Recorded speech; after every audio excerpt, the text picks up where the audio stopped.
sitting at home, and she said, I'm just happy I'll get to go and I may get promoted to the next class. She had a sparkle in her eye. Yeah. And she knew opportunity cost. And I said, this is a child. Like, she was really young. I said, if they don't have this kind of, some kind of support, and I always wanted to come back and do something. I said, I've had the privilege of exposure and I've had a very good life.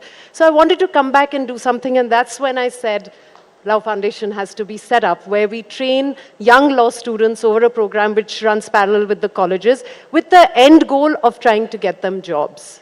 That's well, and that does deserve a big round of applause, ladies and gentlemen, because it takes a lot. It takes a lot to be able to create these pipelines and these pools of talent and to be able to give back. But I want to pick up on what I heard from each one of you. And I'm going to sort of rephrase Mark Twain, because he said, never let your schooling interfere with your education. And I want to understand from each one of you, doubts, fears, the fear of failure, etc.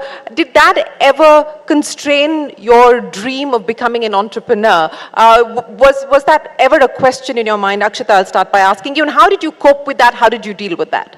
Yes. So I think that one of the best decisions, even though my parents put us in, my parents cared more about sports day than report day, just to give you an understanding. But one of the best extracurriculars they put me in was theater. So then, like I stood outside before entering and I saw the roster and I saw who was interviewing me. And I was like, oh my God, that's the imposter syndrome creeping in. Just fight that today. Walk into the room. You belong here. And you do belong here. Each one of you belongs here. And this is something a lot of women, and I personally have felt the imposter syndrome as well. There's this self-doubt that's sticking in your mind. And I want to understand from each one of you your mechanism of dealing with that. Yeah, so like I was saying, I think that I had, once you've done theater for a number of years, you know how to wear a mask. So then I'm like, okay, now I'm entering, and I think that's something I remind myself of when I get nervous is like, you're here representing Mayurbhanj. There are people, you have this opportunity because you also have privilege, because someone is able to find you online, because you speak the right language, because you dress a certain way, because your education. So remember that when you're here, it's an opportunity to kick the door open and wider for a number of people who aren't able to have their stories and voices heard. So every time I come for an event like this or I go somewhere, I remember why I'm doing it, and that purpose, I think, gives me the strength to overcome any of the mind chatter. Lachik, what were the fears? Do you still have them? How do you deal with it? And what is it that you would like to say to other young women who are looking at the possibility of starting up, but somehow shrink themselves into little boxes because they're unsure and uncertain? I think at the end of the day, if you're, certain of what you want and your intentions are right and you're doing things that, you can go to bed and sleep in peace and you're doing the right thing, I think there's nothing that can stop you. Yes, I have been through multiple moments of doubt. When I moved back and I started construction, I was 26. So everybody around me doubted me, so that didn't help either. But I knew what I was doing. And even if you're the only person who believes in yourself, at the end of the day, you're answerable to yourself. Yeah. And if you're honest and you know you're doing the right thing, people come around. And you just have to continue doing it, and you have to consistently do it with the right intentions and the right motive. I think that's what's that's so beautifully said, because very often we seek external validation, and in fact that is what we live for. But at the end of the day, as you said, we're accountable to ourselves, to our own conscience. We're answerable to our calling, and each one of you is a representation of that. Lisa, I want to understand from you, what is the vision that you now have as far as Nirgun is concerned? Where would you like to take this? And what impact do you believe you're making in the lives of the women that you're dealing with today? Yeah. Nirguna, the way I have visualized it, the path I have followed is the holistic development of a community.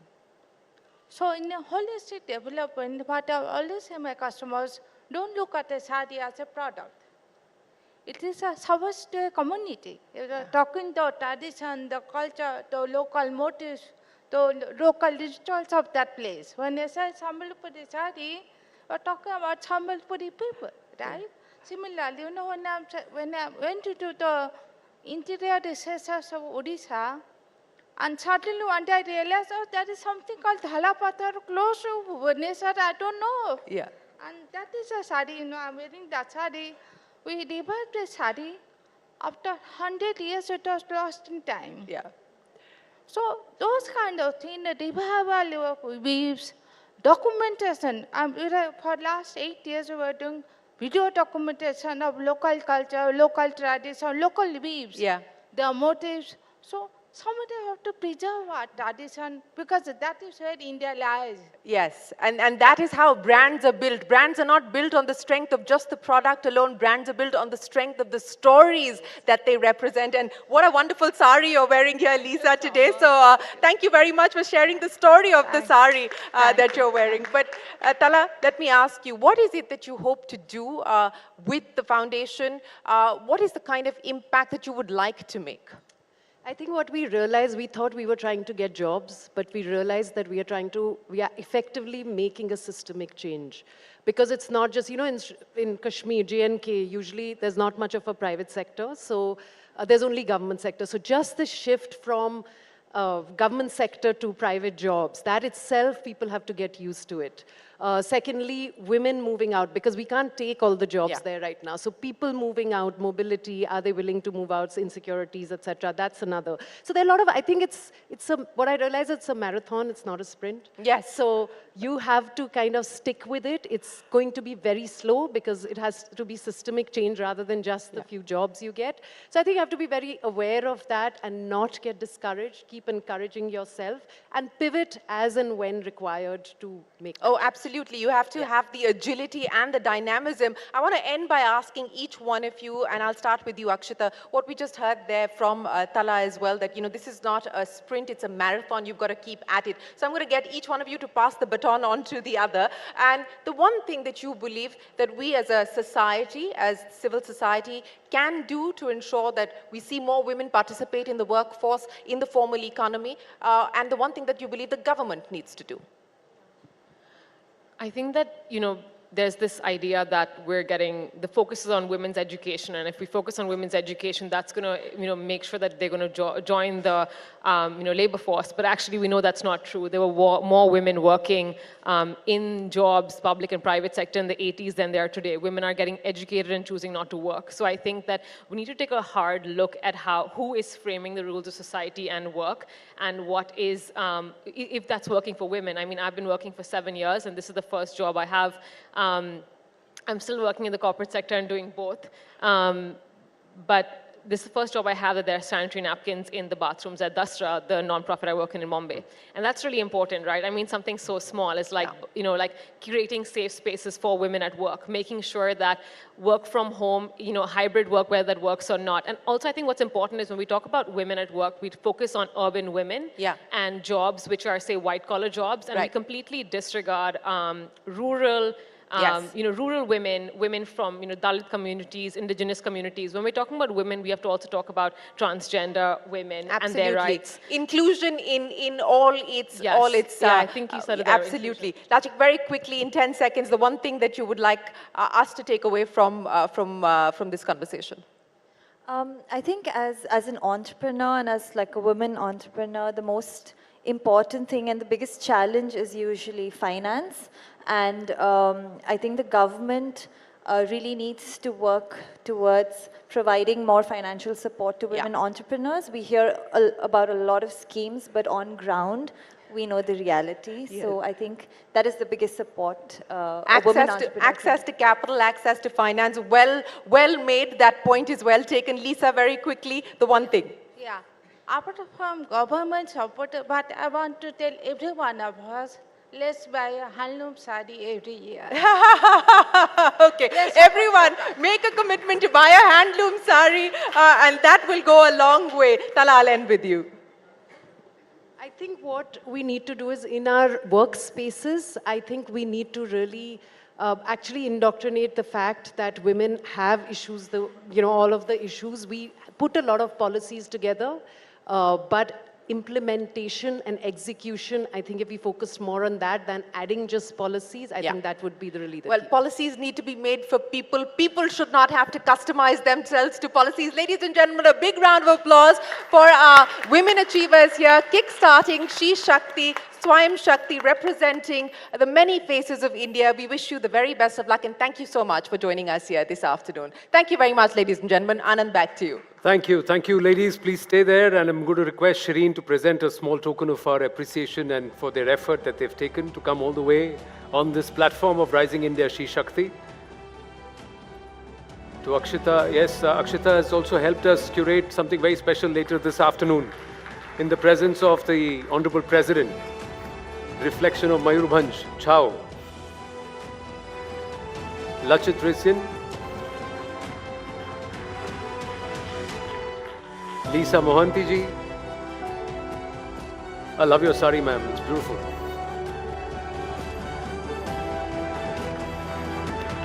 And Tala Sararia. Thank you. And ladies, before you step down from the stage, together a nice picture for posterity, please. Together on stage. Thank you. Everybody, please, quickly. Right there, can we have a picture together? All of you right at the center. Yeah. Thank you.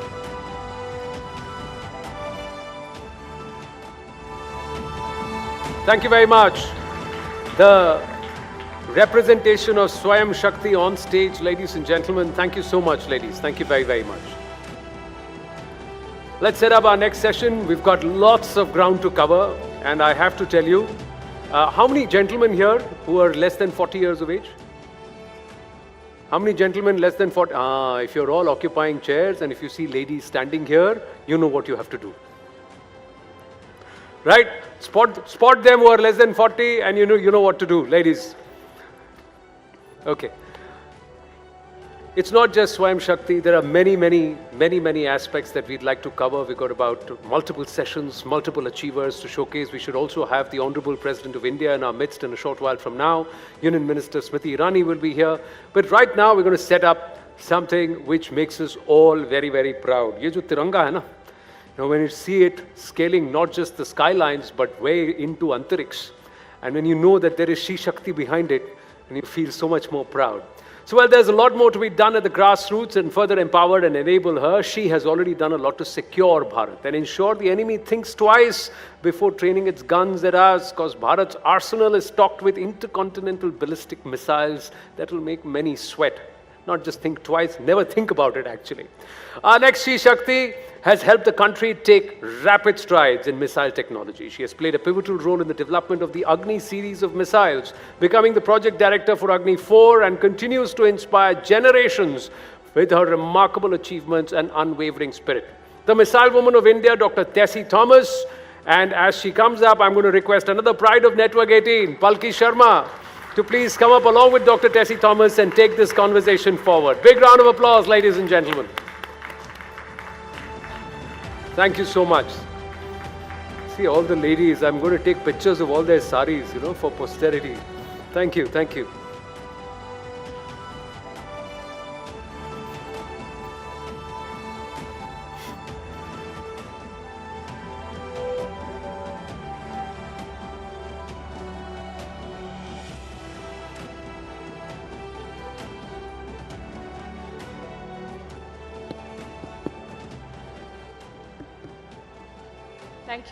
Thank you, ladies and gentlemen. Dr. Tessie Thomas, very good to see you again. We met last week and I've been wondering what I should ask you on this platform. So let me start with the question that I should have asked you last week. What is it like to be called the Missile Woman of India? I think I had 36 years working for this missile program. And someone like with appreciation has named this. I don't know where and when it got came into this thing, and since maybe the work, the type of work which has been carried out for the missile field, I was working for the Agni class, the long range guidance scheme, first of its kind in the world, we can say, which is very adaptive for all long range systems. So that is where the missile women would have come. That's the way I take it. Wonderful. You were preparing for the IAS. You wanted to be a civil services officer. What made you change direction? Actually, after completing my BTech, options are either IAS, IES. That's the way we looked, HAL. So I didn't even get time, because by the time the advertisement for this DRDO sponsored program, MTech program, 10 students will be selected all across the country. There was a written test. So I went for writing that. I got selected in that before my BTech results came. So I didn't have any option to go and take up anything else. And moreover, that time IITs were giving a scholarship of 1,000 rupees, and the present DIT or IIT, the Armament Institute, was offering 1,200. So always that age, we know only to rate that way. That's the way I took up that opportunity and went for this guided missile program as MTech course. That's a very interesting reason to have chosen what you did. Was there any doubt in your mind or in your family? Because this is not, we say that the sky is the limit for women everywhere in the world. You've shown that even the sky is not the limit. But when you started off, did you think that this is the best move for you? And looking back, were there points in your journey where you thought that you may not have made the best choice? Was there a turning point? I think I didn't have time to think about whether I made a best choice. The first 20 years, including the MTech program, we didn't look at the outside world. And once I came to DRDL laboratory at Hyderabad, it's like I was selected for the Agni program. We don't even talk to anyone on what we are actually working for. Almost 15 years, nobody knew where I am. Even my friends also, I have lost touch with many of my friends also, because the way the programs were streamlined, that we are not supposed to talk about where we were working. So that's the way. No regrets, because it's for the, we know the importance, national importance of this, and the responsibility what is being put to us. So keep working, that was the ultimate aim in our life. Absolutely, and you've inspired so many women. When we talk about women empowerment and what needs to be done to get more women into the workforce and into leadership roles, we've been discussing STEM education. What is your message to girls who want to pursue science as a career?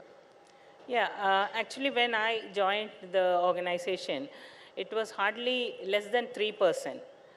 Women, girls were joining. Today the trend has changed, 15 to 18% women work as scientists, and that's really encouraging. And today, because of the awareness that science, technology, engineering, mathematics are easy to learn, I feel now the younger generations, because I have a lot of interaction with the school children as well as college students, they feel really motivated to take up this. If ordinary person doing engineering like me can come and work on this scientific field, any present generation is with a lot of knowledge around. We had only the textbook knowledge, what we learned, but today the whole knowledge is around, and we need to only think, and the inner desire to do this work in this field. And science, STEM subjects are equally easy as any other subjects. That's what I feel. I know scientists from, my friend from ISRO also will vouch for that. I think if once you learn, it's, you only fear what you do not know, but once you learn, you know everything. That's the way the knowledge helps us in going ahead. A big round of applause for that. You only fear what you do not know. Dr. Thomas, I'm sure leadership is difficult both for men and women, especially for women. And in a field where there are very few women colleagues and leaders, were there moments in your career where you felt dejected and then you thought, I will show it to them and I will do it? Do you have such stories? Yeah, maybe when I was designated for project director Agni 4, like we had done Agni 1, Agni 2 and Agni 3. That was a different class of technology where existing technologies with rocket motor casing, metallic ones were used. But world across had a different type of picture altogether. Then I was asked to see like Agni 3 with 50 ton, we are reaching only 3,000 kilometers. World across were claiming 3,500 and so with that type of weight launch mass. When I gone through the technology, we have to enter into composite rocket motor casing, composite technology, which was even the carbon fiber, the material, raw material needed for that was not available in the country. So this was the time I was given the task of developing a system of world class, where weight reduction also has to be there.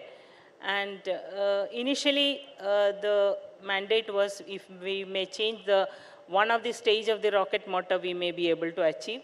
But the things were not that easy as it looked. That's where I was thinking, at one point of time, I was not sure the responsibility what was shouldered on me. I thought it's easy, but it was not so. So we had to go through the development of composite rocket motor technology, prove its capability, design, test it, and then take it as a rocket motor casing. And finally, when the efforts of after 4 years, we could achieve with 22 ton as the launch mass, launch capability up to 4,000. That is how Agni 4 came up. Fantastic, fantastic story. Yeah. What is it that motivates you, Dr. Thomas? It's like we work for technologies first of its kind, which is not available within the country as far as we call it innovative or all the technologies what we need. So it's like, it's the challenge what comes to us or the opportunity given to us to do something new. Definitely, we had a lot of great visionaries like Dr. APJ Abdul Kalam. They all had a great vision of what our country should have as a defense capability, what our government tells us what we need to make systems. So these are the things, input which comes to us, and then we look for what is the world class or beyond, something totally innovative, which doesn't exist in anywhere in the world. So that's how the Agni class of guidance law, where I was the designer for this Agni class of systems, first of its kind in the world, we can say, and systems of world class has been made for Agni 4, and same technology was adapted for Agni 5. That's how it's the need of the nation or the requirement for our countries and the responsibility given to us that makes us motivated as defense scientists.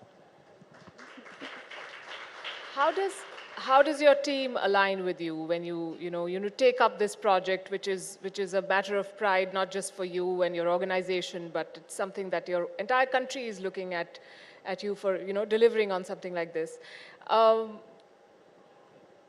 Is it the same as a woman to pull it off? Actually, I was fortunate to have a very young team working for the Agni 4. In the project group, we were 5 project group, but all across the country, from different all the labs, DRDO labs, plus industry. So more than 1,000 people work as a scientist for one of the systems in the initial development.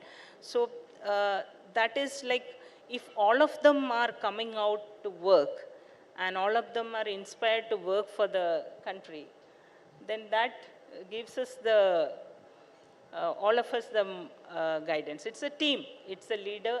Leader is only one person who is just be there as a team leader. But it's the whole participation of all the scientists working towards realizing a project. And that's also something that is said of women leaders. They foster a collaborative working environment. we have women like you, women achievers in the field of science and technology. We've had some before, and yet this field remains dominated by men. What will it take to have more women enter this field and excel in it? What is your message to them? Yeah, today itself the difference has already been seen. Like when I joined, as I mentioned, very few were there. Today, most of our senior women leaders, they are either a technology leader or a project director, and many have come up to take that because they also need, I mean, few women show the path, they get guided towards, and I think it's easy as any other. If men can do, women also can do. There's nothing which is stopping us from doing that. Absolutely. Good. As a leader, what have you done to build that pipeline for more women to sort of take up these roles and to lead projects like you have done? So I see as a team leader, we need to first understand the real responsibility what we are into. Once the team members understand this is the importance, and I think they are all geared together to work together for this. And even if me as a team leader, sometimes when we go through a testing of a missile, once it is prepared, it takes more than 14 to 18 hours of test continuously. And maybe setup is made ready, it becomes afternoon. It goes way late into the late hours. But then my team members, they say, don't stop it, we will continue.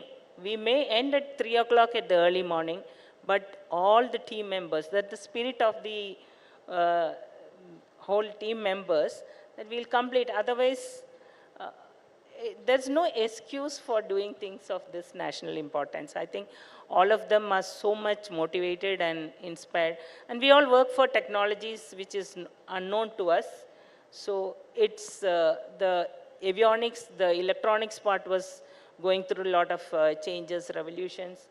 Digital technologies like analog systems to digital computers came. So we had a lot of innovative, and learning for the first time was always there. So they were all spirited enough to learn and were together working.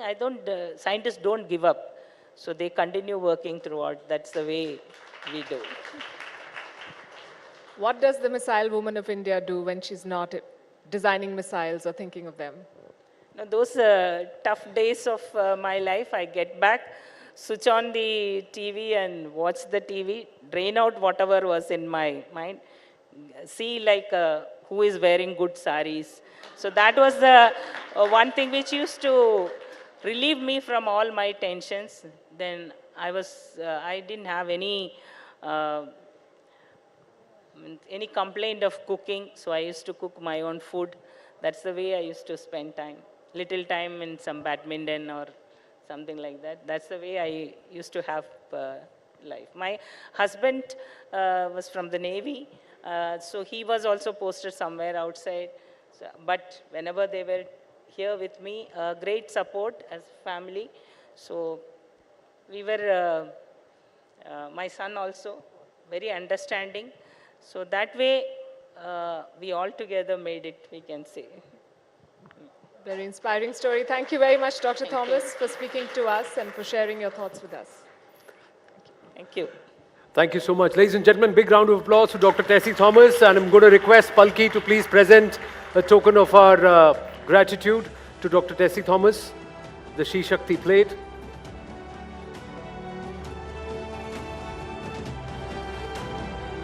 And that makes for a very nice picture. Thank you. Thank you so much.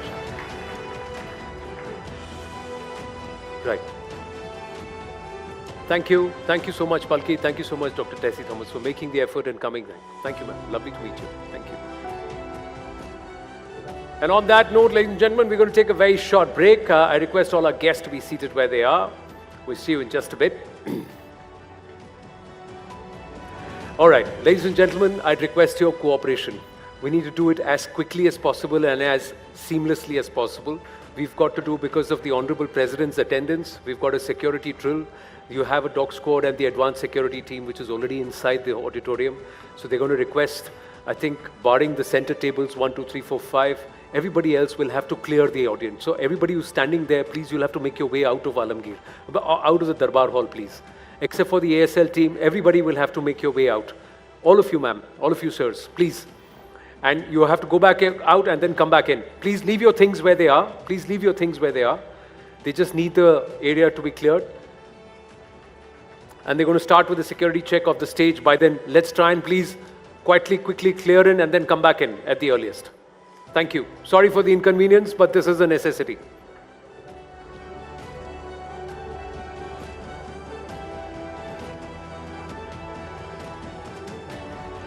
Yeah, here at the center table, you may be seated. Tables 11, 3, 10, 17, and 4 and 9. You please be seated. 11, 3, 10, 17, 4, 9, and 16. You can please be seated. Table 2, you'll have to clear, ma'am. Ma'am, if it's inconvenient for you, you please be seated. You may stay, ma'am. The rest, please, you'll have to clear. Thank you. Those who are seated at the tables, please be seated. Please do not move. Please be where you are. Those who are seated on tables 11, tables number 3, 10, 17, 16, and 4, please be seated. The rest, you'll have to clear out, please.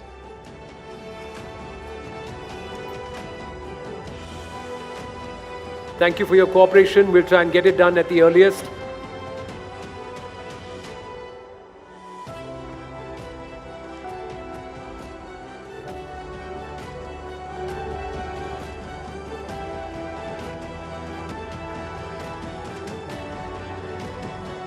Tables 14, 22, 23, please clear out the auditorium. Please clear out the Darbar Hall. Please, I request you.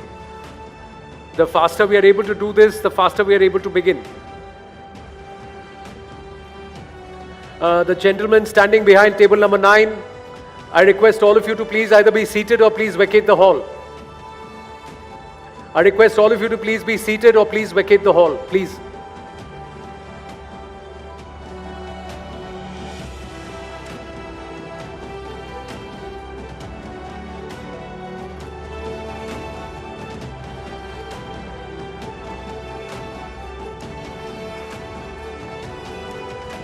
Boys, all of you, please make your way out quickly. Please make your way out quickly.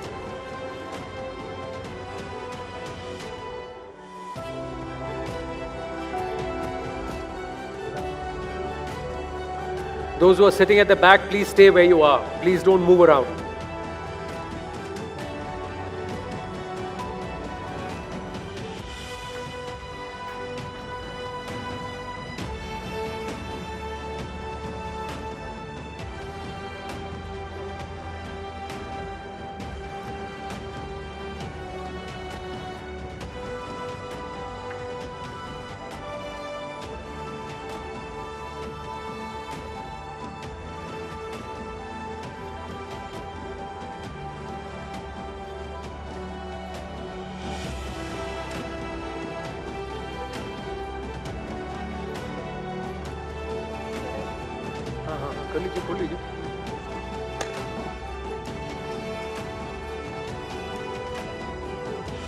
Those who are seated at the tables, you will have the security team and also the sniffer dogs walking past you. Please remain still.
We'll take it as it happens.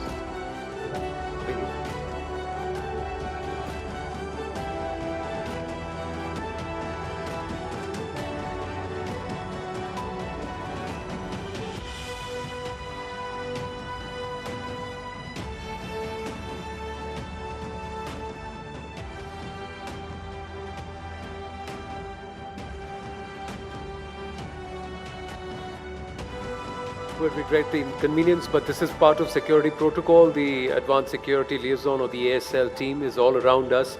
They are just clearly going through the entire place, scanning the place for any threats. That's their duty. They've got to do their job. We've got to help them out.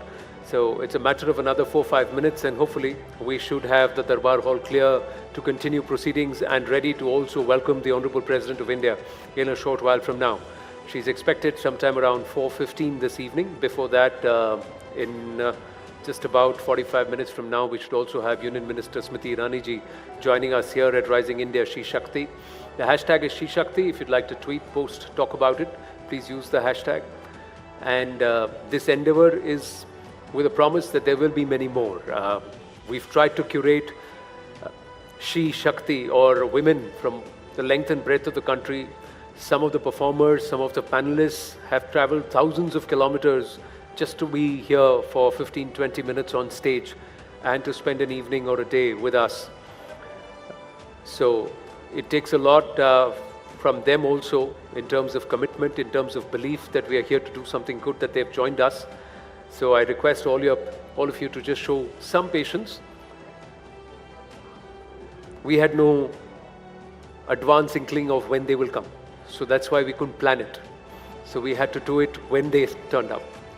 So that's how it was, because at what time they'll come, at what time they'll go is not something they disclose. So the team landed up. They've actually been waiting for about 25 minutes patiently. And then they said that we have to complete this before 3 p.m. So that's the reason why we had to interrupt the sessions.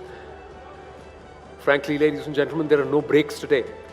We start at 2 and we go on till the time we end with Star Shakti, which is our last panel. And that should be somewhere close to 8 p.m. this evening. So I can also take this opportunity to tell you that if you really want to get up, take a stroll, come back, have a cup of coffee, you'll have to do it quietly between sessions. We're not going to be announcing any breaks at all, because we wanted to pack in as much as we could. We wanted to tell as many stories as we could. There are 38 different panelists who have come from across the country, across social strata, and some of those stories perhaps haven't often been spoken about, told about. Some of the stories we've heard about, some of the names we're very familiar with, but there are other names, other stories that are such inspiration that one actually makes you think कि यार ये हमारे देश में होता और मुझे पता भी नहीं था. So one of those stories is up next.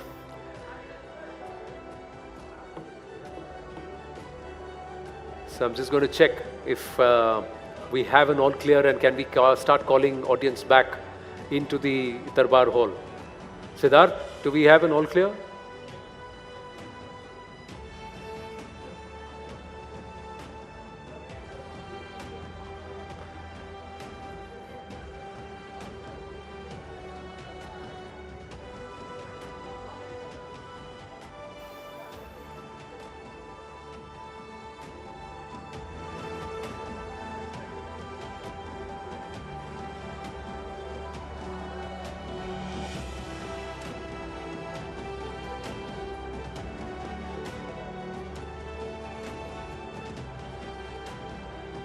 I'm eagerly looking at the ASL officials to give me a thumbs up, say all good, we're good to go.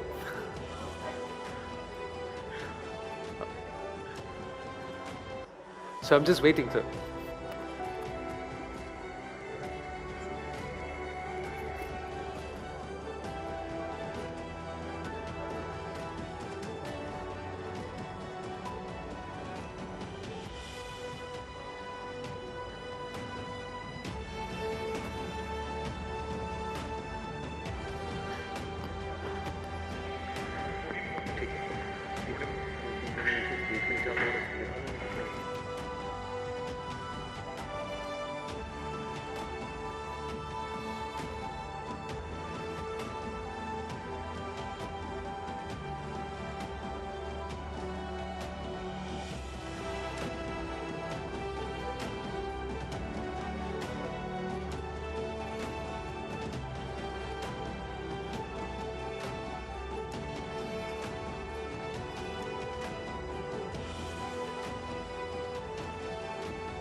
Okay ji. Thank you sir. Thank you.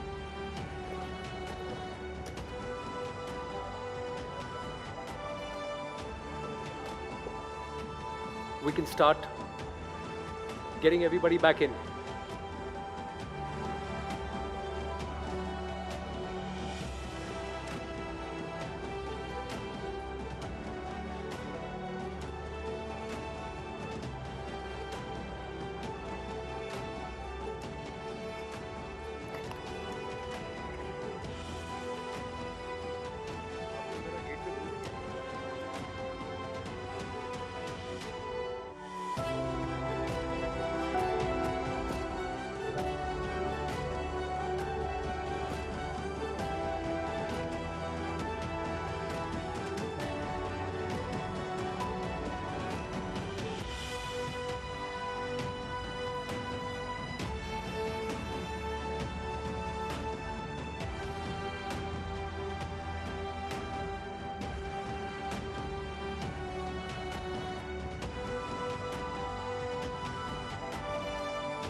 I think it's a matter of just about 2 more minutes and we should have clearance to allow everybody back inside the Darbar Hall.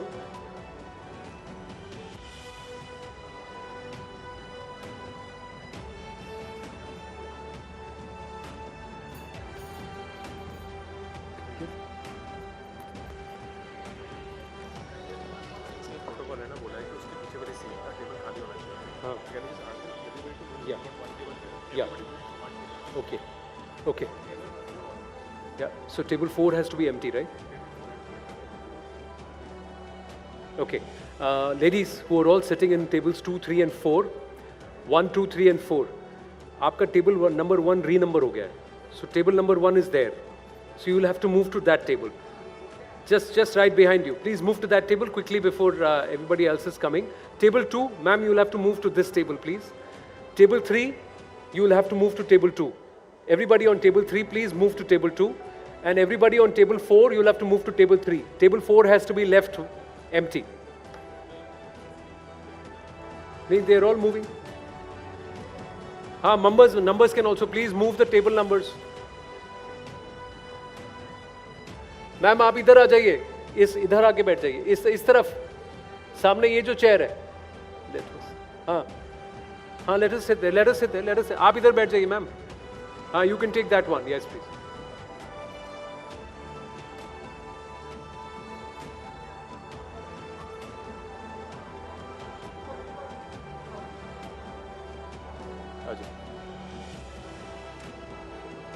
Yeah, we've just and leave the table empty. Yeah.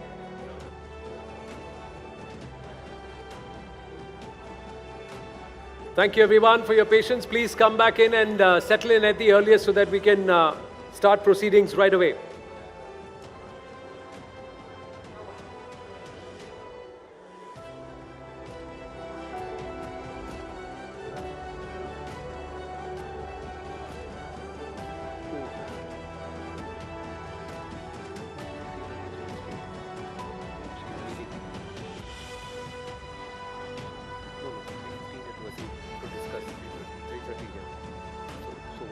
We'll do the tech Shakti.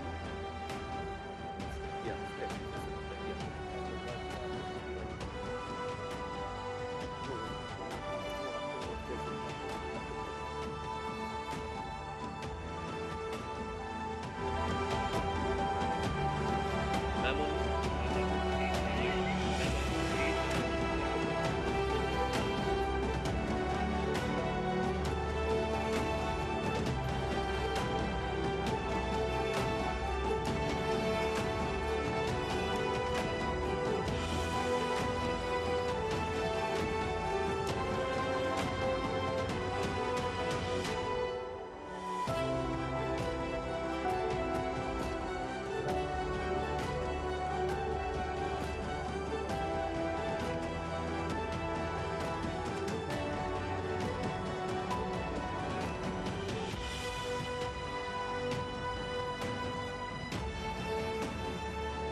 ठीक है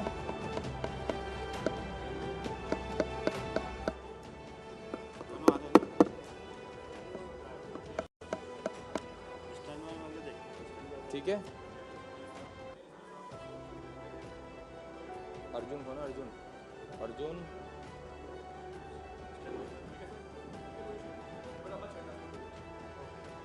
थोड़ा सा well set कर थोड़ा छोटा हो गया ना ये लोग अब देखो अब देखो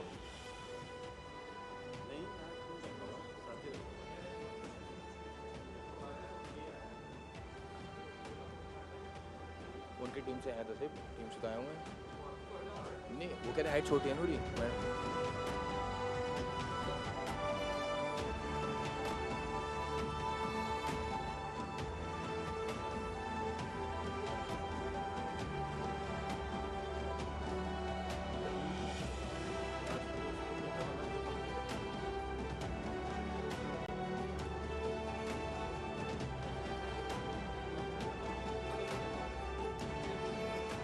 Rajan, can you hear me? Rajan, can you hear me?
Now we're going to set up something which makes us all very, very proud. ये जो तिरंगा है ना, when you see it scaling not just the skylines but way into Antariksh, and when you know that there is She Shakti behind, now we're going to set up something which makes us all very, very proud. ये जो तिरंगा है ना, when you see it scaling not just the skylines but way into Antariksh, and when you know that there is She Shakti behind it, and you feel so much more proud. So, well, there's a lot more to be done at the grassroots and further empowered and enable her. She has already done a lot to secure Bharat and ensure the enemy thinks twice before training its guns at us, because Bharat's arsenal is stocked with intercontinental ballistic missiles that will make many sweat. Not just think twice, never think about it actually. Our next She Shakti has helped the country take rapid strides in missile technology. She has played a pivotal role in the development of the Agni series of missiles, becoming the project director for Agni 4 and continues to inspire generations with her remarkable achievements and unwavering spirit. The Missile Woman of India, Dr. Tessie Thomas, and as she comes up, I'm going to request another pride of Network 18, Palki Sharma, to please come up along with Dr. Tessie Thomas and take this conversation forward. Big round of applause, ladies and gentlemen. Thank you so much. See, all the ladies, I'm going to take pictures of all their saris, for posterity. Thank you, thank you.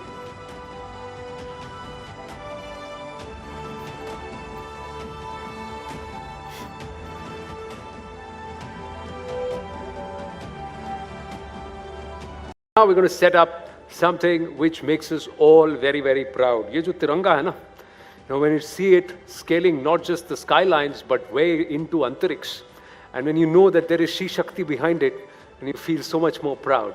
So while there's a lot more to be done at the grassroots and further empowered and enable her, she has already done a lot to secure Bharat and ensure the enemy thinks twice before training its guns at us, because Bharat's arsenal is stocked with intercontinental ballistic missiles that will make many sweat.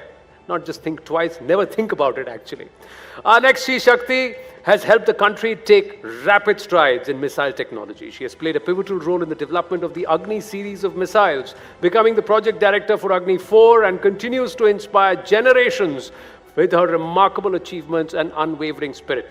The Missile Woman of India, Dr. Tessie Thomas, and as she comes up, I'm going to request another pride of Network 18, Palki Sharma, to please come up along with Dr. Tessie Thomas and take this conversation forward. Big round of applause, ladies and gentlemen. Thank you so much. See, all the ladies, I'm going to take pictures of all their saris, for posterity. Thank you, thank you.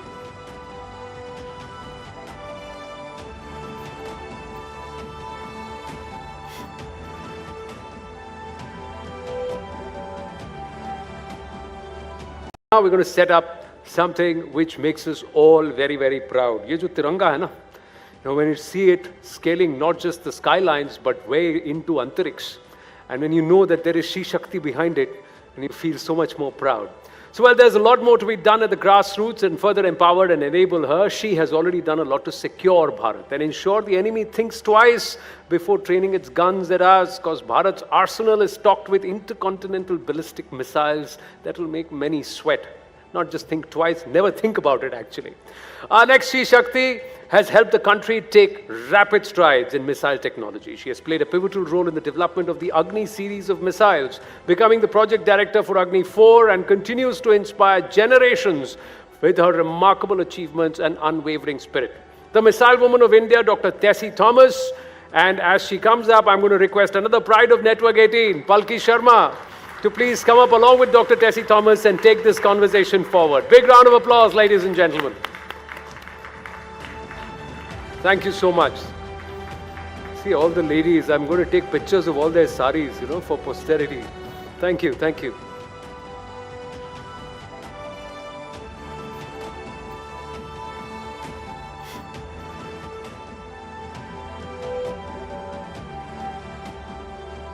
Now we're going to set up something which makes us all very, very proud. Ye jo tiranga hai na, when you see it scaling not just the skylines but way into Antariksh, and when you know that there is She Shakti behind it, and you feel so much more proud.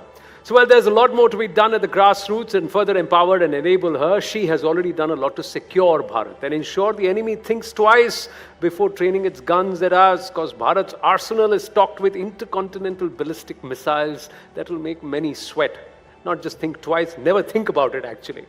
Our next She Shakti has helped the country take rapid strides in missile technology. She has played a pivotal role in the development of the Agni series of missiles, becoming the project director for Agni 4 and continues to inspire generations with her remarkable achievements and unwavering spirit.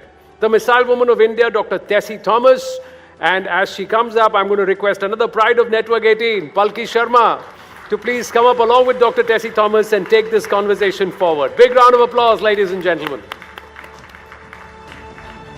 Thank you so much. Kick the bucket without doing something remarkable for the country. So being 75th independent anniversary of the country, something has to be done different. And you know, STEM and women don't go together. That's the greatest myth people have. And they keep saying that, you know, oh no, I don't think you're too good at this. So I was like, no, we got to do this, and that too with rural India. So handpicked about 750 children from Jammu Kashmir to Kanyakumari, all the states and union territories, 10 children from each government school, put them together, brought them online because due to COVID, got them online, taught them what is a satellite, what is a rocket, where does a satellite sit in a rocket, what is space first, and then got them to understand the components that go in making payloads, and got them to code that and send them to us. And then my team integrated the whole satellite. That's so this is how, hugely inspiring. Yeah. Ma'am, you know, I firmly believe that there is seriously this myth about STEM and women. All of you are breaking it one by one and breaking it with such force. You're here. We also have, you know, Dr. Tessie Thomas seated there. And Anuradha TK, for everyone in the room, she was the first woman satellite project director for ISRO. She's helmed key satellite launches such as the GSAT-10 and the GSAT-12. Tell us about your journey, ma'am. What brought you into space, and what does it feel like when you're seeing, you know, the next generation of Anuradha TK and Srimati Keshan and a Tessie Thomas seated on stage? First of all, congratulations to Dr. Keshan and her team. It's a wonderful thing to see that in India, such movements are happening, that the rural children are encouraged. That's something fantastic. And coming to your other question, that women in science and technology, to tell you frankly, it is a myth which is created by West, not in India. And if you really see in all your families, your sisters, your daughters, you want each of them to take science. I mean, it's a natural course, unless someone is very passionate about doing commerce or arts or any other thing. I think it's a very common thing that girl or boy today, at any economic background, they would like to pursue science, and they want to continue as doctors or engineers. It's a very common thing in India. I think it's nothing unusual for us, even from ancient India. And so was it for us. And for me, I don't know how much I can take time. For me, we grew up in a very free environment in our family, and we were always encouraged to ask questions and debate. Do not accept as it is, whatever is told, and you have to reason out. And we were 4 sisters at home, no brothers. And that must have been a lot of fun. Oh yeah, it was. Though I miss sometimes, I wish I had a brother. So yeah, it was like, debating all the time. Take anything, whether it is mythology or science or anything that is happening around. We would have debates at home, and we were very inquisitive, and we were encouraged to be so. And that's the way we grew up. And we did not have so much pressure as children that you have so much homework and you like have to get 100, today's children. 100 on 100 in everything. No. In fact, even my parents never insisted. And in fact, once I think I got, just when I moved from my vernacular school to English medium school, I really had a tough time adjusting, and I got pretty low marks in biology, not in maths or physics or anything. In biology, I got less marks. And I was really afraid what my father would say, because we had to get signature in the report card. And he was I'm surprised the way he said, okay, next time you do better, that's all. I mean, there was no insistence that you had to stand first. You had to, no rat race for us. So the freedom they gave you, in a sense, liberated you to pursue what you wanted to do. You put it very beautifully. I believe in that. We have a beautiful quote, Sa Vidya ya vimuktaye. It means education is that which liberates you. If you don't get liberated, you haven't been educated, right? That's a brilliant way of putting it. That's true. So that's how we grew up, and we had total independence to choose what we want to do. And my elder sister, she became a medical doctor. And my parents had an inclination that I too should take up medical thing. I don't know. I got a seat too, but I was not interested. I remember my father was already on transfer. He was here and there. He was in government job. And he sent a telegram. Those days we didn't have a phone at home. Let Anuradha join medical. Then I told my mom, no, I'm not joining. That's all. Next day, one more telegram came. Let her join what she wants. And that was probably the best decision. Yeah, I mean, I would make decisions for myself, and so were my sisters too at home. We were all very independent and, Got it. that way. Dr. Kejan, why do you have this mission to educate girls in India, particularly from government schools? Why do you think space education will be important for them?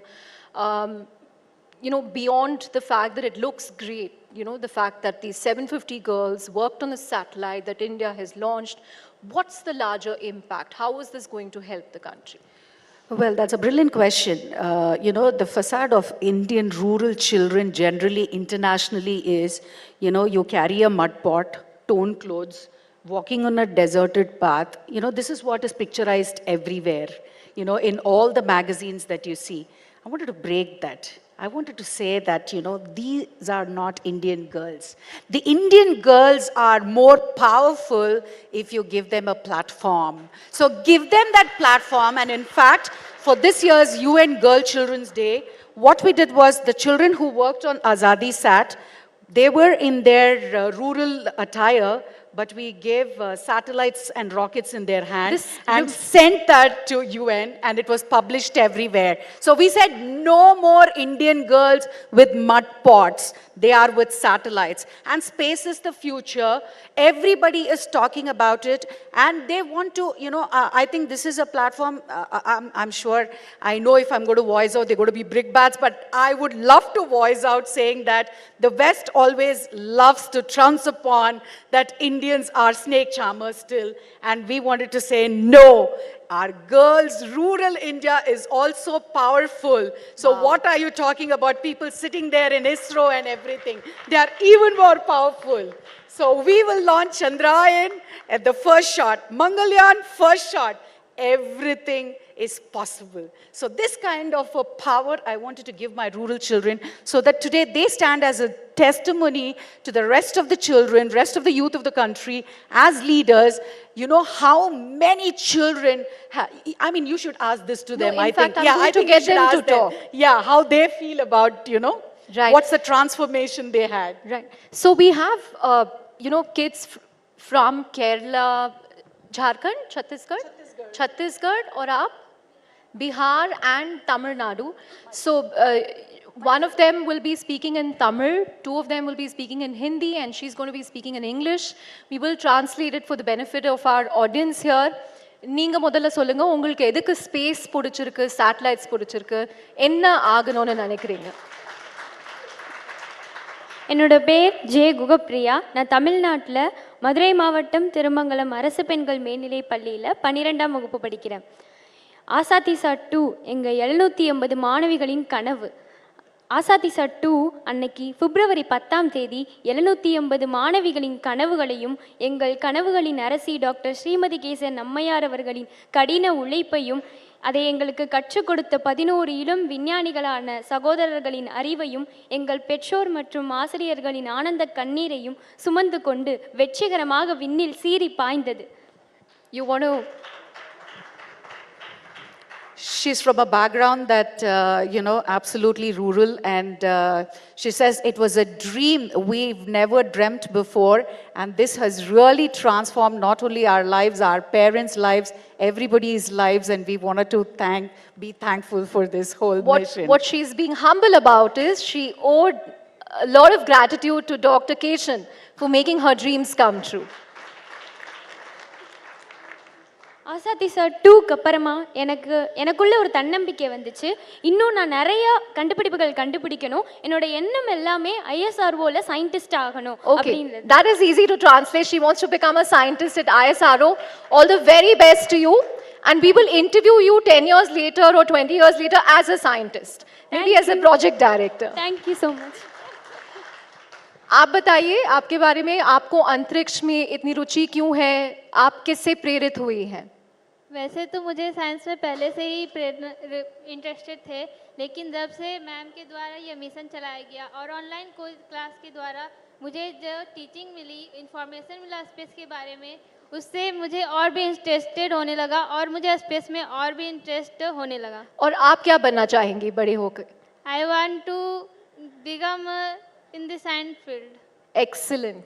आप बताइए आपको क्यों interest है space में, अंतरिक्ष में, satellites में? My name is Hina Sahu और मैम ने जब हमें ये मिशन कराया, इसमें भाग कराया हमें, तो सबसे पहले हमें नहीं पता था कि अंतरिक्ष क्या होता. हम सोचते भी नहीं थे अंतरिक्ष के बारे में. हम सिर्फ देखते थे कि हाँ होता है, पृथ्वी में के आगे भी कुछ होता है जो हम आसमान में देखते हैं. पर जब हम इस प्रोग्राम में भाग लिए तब पता चला कि अंतरिक्ष क्या होता है, अंतरिक्ष में क्या है. तो जब हम ये प्रोग्राम करते जाते थे, मतलब किए, तब हमें लगा कि नहीं, हमें इससे आगे बढ़ना है. अब हमें अंतरिक्ष में आगे बढ़ना है और जाकर देखना है कि अंतरिक्ष से हमारा भारत देश कैसे दिखता है. जैसे हमारा Superb.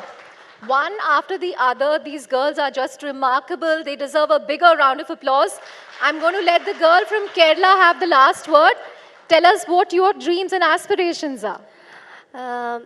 My name is Nashita Afnaniyam. I'm from Kerala, Sidi Sahib Memorial Higher Secondary School. Firstly, I'm very proud and very happy to be part of the Sasadi set, and a very big thank to our sweet, charming Srimati Kesan ma'am. And our girls are hidden in a 4 walls. They could not come forward to show the talents to the entire world. But in this project, our Srimati ma'am gives our girls the opportunity to show the world. So I am remembering an African adage: if you educate a man, you train a man. If you educate a girl, you train a village. On that brilliant note, huge round of applause to all of you. I think all of you would have seen that Mission Mangal movie. If there's a second version, we have 4 people here. 4 girls who can be part of it. Thank you very much. Thank you. Thank you. Ladies and gentlemen, you can be more generous with your applause, please. Not only are they so talented, but look at how confident they are when they speak, these young girls. Pramadama peste ganinga. Superb. Well done, ladies. This young girl, these girls. Superb. Superb. Chandra, I'm going to request you to please present a memento to Dr. B.K. Anupama, and then Srimati Kesanji, and also all the young scientists of the future, bright minds.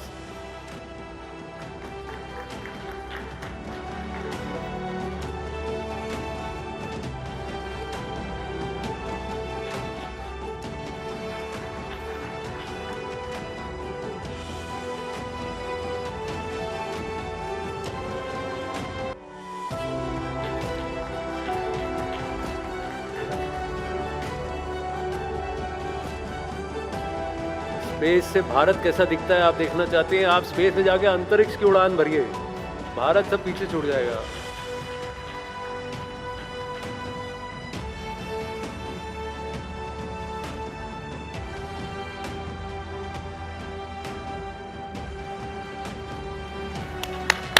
Thank you so much. Thank you so much, everybody. Quickly together, a huddle in the center, and we'll take a lovely picture, everybody. Center पे आ जाइए, या जल्दी से. Lovely. That's She Shakti, present and future, ladies and gentlemen. Thank you. Thank you so much.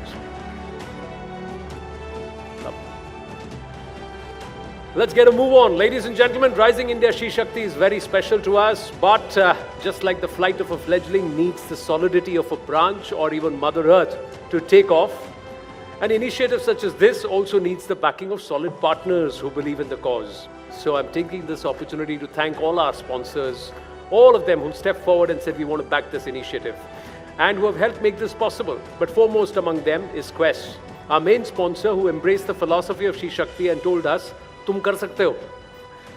So may I now request News 18 Network's very own Shivani Gupta, who's known for her plain speak. Shivani, come on up. And we're going to have, as we welcome Mr. Lohit Bhatia, President Workforce Management at Quest, to talk about She Shakti in the workforce. Thank you. Over to you.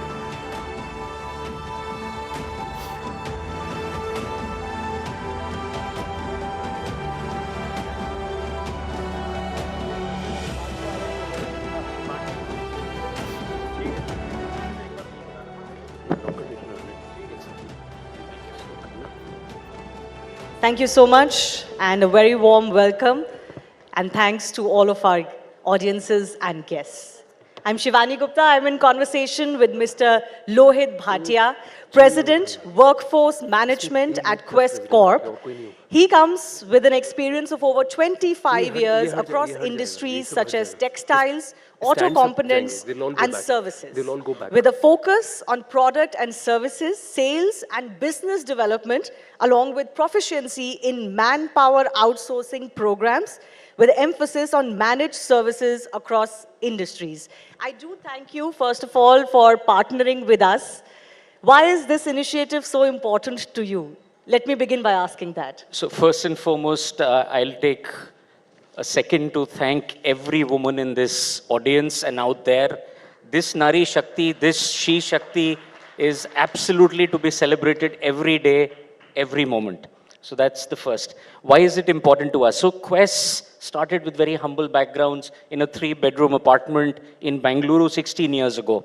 In these 16 years, our journey has taken us to 6,400 towns and cities, where we deploy over 5,25,000 people today. But what gives us bigger pride is the 92,000 women who call Quest their employer every day. The second most important point there is around 6,000 people with differential abilities also find Quest as an employer. But the one data point that we've often seen missing, and even in our data point you can reflect on that, 5,25,000 total people, about 100,000 people with diversity. That means we're just at about 20%. I think that is the one thing which needs to be changed and changed every day. Everybody does not have the same benefits. For parents to take them up to an IIT or an IIM, many of them require the stepping stones. And if you enable them those stepping stones, then we'll see the kind of power in this room magnify and multiply 10 times over. So let me ask you the tougher question. What is it that makes that difference? So if you could elaborate on Quest's initiatives that help women particularly at the workplace. So very importantly, the first thing at an enterprise level at least is a goal, a target, and something which is driven from the top. 2 years ago, our chairman, along with our CHRO, went to the board and made a presentation when we were just about 22% of women in employment within Quest, the core employees, and set a very, very ambitious goal, saying that by 2023, we will have 33% women at work, and by 2025, we'll have 50% women at work. I'm glad to report to you, as I sit in front of you today, we've already crossed the 33% mark. We are at 35%. And we are well on the way to be 50% and thereabouts. Now, strategy is important, but execution is even more important. So internally, what we've done is we have a HER program, H-E-R. And what we say is we tag job roles, profiles, right through the entry level to the leadership. And we say these are reserved only for women.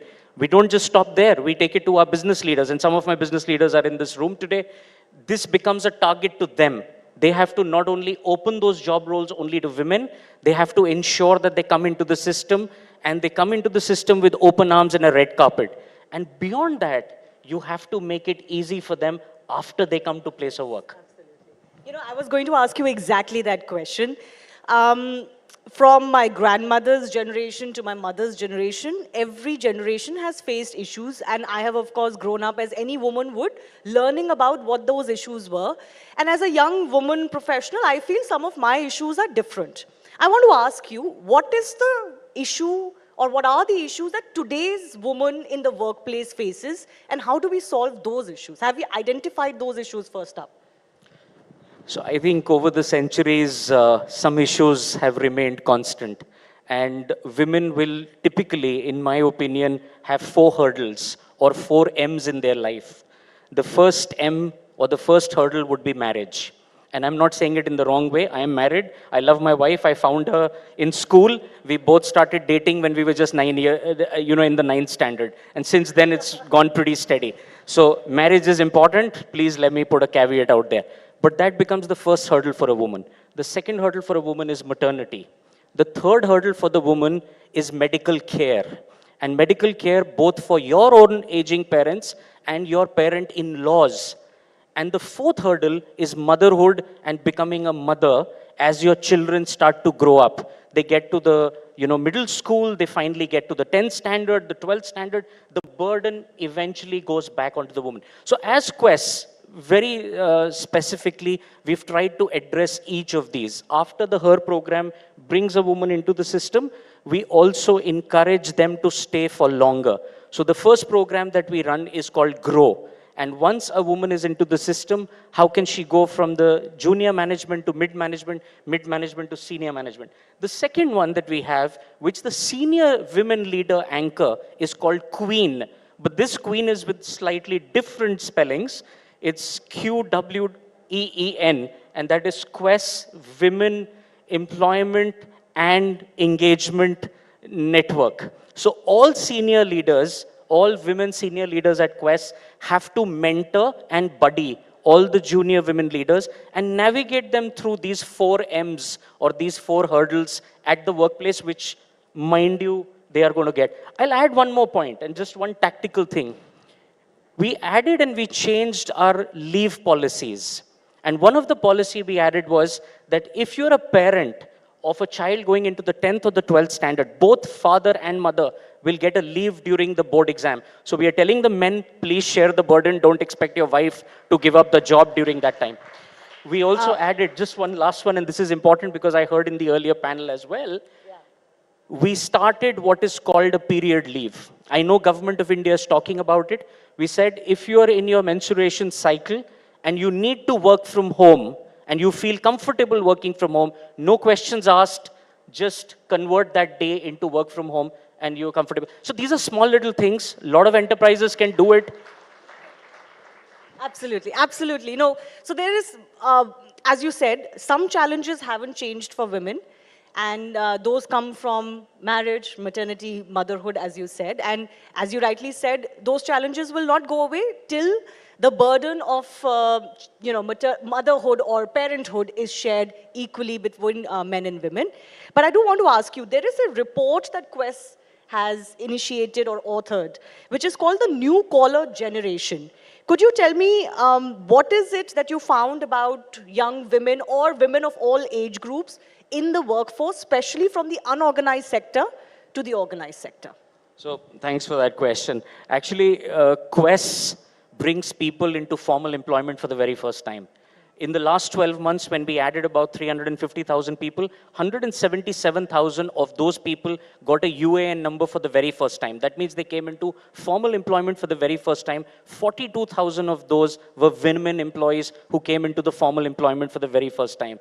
Now, how this report came about is when we took our findings, being a 500,000 company, to the government, the first question the government asked us is, you also speak for the formal worker. Who speaks for the informal worker? So we initiated a report in 14 cities, 4,200 girls and boys who work in 10 different disciplines in the informal sector. And we asked them a question, would you want to transition to the formal sector or the formal jobs? The emphatic answer, 97%, was absolutely yes. What do they find? They find decent work, they find skilling, and they find career enhancement. More importantly, 63% of the women said if they transition to the formal work and they get medical benefits, maternity benefits, and medical benefits for the family, they're willing to even let go of higher wages and will settle for lower wages, but for these aspects. And I think COVID has not been kind to most families, most people. And I think that's what the women in this report were trying Absolutely. to No, I think talk to that's us. an important finding, that it's not just the pay scale or the amount of pay, but it's also the benefits, especially maternal benefits or medical benefits, that are extremely important to keep women in the workplace and encourage them, especially in the organized sector as well. I do thank you, Mr. Lohit Bhatia. A big round of applause for Quest, because Thank it's you. important to initiate these conversations, and we need partners like you, and I hope I have a commitment from you. Absolutely. All right. We are here for the long haul. Thank you very much. Absolutely. Thank you very much. Ladies and gentlemen, Mr. Lohit Bhatia, and a big round of applause for Quest for supporting us here at Rising India She Shakti. Thank you, sir. Thank you. Let me just take a quick photograph and we move on to our next session. Thank you. Thank you very much, sir. Thank you.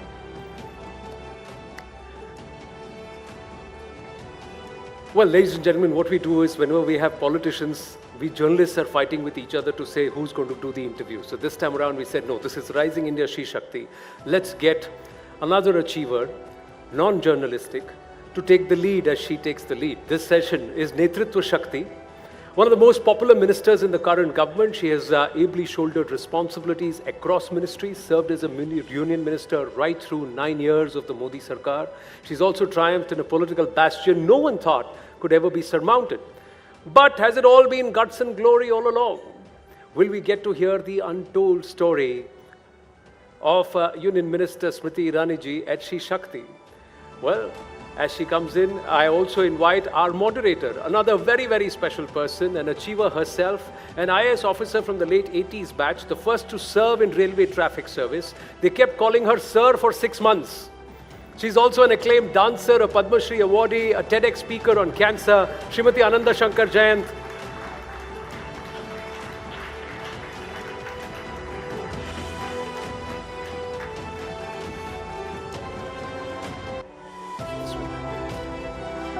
You take the far side.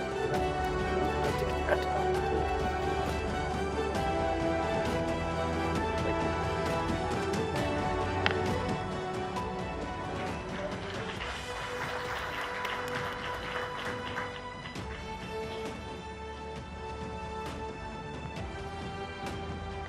Namaste.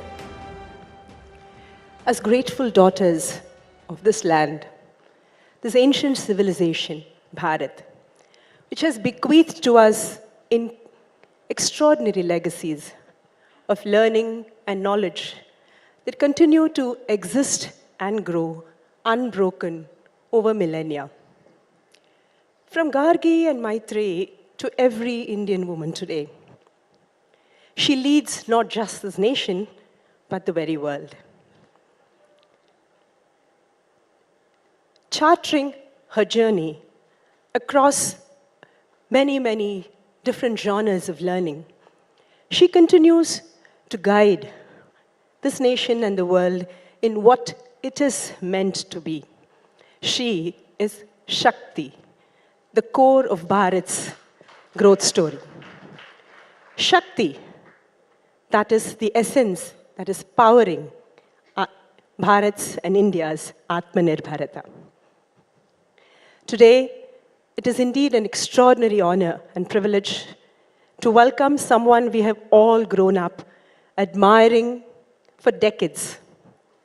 Someone who is the epitome of She Shakti, the epitome of Netritva Shakti, the Honorable Union Minister for Women and Child Development, the one and only Smriti Irani ji. Welcome, namaste. Dhanyavad.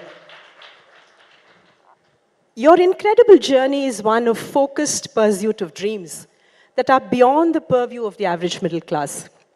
Your story is rare and an uncommon template for an average middle class young girl child. Ma'am, what lessons can a young girl learn from your amazing story? I think it's time we stopped asking women what other women can learn from them. The question should be turned around, what can men also learn from women? Because I've never been on platforms where men are asked by fellow gentlemen, what can young boys learn from you? And I think in that question resides this belief that women do not have the capacity to consume knowledge from their environment, from life experiences. Women do not observe. And hence, women will only be in a position to receive an understanding of a life circumstance if they are told through somebody else's experience. We never denote men as such. And if men and women have to learn something, I don't think I'm at a precipice of time where I am so benevolent and so experienced that men or women need to learn from me. I would differ that mine is a story which is rare. I think the difference is mine is a story which is told. My struggles or my challenges or my achievements are not mine alone. There are many women in this room who have gone through different circumstances, reached their goals. The only difference is I sit in front of the camera, you sit behind it. Netritva Shakti also means extraordinary humility, and she typifies that. No, I'm not a humble person. And why I differ on it as well. When you see women come on stage and they accept a certain amount of achievement, the tag humility is insistently attached to them. For if you're not humble in achievement, you're probably not feminine enough. However, this disposition is not expected of a man. So I beg to differ. Okay. I am very, very vocal about what I have achieved if I find such a platform. And I believe that if I have to indicate anything about my persona, that is the one aspect I would like to indicate. That I can be happy about the fact that I'm ambitious, not shy about it, not feel guilt about it. I can speak openly about the fact that yes, I have achieved on my terms and not subjugated myself to anybody else's will. I think it is extremely important to say so because we have seen a time in our society where if a woman is extremely boisterous about her achievement, again, it is presumed that she is not feminine enough. So any platform you find to speak about your achievement, speak without guilt. Yes. Speak with your head held high. Humility is very natural to women. Thank you. Pursue your calling, chase your passions is something that's thrown at all of us from childhood, from across fora. Yet, we as artists know that that path is littered with many a challenge. How did you crest these challenges in your rise to the top as one of the most highly successful and respected artists?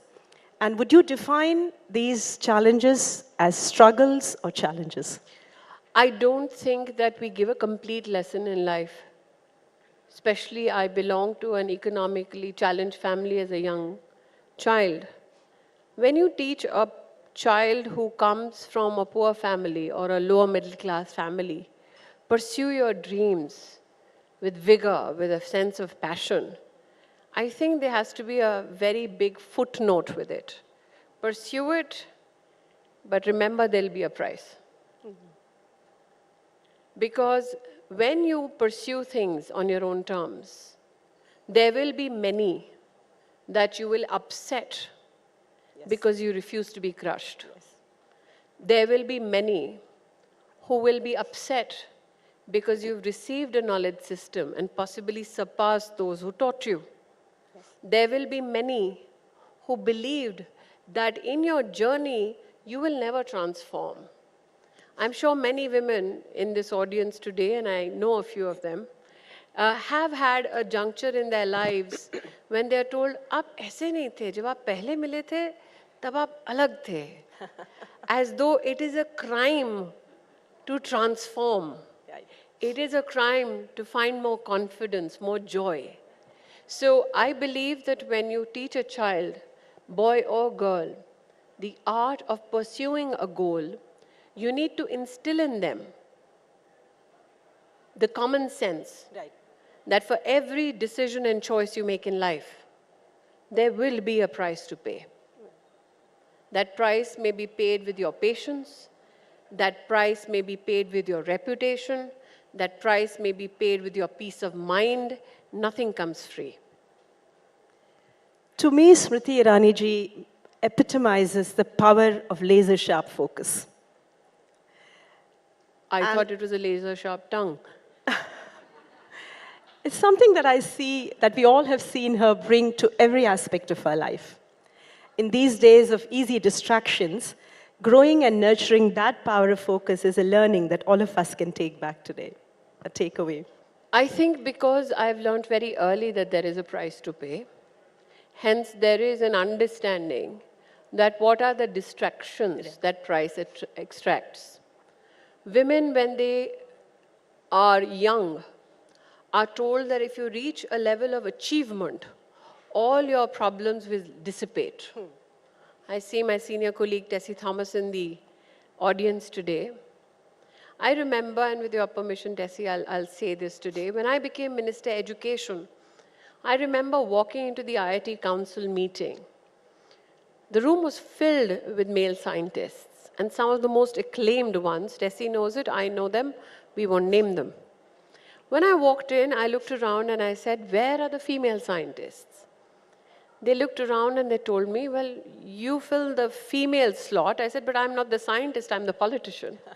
They said, well, we didn't have good enough women to fill the room. This is some of the most celebrated male scientists in the country in the year 2014, when I became Minister Education. I walked out of the room, I excused myself for a phone call, and I called Tessie Thomas. For the first time in my life, I spoke to her, the missile woman of India. And I said, Madam, I'm so-and-so. I have a request. Would you consider becoming the first chairperson of the IIT Council? Wow. And Tessie literally choked. And I'll never forget those words. She said, you thought of me. A woman who could make missile systems in my country choked because I thought of her. She was a natural choice. The fact that this woman was not in that room spoke volumes. It's not that women of merit didn't exist. It is that somebody needed to open the door to such rooms and say, this is as much yours as the men in your field. So, my belief is, if you reach a particular position of excellence or achievement, remember there is a generation of women before us. Yes. The generation after mine is comparatively luckier. Yes. The generation before mine could never speak of equity, though there was much conversation around equality, because if they spoke of equity, they were termed activists wherever they were at. Ye netagiri kar rahi hai. And so they did not want to pay that price for their careers. And today it's incumbent upon women of my generation and the generation that comes after me to recognize the women just before my generation so that they find their place of respect in society. In fact, a small personal anecdote. One part of why would you have focus is also to remember you're not the only one struggling. Right. Well said. Women, if they achieve, their struggle does not end. Their response gets more nuanced.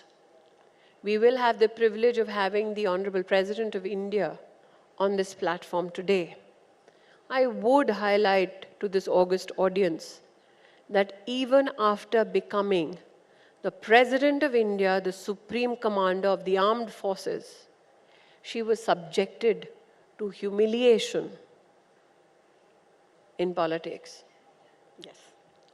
So just because you become an achiever, that doesn't mean your challenges end. That is the fairy tale we need to stop selling to young girls. In fact, my personal anecdote is I'm from the Indian Railway Traffic Service of the 87 batch, and I burst through a very male bastion to become the first woman officer in South Central Railway. And they said, sir, to me for 2 months. So, as a dancer, I live by 3 words: practice, practice, and practice. And that is how what I dance on stage, that glamour is covers all the sweat backstage. So what is the secret to the brilliance of oratorial skill, sharpness of mind and memory that is Smriti Irani? As far as my oratory skills and comebacks go, I practice a lot on my partner. Here, here. But I think what is also inevitable is the need to highlight the necessity to read. We have now necessitated in the digital age accumulation of knowledge through devices.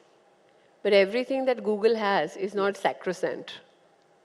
We also need to recognize we have knowledge systems across many dialects of our country. We need to recognize that while I will get much information from the smartphone, there is also a human value to communication. There is also a deep sense, and I think as somebody who has consistently desired to become better, there is a need to ensure that you keep competing with yourself. I do not ever position myself to compete with any other individual. Right. Because that then becomes a standard which is very obvious. Yeah.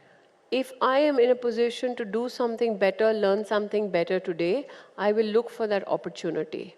For instance, my day began with the Indian Publishing Federation. Okay. Now, that is not a part of my administrative ecosystem or my constitutional mandate. It's a different entity altogether in our country, which employs 1.2 million Indians. I'm not the Minister Publishing.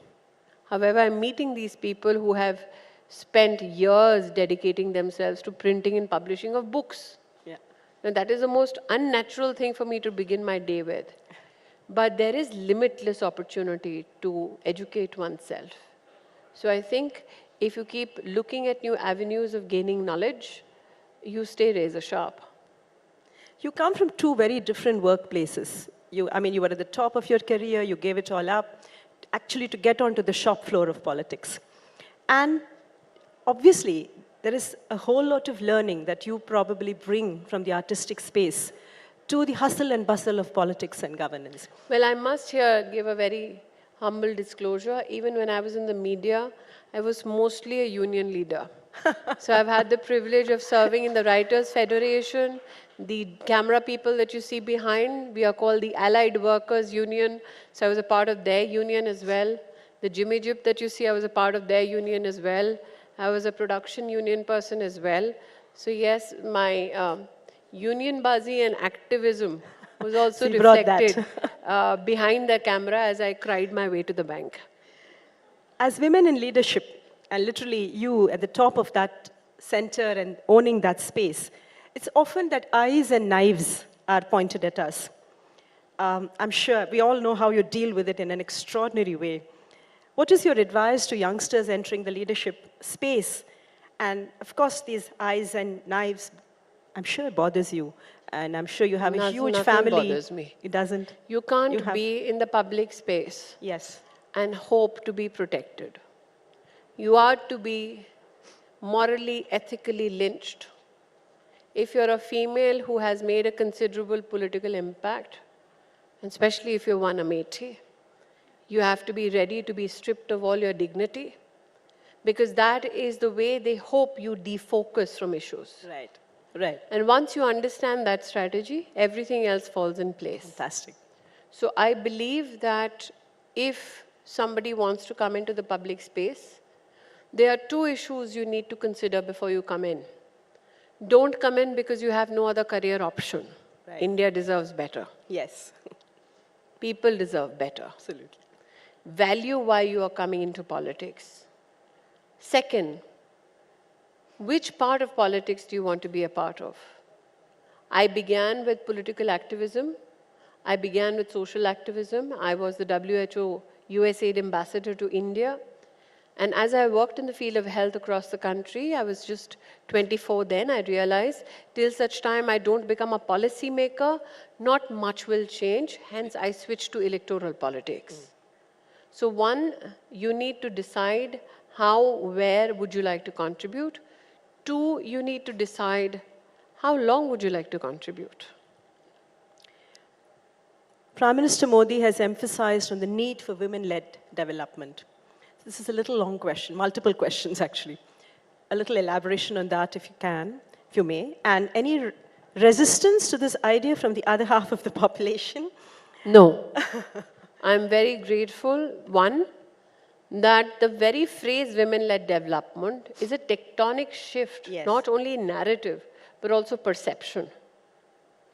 Women in our country were always looked upon as beneficiaries, waiting to be rescued.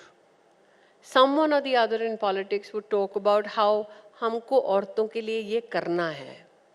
For the first time in Indian politics, we have now a Prime Minister who says, देश के लिए अगर कुछ करना है, तो औरतों का सहारा ज़रूरी है. बिल्कुल. And women-led development quantifies the monetary impact women have in our country. For instance, 110 million toilets built. The government, which was Congress-led in the year 2005-06, if you look at the National Family Health Survey 3, they knew in 2005-06 that women are getting raped when they go out to defecate in the open. They knew that only 38% of households in our country have toilets. They knew in 2010 that the World Bank says that 6% of your GDP is taking a hit because of lack of sanitation. Nobody did anything. And building toilets has never been politically glamorous. No woman in our country has ever walked up to a politician to say, please build me a toilet. Now, 110 million toilets get built. You ensure enhanced, dignified means of starting a day. 230 million bank accounts get opened. 200 million women get mudra loans. Before 2014, many people said women cannot start businesses because they have no access to collateral-free loans. When mudra came, nobody said it's a loan for women. It was actually not gendered. It was for men and women. And it was not just happenstance that 70% of the beneficiaries turned out to be women. Now look at it from a rural point of view, or look at it from an urban slum point of view. Imagine a woman sitting in some village or in a jhuggi jhopri, drawing up a business plan, going to a bank, convincing the bank that they can service the loan, take the loan, service it, grow their business, give the money back. NPA for women who take loans from bank is less than 2% compared to men. We are doing far better. We have proven now financially that we are better investments. So I think when you talk about women-led development, that is exactly where the Prime Minister has taken the governance agenda too. With that if you cushions want and to fallback. financially be strengthened as a society, then it is imperative that women be equal partners. So it's obviously there's a lot of cushions and fallback already Women woven into the system. I would not term it as cushions. That Necessities. That makes light of our achievement. Yes. Nothing is a cushion. We didn't have access. We have now equal access and we are doing better than men. That is how one should position it. Yes. No woman is getting a cushion. So how does, when you're talking of women-led development, when I meant cushion, I mean, what is the fallback that she would need to be supported with, considering that the multiple roles that she will be continued to expected to play, and the policies and practices and social messaging that will be required to facilitate this transition and I empathy think it's and about support? creating access to opportunity. For instance, I cannot imagine why young girls were not allowed to study in Sainik schools. Now we have young girls studying in Sainik schools. We have women now in the Permanent Commission. We have women now who are launching our space programs to Mars or Chandrayaan. These are not women who just happen to be now contributing. These are women who are waiting for that opportunity at that high table. So I believe that when you talk about what is the social change, I mean, Tessie and 3 other scientists joined us recently at the G20 summit for women ministers in Gandhinagar. And the G20 partners were aghast. They thought that a prima donna in all scientific gear is going to walk in as the ISRO face. And suddenly, it's very quietly walked in, Tessie, and then Ritu walked in, and everybody else walked in, and they were like, these are the women who went and did this remarkable thing at Mars. We said yes. So I think there is this perception that if it is a female who's launching rockets, then she wouldn't be this 50-something lady in a sari. So I think those perceptions are now slowly changing, yes. And I'm very happy because I've always said this, that modernity is a state of mind, it is not a dress code. Yes. And the fact that Indian women are doing well in science and innovation is something that makes me extremely glad. In fact, you would all be happy to know that the incidences of women now enrolling in PhD programs in our country has gone up by 99.5%. Wow. Fantastic. So coming back to Smriti Irani ji, what is your core strength? Not core competency, core strength. Your one fallback that has never failed you. Is it I have no Ganapati? fallback. Is it Ganesha that you and I are I wearing? have no fallback. And that is my strength. Okay. That you have no option but to succeed. Because if I was comfortable, I wouldn't be here today. So anybody who thinks you need this cushion, this fallback, you aren't going anywhere. Is that your core strength, that you have no fallback? I guess it's different for me because I come from a poor background. So no matter how much I achieve, no matter how much money I make, I was one of the highest paid actors in this country. Yes. The chip on the shoulder will always be there. Yes. So the secret to my success, I have no fallback plan, no fallback person. I just have me. As India enters a revolutionary phase of women-led development and onward in her march towards a century of independent India, what would be the 3 brief, most important advice you would give the young? I began again, nobody takes advice, especially young women. I will only have a request. Okay. As has been enunciated by the Honorable Prime Minister yesterday. We are at a time in our country's history where we can catapult to new achievements in new areas for a greater good. Wonderful. We cannot afford to lose this opportunity. Yes. We cannot afford to be pushed back. We cannot afford to be segregated in silos. We cannot afford to lose focus. It is a national ambition now. Right. To be in the top 3 economies of the world.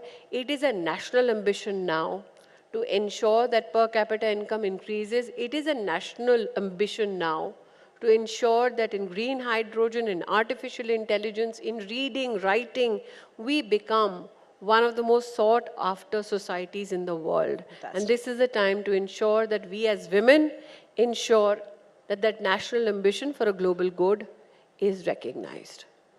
So fierce, she is. Feisty, she is Stree. Fiery, Shakti. Fearless, Smriti Irani. Ladies and gentlemen, put your hands together for the one and only Smriti Irani. Ladies and gentlemen, put your hands together for Smriti Irani ji and also Ananda Shankar Jain ji. And if I may have the honor of presenting something to both our guests, some role that he can play today, right, on She Shakti. Ma'am, this is for you. Thank you so much. Thank you. And this is for you, ma'am. Thank you, ladies. Thank you so much. Ma'am, can you please come together for a nice picture? And can I just bomb this? Yeah. Thank you so much. Thank you so much, ma'am. Thank you, lovely. Did you enjoy the conversation?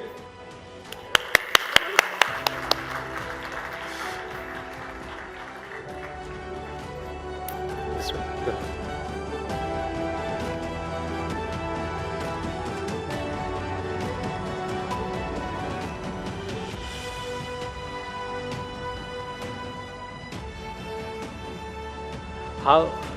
How much I'd like to be the fly on the wall to listen to that conversation there, isn't it?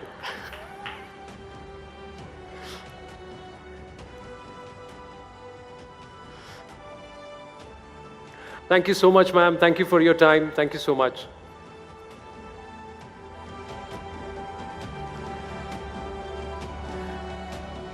Well, ladies and gentlemen, we've got something very special to share with you. This is now some stories. You'll see a lot of achievers, a lot of the manifestation of She Shakti on the Rising India She Shakti platform today. But we've also put out certain stories that are equally inspirational. Alpaben Kakad, living in Gujarat's Morbi, is serving the poor by providing them food for free. Her story inspires many to serve humanity. Have a look at this.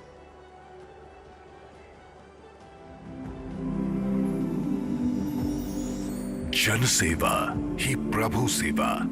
Service of people is the service of God, is the mantra of Alpaben Kakkar's life. A homemaker in Gujarat's Morbi, she doesn't let poor people sleep with empty stomachs and feeds hungry people free of cost. For the last 5 years, Alpaben Kakkar has been feeding the poor in Morbi district. Be it slums or anywhere, Alpaben has taken it upon herself and is distributing food to the needy. ઘણા સમયથી હું પહેલા તો વિસ્તારમાંથી જૂના કપડા ઉઘરાવતી અને ઝૂંપડપટ્ટી વિસ્તારમાં વિતરણ કરવા જતી. ત્યારે એ લોકોની પરિસ્થિતિ જોઈને જેને એક ટાઈમની ભોજન નથી મળતું. Alpaben's husband provides her with all the aid needed to carry out her social duty. In her effort to provide a helping hand to the needy, she has also shared her numbers with all. Network 18 salutes Alpaben Kakkar, a hero and champion who is serving the poor. Her humanitarian approach is a reflection of Rising India's She Shakti. She's a true inspiration for the nation. Ladies and gentlemen, she's so simple, she's so sweet. She came up and we had the surprise that she's sitting in the audience. There is Alpaben Kakkar. Please put your hands together for her. Alpaben, आपका बहुत बहुत धन्यवाद. वहाँ देखिए गृहा मेरे साथी हैं, उनके हाथ में माइक है. मैं आपसे जानना चाहूँगा. Here, take this one.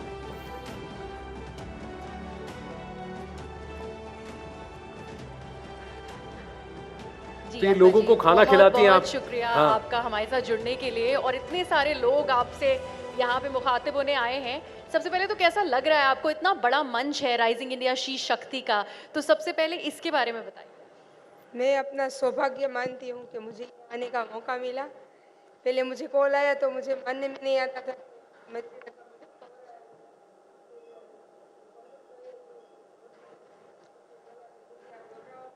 We need the mic up, please.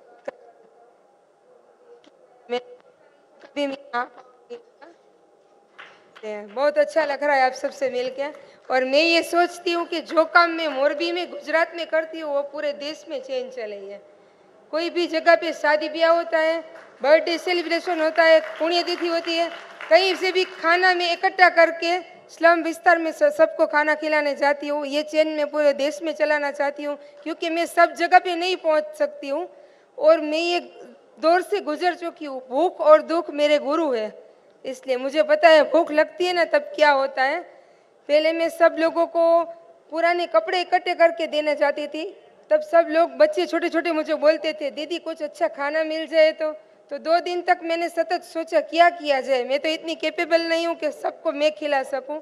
तब मैंने ये प्लान किया कि चलो कुछ शादी ब्याह में जब खाना बचता है तो सब मुझे कॉल करते हैं, मैं लेने जाती हूँ और सबको खिलाती हूँ. 6-7 साल से ये काम करती हूँ मैं और मुझे बहुत आनंद आता है.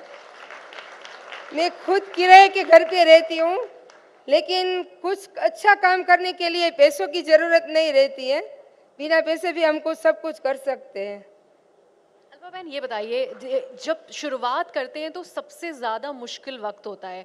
आपके लिए कोई ऐसी वो कहानी जब आपने शुरू किया था कि आप ये करना चाहती हैं लोगों के लिए, सबसे मुश्किल वो दौर कौन सा था और आपने कैसे उसको ओवरकम किया? अच्छा काम करने के लिए मुश्किल तो रहती है दीदी. सब बोलते थे भिखारी की तरह सब जगह खाना इकट्ठा करती है, खाना देने जाती है. कोई बोलता था कि खाना खा जाती है, खुद खाना नहीं बनाती है.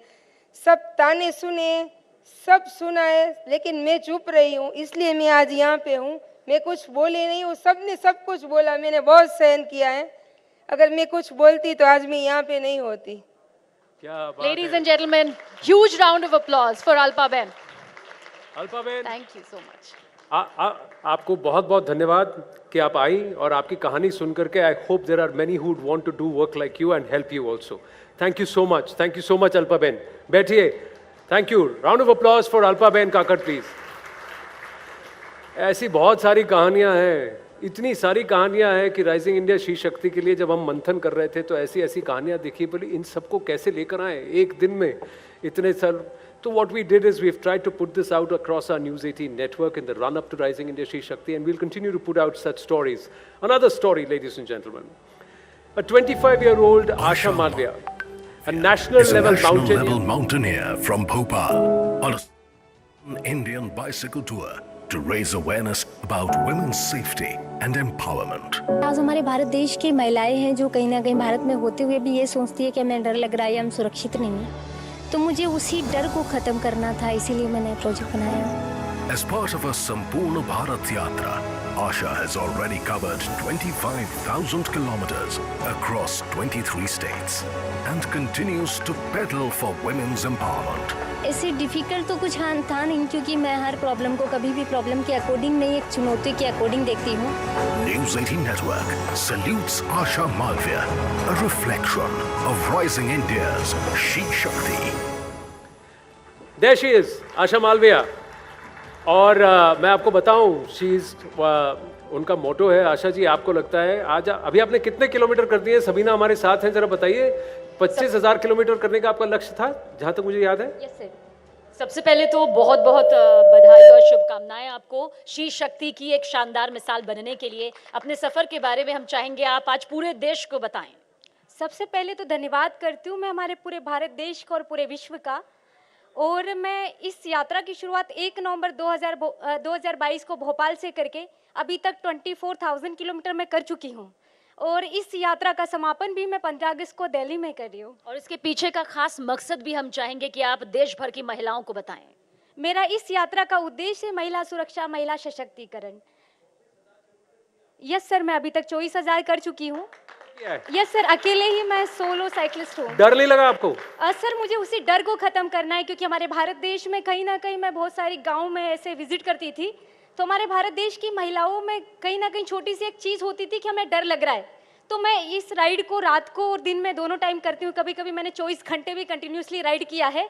और मैं यही प्रूव करना चाहती हूँ कि हमारा भारत देश वाकई सुरक्षित है या नहीं. तो मैंने अभी तक भारत देश में ये जाना है, इन 28 राज्यों में, कि हमारा भारत देश बहुत सुरक्षित देश है. यहाँ महिलाओं की सुरक्षा का प्रॉपर ध्यान रखा जाता है, लेकिन इसकी फर्स्ट जिम्मेदारी हमारी खुद की होना चाहिए, प्रत्येक महिलाओं की और प्रत्येक देशवासियों की होना चाहिए. क्या बात है, 24 घंटे भी साइकिल राइड किया. एंड लुक एट हर, छोटा पैकेट बड़ा धमाका है. आप बहुत big round of applause for Asha Bhosle, please. Ladies and gentlemen, we've got a message from the Honorable Chief Minister of Madhya Pradesh. The government of Madhya Pradesh has actually helped Asha Bhosle, who actually hails from Uttar Pradesh, in her quest to come and cycle across the length and breadth of Bharat. If you see a lot of activity around you, uniformed gentlemen and personnel around, that's the cue that the President of India is at the Taj Palace. She is right next door at the Wazir Hall, and she should be in our midst very soon. But before that, this message from Shivraj Singh Chauhan ji. प्रिय मित्रों, प्रधानमंत्री नरेंद्र मोदी जी का संकल्प है एक वैभवशाली, गौरवशाली, संपन्न, समृद्ध और आत्मनिर्भर भारत का निर्माण. लेकिन आत्मनिर्भर भारत का निर्माण बिना महिला सशक्तिकरण के नहीं हो सकता. इसलिए मध्य प्रदेश में महिला सशक्तिकरण के लिए हमने अनेकों कदम उठाए हैं. 2007 में हमने बिगड़ते हुए लिंगानुपात को ठीक करने के लिए लाडली लक्ष्मी योजना की शुरुआत की. और लाडली लक्ष्मी योजना की अवधारणा है कि बेटी पैदा होगी तो वो लखपति होगी. आज मध्य प्रदेश में 45 लाख से ज्यादा लाडली लक्ष्मी बेटियां हैं, जिनकी पढ़ाई लिखाई और आगे बढ़ने का मार्ग हमने प्रशस्त किया है. इतने ही नहीं, ये मध्य प्रदेश पहला राज्य था देश में जिसने स्थानीय निकाय के चुनाव में 50% रिजर्वेशन अपनी बहनों को दिया था. मुझे बताते हुए खुशी है कि 52% से ज्यादा बहनें स्थानीय निकायों के चुनाव में चुनकर आई हैं और ग्राम और नगर सरकारें चला रही हैं। हमने 50% आरक्षण शिक्षक जैसी नौकरियों में भी दिया और 30% भर्तियां बेटियों की मध्य प्रदेश पुलिस में भी की। अगर कोई बहन बेटी के नाम पर मकान, दुकान, खेत खरीदता है तो स्टाम्प शुल्क केवल 1% लगता है। इसलिए अब संपत्तियां बड़ी मात्रा में बहनों के नाम पर खरीदी जा रही है। संबल जैसी योजना ने मध्य प्रदेश की बहनों को बहुत संबल दिया और मुख्यमंत्री कन्या विवाह योजना ने बेटियों के विवाह को बोझ नहीं रहने दिया। अभी अभी हमने लाडली बहना योजना बनाई। ये मुख्यमंत्री लाडली बहना योजना बहनों की जिंदगी में एक नया बदलाव लेकर आई है, खुशियों की सौगात लेके आई है। इस योजना में लगभग 1.25 करोड़ बहनों के खाते में हर महीना 1000 रुपया डाला जा रहा है। महिला सशक्तिकरण के लिए योजना बहुत महत्वपूर्ण साबित हो रही है। और एक और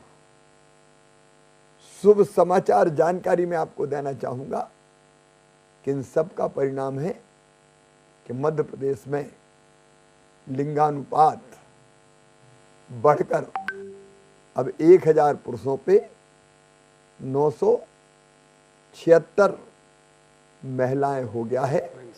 बेटियों की संख्या निरंतर बढ़ रही है। बहुत बहुत शुभकामनाएं। धन्यवाद। Well, that was a message from Shivraj Singh Chauhan ji. Madhya Pradesh, on the one hand, sees a lot of floods. On the other hand, it also sees water scarcity or drought. Now, amidst this water crisis in Madhya Pradesh's Bundelkhand region, this is the story of a young resident, Babita Rajput, whose effort and innovation led to a solution to this entire problem. Have a look at this. Women in Madhya Pradesh's Bundelkhand region regularly struggle to travel several kilometers to get water. The young resident, Babita Rajput, devised an idea that solved the problem for her village. हमारे गांव में पानी की अत्यधिक समस्या थी, जहां पर अगर हेडपंपों पर देखा जाए तो लाइन लगाकर लोग खड़े होते थे और सर पर 3 से 4 घड़े लेकर महिलाएं आती थी। 2 सर पर, एक हाथ में, एक कमर पर, इस प्रकार से पानी भरती थी। She collaborated with an NGO and led a group of over 100 women to dig through a mountain 107 meters long to connect their dried up pond to a nearby canal. Her efforts were recognized by Prime Minister Narendra Modi during his Mann Ki Baat address. News 18 Network salutes Babita's courage, determination and leadership, an inspiration for all.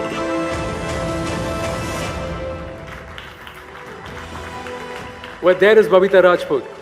Babita ji, namaste. Yes, Kriha, quick question with her. Babita ji, सबसे पहले तो आपने कैसे ये जाना कि आपको खड़े होना है ये वाटर क्राइसिस की? जब हम बात कर रहे हैं आपके एरिया में, आपको क्यों लगा कि मैं खड़ी होती हूँ, मैं लोगों की मदद करूँगी और आगे बढ़ूँगी? सबसे शुरुआत में तो बचपन से ही जब देखते आए हैं कि हमारे बुंदेलखंड में पानी की समस्या, और सबसे बड़ी समस्या ये है कि महिलाओं को बाहर जा कर के पानी भरना पड़ता था। 1 से 1.5 किलोमीटर दूर जा कर के पानी भरना पड़ता था और इससे कई बार मम्मी, चाची, भाभी लोगों पर हिंसा भी होती थी। मारपीट भी उनके घर वाले करते थे, सास ससुर करते थे कि अभी तक खाना नहीं बना, जबकि वो बहुत दूर से पानी भरने जाती थी। कई बार हमारे जैसी लड़कियां पढ़ाई नहीं कर पाती थी। मम्मी पापा बोलते थे कि पढ़ाई बाद में करो, पहले पानी भर के लाओ। तो मुझे लगा कि मुझे खड़ा होना चाहिए और जैसी मैंने समस्याओं को सामना किया है उस तरीके से और हमारी बहनें और लड़कियां और महिलाएं समस्या का सामना ना करें, इसलिए। Thank you so much, Babita ji. Ladies and gentlemen, huge round of applause. Round of applause. Thank you. Now, I quickly want to ask how many men under 40 who are sitting behind there? Men under 40? Yes, please put your hands up and also please raise your seats and vacate them for the ladies who are standing all around you. Let's try and do that, please, on our own. I don't need to point out anybody. Please vacate the seats for the ladies who are standing there. And gentlemen here on this side also, जो चुप रहे हैं, बैठ रहे हैं इधर उधर, आपकी कुर्सियां हैं, आसपास महिलाएं खड़ी हैं, प्लीज उन्हें बैठने दें. Please, I don't want to point out and request somebody. Please do it on your own. Let's not have women standing around, please. Please make way for the ladies. Thank you. Thank you very much. I think that is something which all of us can do. There are a lot of people standing here. I request you, all of you, to please clear this aisle, clear this area. Head back, please. Thank you very much. A superintendent from Yamunanagar's Balkunj, Mona Chauhan, has reunited 700 missing children with their families in the last 10 years. 700 missing children with their families in the last 10 years. Have a look at this story of Mona Chauhan. In a country with the largest population, it's difficult to reunite separated children with their families. But Mona Chauhan has taken up this task upon herself. Mona Chauhan, currently the superintendent at Chachrauli Balkunj in Haryana, has reunited about 700 missing children with their families in the last 10 years. Mona Chauhan shares an emotional connection with missing children. During her tenure up till now, she has solved several cases, some cases where even families lost their hope. हमने आज तक जो है इन 10 वर्षों में लगभग 700 missing बच्चों को उनके परिवार तक पहुंचाया है. Through her grit and passion, she continues to unite the lost ones with their respective families. Network 18 salutes Mona Chauhan's undying spirit and unconditional service. Her inspiring story is a true example of She Shakti, who believes in "Main kar sakti hu." Mona Chauhan, do we have her in the house here? There she is. Mona ji, big round of applause. Well done, Mona ji. Quick question and answer with you, Mona ji. As we celebrate She Shakti, the Honorable President is with us. Mona ji, एक बड़ा सफर आपने यहाँ पर तय किया है, बहुत परिवारों को खुशियाँ दी हैं और शी शक्ति की मिसाल आखिरकार आप बनी। पहले तो मैं शी शक्ति का बहुत बहुत थैंक्स करना चाहूँगी कि मुझे यहाँ पर बुलाकर एक मौका दिया कि मैं आम लोगों से एक अपील कर सकूँ कि पूरे भारतवर्ष में बहुत सारे बच्चे ऐसे हैं जो गुमशुदा होकर बहुत सारे होम्स में रह रहे हैं। तो मैं सभी से एक रिक्वेस्ट ये करूँगी कि सभी की साझा जिम्मेदारी है कि अगर आपको कोई बच्चा ऐसा मिलता है कि आपको डाउट होता है कि वो बच्चा मिसिंग है, तो आप उसे उसके घर तक सकुशल पहुंचाने का एक प्रयास करें ताकि एक बच्चा अपने परिवार से मिल सके। मैं बताना चाहूँगी कि पिछले 10 सालों में मैंने लगभग 700 गुमशुदा बच्चों को उनके परिवारों तक पहुंचाया है। और खतरनाक चुनौतियाँ भी क्या इस बीच आपको झेलनी पड़ी कभी? इस बहुत सारी चुनौतियां सामने आई हैं, लेकिन चुनौतियों के बावजूद बहुत लोग हैं जो हमारी हेल्प करते हैं। मीडिया हमारी बहुत हेल्प करता है, पुलिस हमारी बहुत हेल्प करती है, लोकल लोग हमारी बहुत हेल्प करते हैं। तो मैं उन सभी का भी बहुत बहुत शुक्रिया आपका शी शक्ति के इस मिसाल बनने के लिए। आपका सफर यूं ही जारी रहे।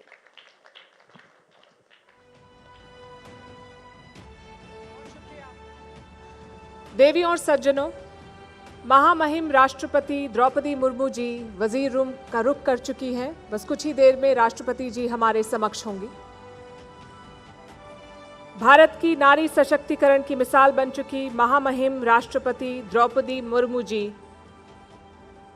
कुछ ही पलों में हमारे बीच होंगी।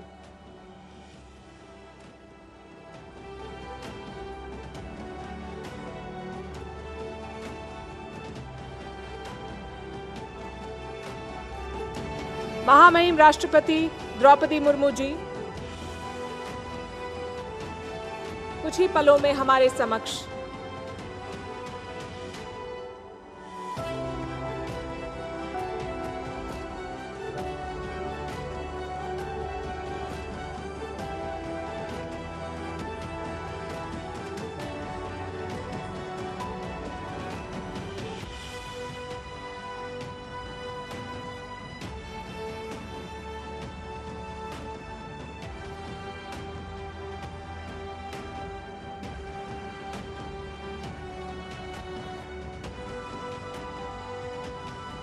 महिला सशक्तिकरण की एक मिसाल।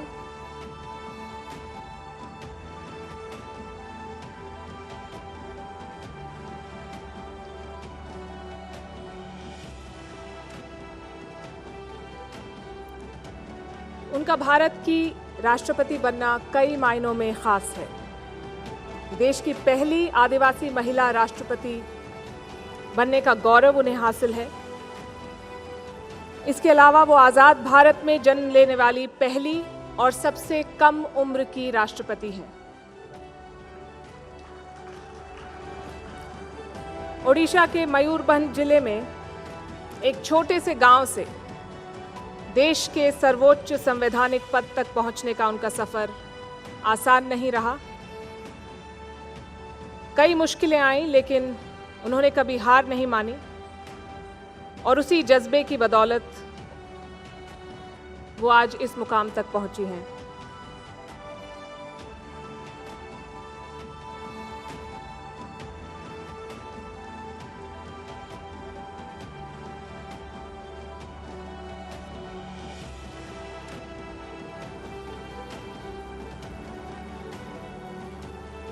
कुछ ही क्षणों में महामहिम राष्ट्रपति जी हमारे समक्ष होंगी। नेटवर्क 18 अपने राइजिंग इंडिया शी शक्ति मंच से भारत की महिलाओं के हौसले और जज्बे को सलाम करता है और ऐसे मंच पे राष्ट्रपति का होना हम सभी के लिए गर्व की बात है। उनकी यात्रा हम सभी को प्रोत्साहित करती है। शी शक्ति के जरिए हम महिलाओं की शक्ति, दृढ़ता और असीमित संभावनाओं के समागम को सम्मानित करने का एक छोटा सा प्रयास कर रहे हैं।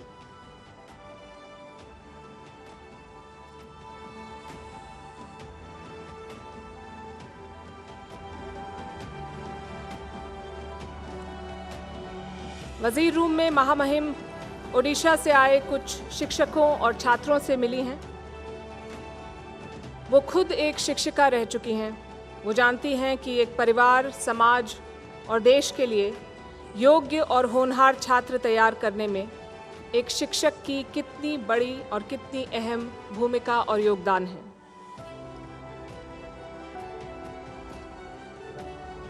राष्ट्रपति द्रौपदी मुर्मू जी का खुद का जीवन संघर्ष और असाधारण उपलब्धियों की मिसाल है। एक शिक्षिका, जूनियर क्लर्क, पार्षद, विधायक, राज्यपाल और अब भारत की महामहिम राष्ट्रपति।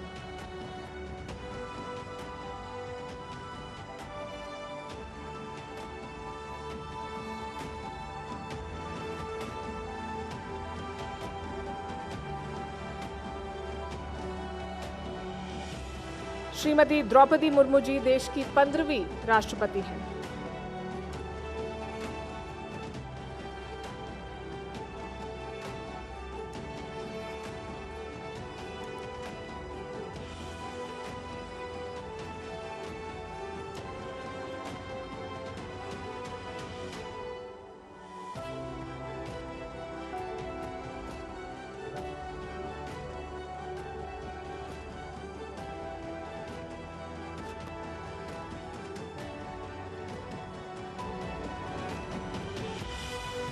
बस कुछ ही और क्षण और वो हमारे बीच होंगी।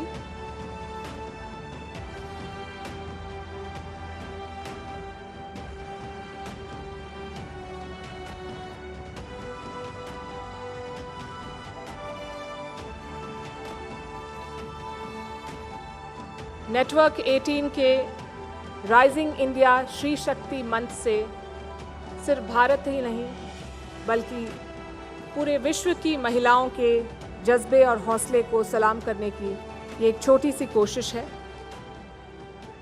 महिलाओं को सम्मानित करने का प्रयास, महिलाओं को प्रेरित करने का प्रयास,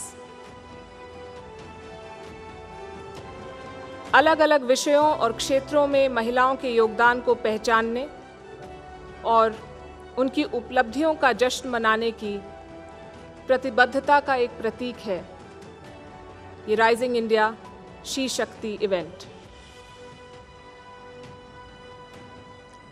आज हम इस मंच से देश की उन महिलाओं से रूबरू हो रहे हैं जो अपने अपने प्रोफेशन में, अपने अपने कार्यक्षेत्र में न सिर्फ कामयाबी के शिखर पर मौजूद हैं बल्कि देश की आधी आबादी के लिए एक मिसाल बन चुकी हैं।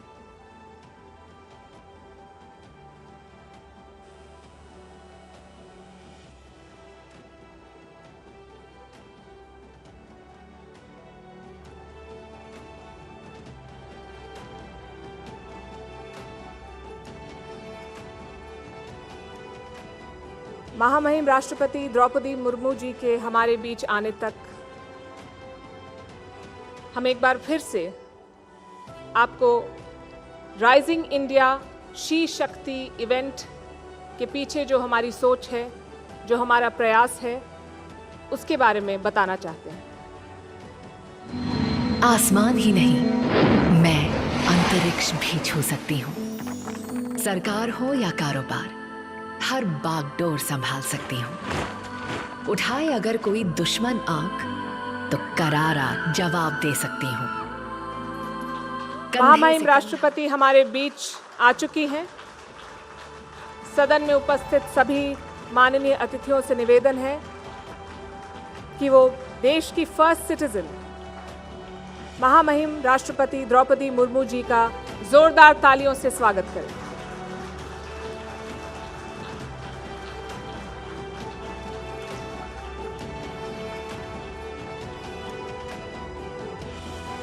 अब मैं हॉल में मौजूद तमाम माननीय अतिथियों से निवेदन करूंगी कि वो भारत के राष्ट्रगान के सम्मान में खड़े हों। प्रिया सरैया राष्ट्रगान गाएंगी। प्रिया हिंदी फिल्म जगत की जानी मानी प्लेबैक सिंगर और गीतकार हैं और वो भारतीय और पाश्चात्य क्लासिकल संगीत में उस्ताद हैं। आइए स्वागत करते हैं प्रिया सरैया का।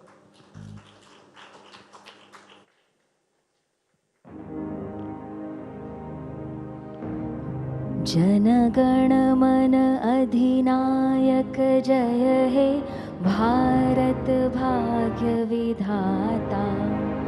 पंजाब सिंधु गुजरात मराठा द्राविड़ उत्कल बंगा।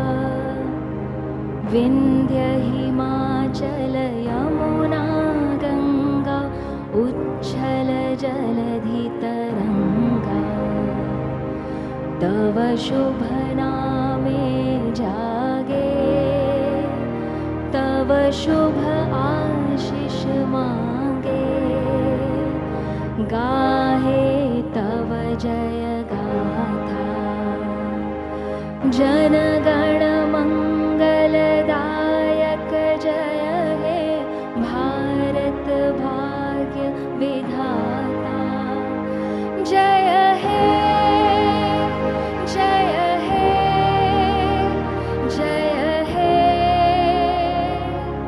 जय जय जय जय हे।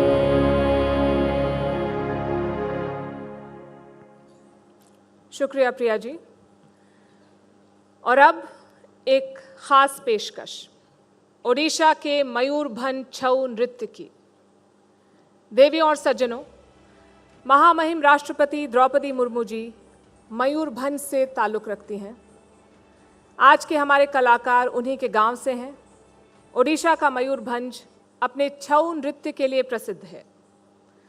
छऊ एक नाट्य नृत्य है और इसमें नृत्य के साथ साथ युद्ध कला का मिश्रण भी होता है। छऊ नृत्य में देवी देवताओं और कभी कभी पशुओं के पात्रों को चित्रित किया जाता है। आज हमारे कलाकारों को ट्रेन किया है देश विदेश में प्रख्यात नृत्य कला में निपुण सुभश्री भौमिक जी ने। आप सभी से आग्रह है कि ओडिशा से आए हमारे कलाकारों का जोरदार तालियों से स्वागत करें।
अद्भुत प्रस्तुति। देवी और सज्जनों, जोरदार तालियां मयूरभंज के छऊ नृत्य की इस खूबसूरत पेशकश के लिए। ये कलाकार प्रोजेक्ट छावनी के छात्र हैं और ये उड़ीसा का एक पारंपरिक नृत्य है। जैसा कि मैंने आपको बताया, ये एक नाट्य नृत्य है। इसमें देवी देवताओं और कभी कभी पशुओं के पात्रों को भी चित्रित किया जाता है। इस नृत्य में तमाम कलाकार अपने परंपरागत परिधान पहनते हैं और एक समय में सिर्फ पुरुष इस नृत्य को किया करते थे, पर इसके आधुनिक रूप में महिलाएं भी इस छऊ नाट्य नृत्य में हिस्सा लेती हैं। ये प्रोजेक्ट छावनी के छात्र थे जिन्होंने ओडिशा के मयूरभंज के छऊ नृत्य का प्रदर्शन किया। ये महामहिम राष्ट्रपति जी के गांव से आते हैं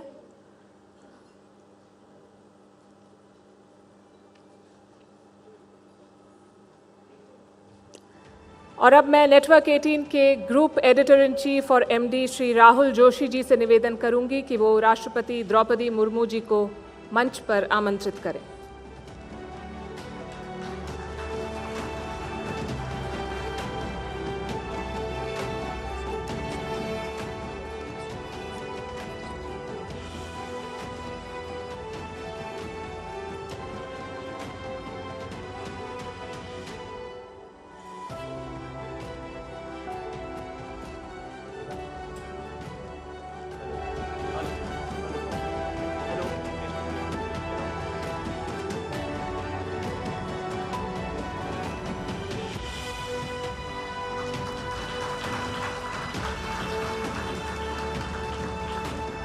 धन्यवाद। अब मैं श्री राहुल जोशी जी से निवेदन करूंगी कि वे माननीय राष्ट्रपति जी को राइजिंग इंडिया शी शक्ति का मोमेंटो भेंट करें।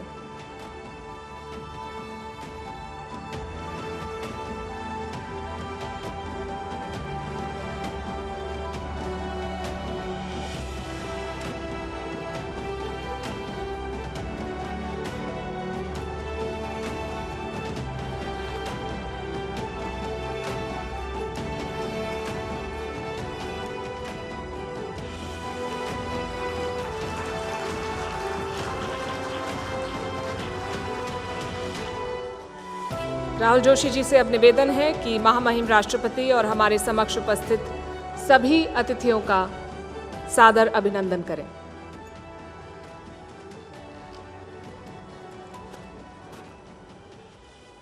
आदरणीय राष्ट्रपति श्रीमती द्रौपदी मुर्मू जी, अपनी गरिमामय उपस्थिति से शी शक्ति समारोह की शोभा बढ़ाने के लिए नेटवर्क 18 की ओर से आपको हार्दिक धन्यवाद।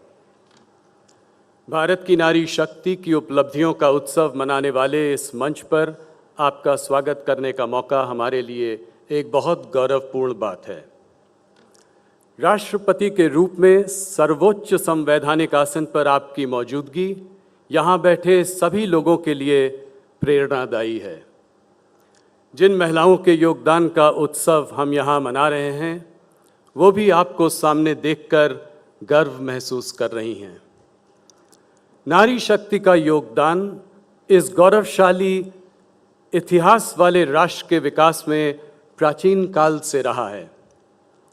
आदि गुरु शंकराचार्य ने भी नारी शक्ति को समर्पित अपनी रचना सौंदर्य लहरी में पहले श्लोक में कहा है, शिव शक्तया युक्तो यदि भवति शक्तः प्रभिवन्तु न च देवं देवो न खलु कुशलः स्पंदितुमपि।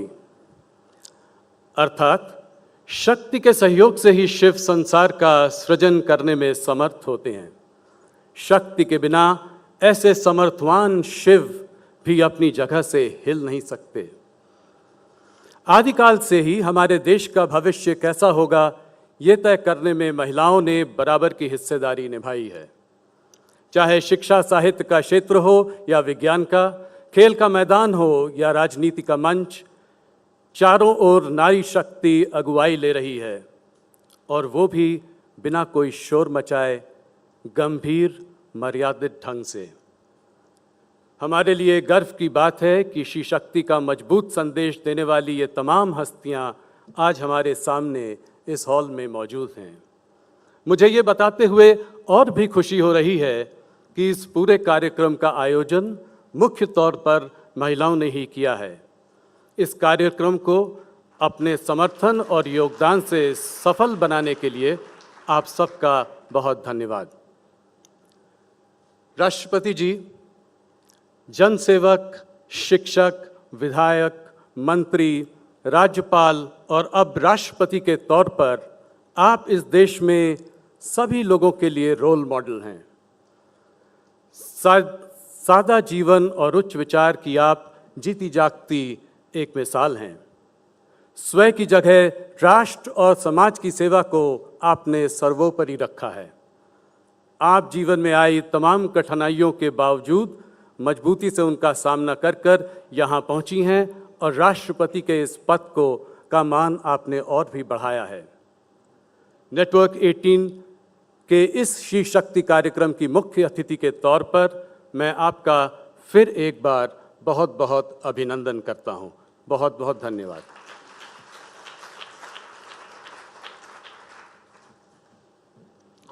धन्यवाद राहुल जी। नारी शक्ति है, प्रेरणा का स्रोत है, ऊर्जावान, निर्भीक और शाश्वत अग्नि है। और आज हम नेटवर्क 18 के राइजिंग इंडिया शी शक्ति के मंच के जरिए महिलाओं की उपलब्धियों को सम्मानित करने के लिए एकत्रित हुए हैं। ये सम्मान उनकी मेहनत और लगन के लिए है। लिहाजा इस मौके को और ख़ास बनाने के लिए हम आपके समक्ष पेश करने जा रहे हैं राइजिंग इंडिया शी शक्ति एंथम। इसे प्रिया सुरैया ने शब्दों और सुरों में पिरोया है। मैं उनसे अनुग्रह करती हूं कि वो राइजिंग इंडिया शी शक्ति एंथम प्रस्तुत करें।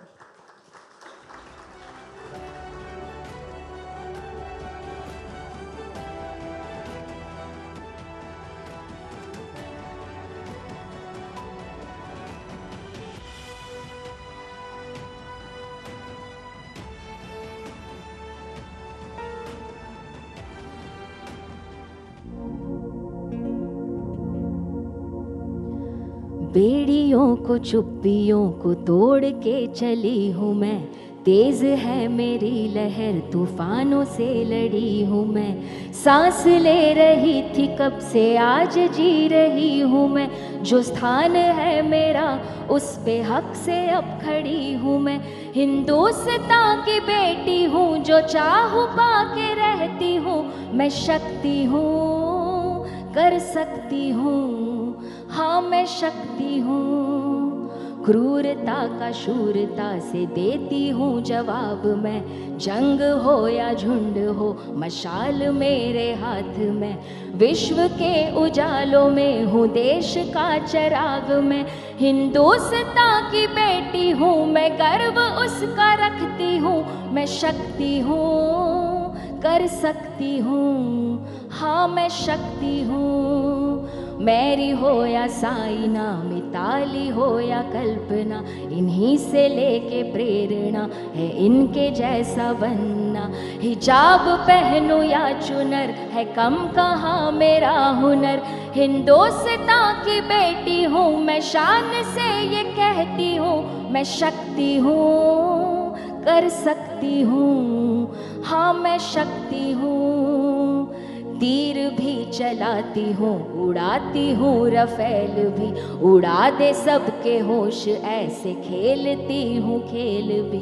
परवाज ले चुकी हूँ मैं ना अब है मुड़ के देखना, हिंदुस्तान की बेटी हूँ आज़ाद हो के रहती हूँ। मैं शक्ति हूँ कर सकती हूँ, हाँ हाँ मैं शक्ति हूँ, हाँ मैं शक्ति हूँ।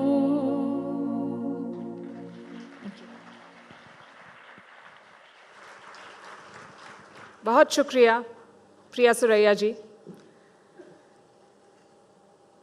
अब हम मंच पर भारत की एक ऐसी शख्सियत को आमंत्रित करने जा रहे हैं जिनको किसी परिचय की ज़रूरत नहीं है। उनकी आवाज़ ही उनकी पहचान है। ये वो आवाज़ है जिसने भारतीय फिल्म संगीत को ना सिर्फ एक नई ऊंचाई दी बल्कि एक नया आयाम भी दिया है। देवियों और सज्जनों, हमारे बीच सुरों की मल्लिका आशा भोसले जी मौजूद हैं।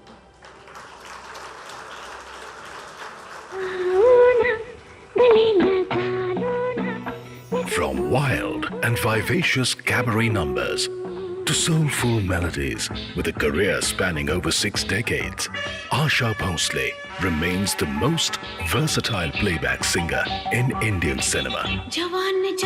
At a time when singers like Lata Mangeshkar, Geeta Dutt and Shamshad Begum were ruling the charts, it was not easy for Asha Bhosle to make place for herself. But heartfelt, romantic numbers like this one got her noticed.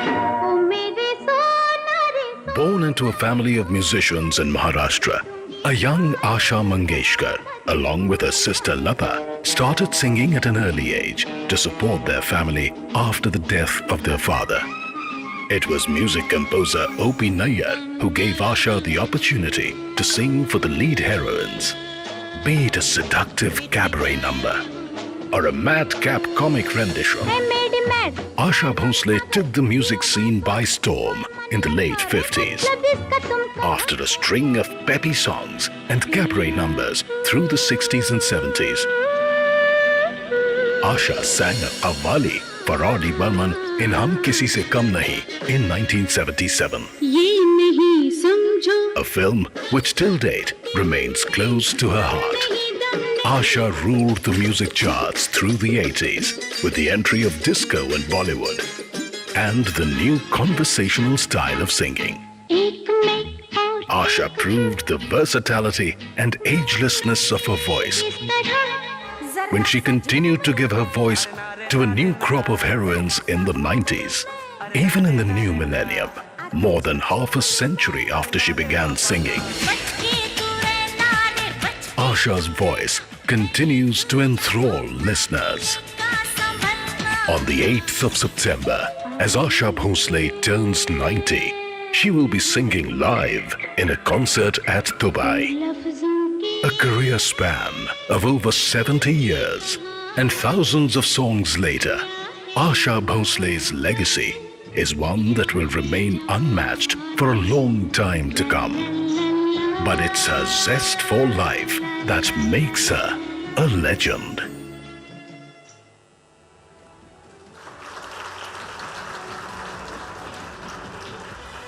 आज rising India she Shakti के मंच पर महामहिम राष्ट्रपति द्रौपदी मुर्मू जी आशा भोसले जी को भारतीय संगीत में उनके योगदान के लिए सम्मानित करेंगी। आशा जी, आपसे निवेदन है कि आप मंच पर आएं।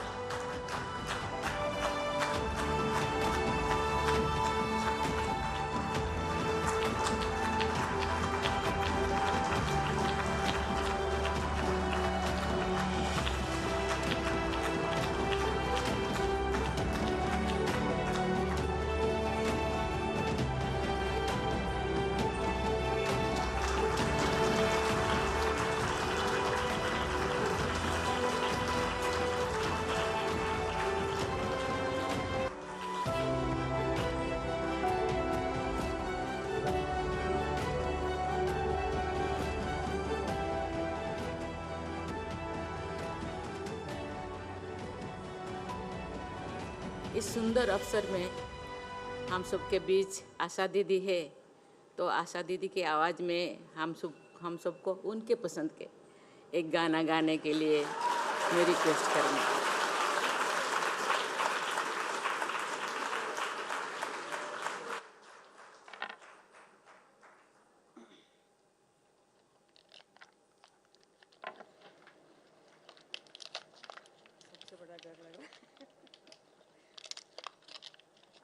कहा था कि hello hello hello hello hello hello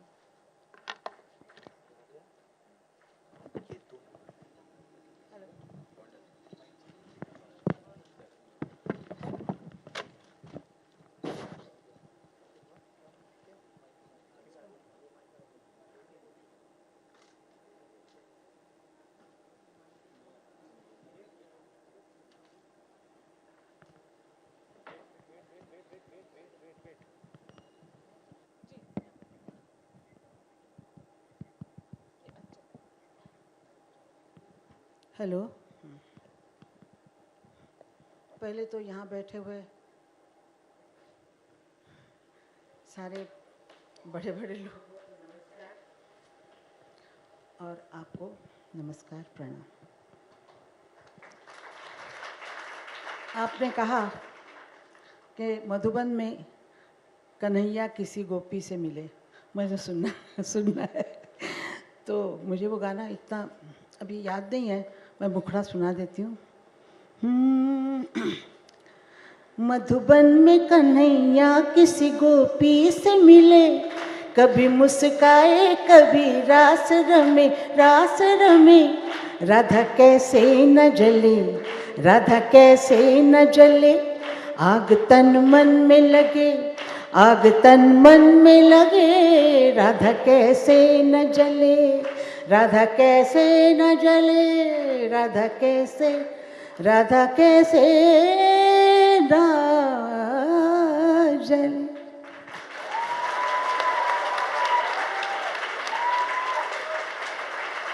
अभी मेरे पसंद के है, आपके पसंद के चुरा लिया है, चुरा लिया है तुमने जो दिल को, नजर नहीं चुराना सनम। बदल के मेरी तुम जिंदगानी, कहीं बदल ना जाना सनम।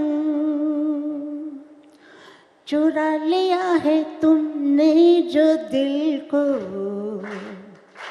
नजर नहीं चुराना सनम। बदल के मेरी तुम जिंदगानी, कहीं बदल ना जाना सनम। आहा आहा आहा।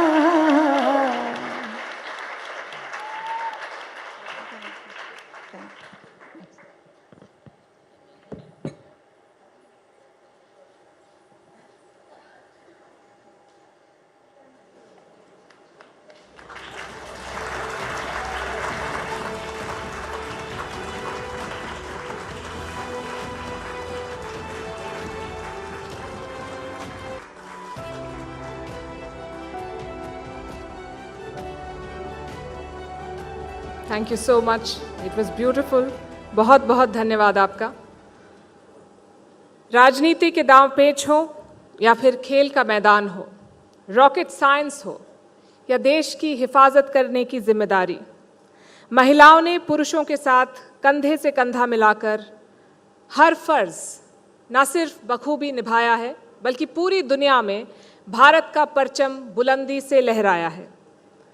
और नेटवर्क 18 अपने राइजिंग इंडिया शी शक्ति मंच से भारत की ऐसी ही महिलाओं के हौसले और जज्बे को सलाम करता है। शी शक्ति महिलाओं को सम्मानित करने का एक प्रयास है। मैं अब महामहिम राष्ट्रपति द्रौपदी मुर्मू जी से विनम्र निवेदन करती हूं कि वो नारी शक्ति पर अपने विचार हमसे साझा करें।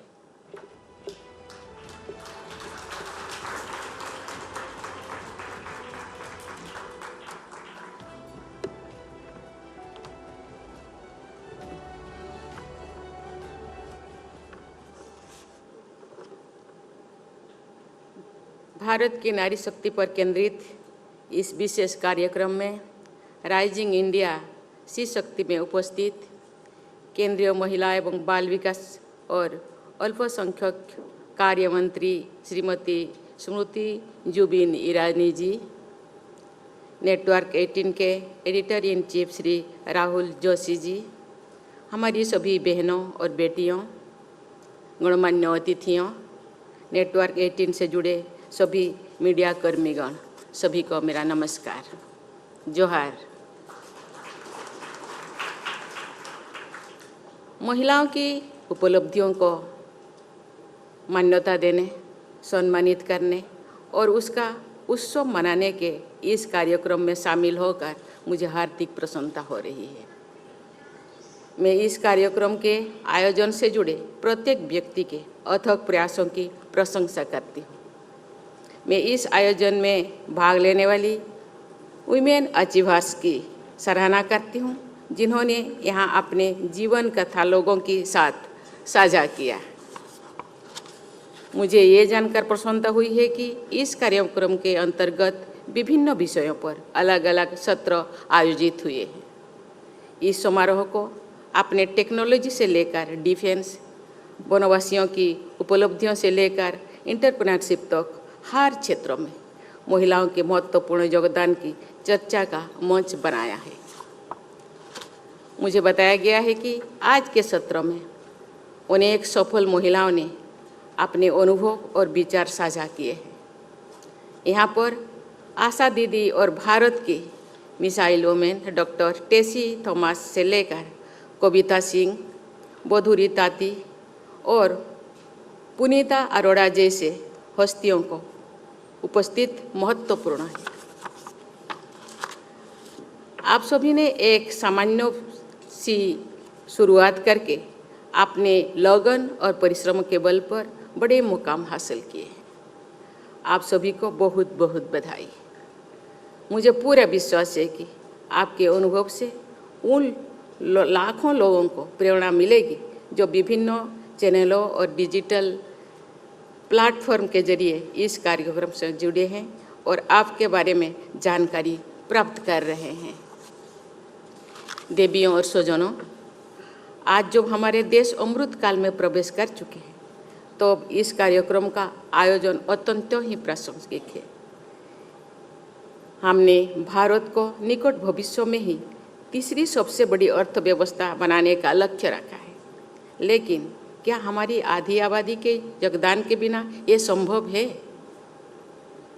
ये प्रामाणिक तथ्य है कि विश्व की प्रमुख अर्थव्यवस्थाओं की विकास यात्रा में वहाँ के सभी वर्ग, सभी क्षेत्रों की भागीदारी रही है। कुछ राज्यों की वर्कफोर्स में महिलाओं का पर्याप्त प्रतिनिधित्व है, लेकिन बहुत से राज्य ऐसे भी हैं जहां उनकी संख्या काफ़ी कम है। मैंने पहले भी कहा है कि स्त्री और पुरुष एक ही गाड़ी के दो पहिया है। अगर एक पहिया ठीक से नहीं चलेगा तो गाड़ी भी ठीक से नहीं चल पाएगी। शक्ति के बिना शिव अधूरे है। शिव और शक्ति एक दूसरे के पूरक है। हमारे सभी धर्म ग्रंथों और साहित्यों में नारी की महिमा सदियों से रेखांकित की जा रही है। विकसित भारत के लक्ष्य को शीघ्रता से हासिल करने में हमारी बहनें और बेटियों का योगदान होना अनिवार्य है। पिछली एक वर्ष के दौरान देश भर में अनेक बेटियों और बहनों ने मैंने उनसे मिली हूँ और अपने अनुभव से ये कह सकती हूँ कि उनमें जीवन में आगे बढ़ने और देश तथा समाज के लिए कुछ कर गुजरने की असीम ललक है। ज़रूरत है कि बस उनकी क्षमता और योग्यता पर भरोसा करने की। मुझे पूरा विश्वास है कि अमृतकाल में नारी शक्ति के योगदान के बल पर भारत विकसित देश के समूहों में अपने अग्रणी स्थान बना सकेगा। देवियों और स्वजनों, महिला शक्ति के बिना एक स्वस्थ, सशक्त और विकसित समाज की परिकल्पना संभव ही नहीं है। हम धरती और भारत भूमि को माता के रूप में संबोधित करते हैं। विद्या, धन, बल के लिए हम माँ सरस्वती, माँ लक्ष्मी, माँ दुर्गा की उपासना करते हैं। प्राचीन काल से आधुनिक भारत तक हमारी इतिहास महिलाओं के योगदान की गाथाओं से भरा हुआ है। गर्गी, मैत्री, रोमसा और ओपाला जैसे विभूतियों ने, विदुषी नारी ने से लेकर रानी लक्ष्मीबाई, ओहिलाबाई होकर रानी बेलू नाचियार और रानी चेन्नम्मा जैसी वीरांगनाओं के योगदान के उल्लेख के बिना हमारे इतिहास अधूरा है। विश्व के अनेक विकसित देशों ने महिलाओं को वोटिंग राइट्स देने में बहुत लंबा समय लगाया था। जबकि हमारे संविधान निर्माताओं ने यूनिवर्सल वोटिंग राइट्स को शुरू से ही लागू कर दिया। दुनिया भर के लिए ये आश्चर्य की बात थी, लेकिन महिलाओं को बराबरी का अधिकार और सम्मान देना तो भारतीयता का मूल भाव रहा है। भारत में मुख्यमंत्री, प्रधानमंत्री, राष्ट्रपति, इन सभी महत्वपूर्ण पदों पर महिलाएं विश्व के कई विकसित देशों की तुलना में पहले से ही आसीन रही है। नारी का सम्मान हमारी संस्कृति का आधार रहा है। यब नार्यस्तु पूज्यन्ते रमन्ते तत्र देवता, ये हमारा सूत्र वाक्य रहा है। नारी के गौरव में आस्था रखने वाली हमारी परंपरा में अनेक साक्ष्य मिलते हैं कि जब जब नारी का अपमान हुआ है तब तो पूरा समाज ने एकजुट होकर ऐसे कुकृत्य की भर्त्सना की है और अपराधियों को दंडित किया गया है। आज भी ऐसे दुर्भाग्यपूर्ण घटनाएं होती है जो नारी समाज के हमारे सनातन मूल्यों के सर्वथा विरुद्ध है। मुझे विश्वास है कि नारी के प्रति आदर भाव से युक्त हमारी व्यवस्था में निहित न्याय की शक्ति के बल पर नारी शक्ति सदैव आगे बढ़ती रहेगी। बेटियों और बहनों को सम्मान तथा उचित अवसर देना हमारी परंपरा है और हमारा दायित्व भी है। समाज को पढ़ो और बढ़ो की सोच के साथ बेटियों का साथ देना चाहिए। सामान्य पृष्ठभूमि से आने वाली हमारी बेटियां अपनी इच्छा शक्ति और कठिन परिश्रम के बल पर ग्लास सीलिंग को तोड़ते हुए खेल, संगीत, कला, विज्ञान और रक्षा जैसे सभी क्षेत्रों में आगे बढ़ रही है। ये समारोह भी इस तथ्य का एक स्पष्ट प्रमाण है कि हम वुमेन लेड डेवलपमेंट के युग में प्रवेश कर चुके हैं। पूरे समाज का सकारात्मक सहयोग मिलने पर नारी शक्ति के नेतृत्व में ही हो रही है विकास की ये यात्रा और अधिक तेजी से आगे बढ़ेगी। सरकार महिलाओं को और अधिक सशक्त बनाने के लिए निरंतर प्रयत्नशील है, लेकिन एक समाज के रूप में हम सबका भी बेटियों और बहनों को सबल बनाने में अपना योगदान देना चाहिए। हम सबको मिलकर एक ऐसा वातावरण बनाना है जहां सभी महिलाएं सामाजिक, आर्थिक, सांस्कृतिक और राजनीतिक क्षेत्र में पूरी तरह से भाग ले सकें और अपना भरपूर योगदान दे सकें। मीडिया हमारी समाज व्यवस्था का अहम हिस्सा है और लोकतंत्र का एक प्रमुख स्तंभ है। इस नाते मीडिया की भूमिका बहुत महत्वपूर्ण है। मीडिया का काम समाचार प्रसारित करना ही नहीं है, लेकिन लोगों को शिक्षित करना और सकारात्मक दिशा में ले जाना भी है। मुझे खुशी है कि नेटवर्क 18 ने इस दिशा में एक खास पहल की है।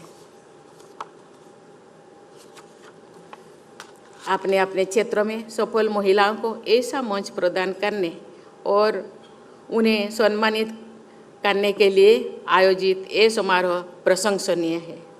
मुझे विश्वास है कि इस समारोह से प्रेरणा प्राप्त करके अन्य संस्थाएं भी आगे आएंगे और महिला सशक्तिकरण के हित में ऐसे आयोजन करेंगे। बहुत बहुत धन्यवाद। जय हिंद, जय भारत।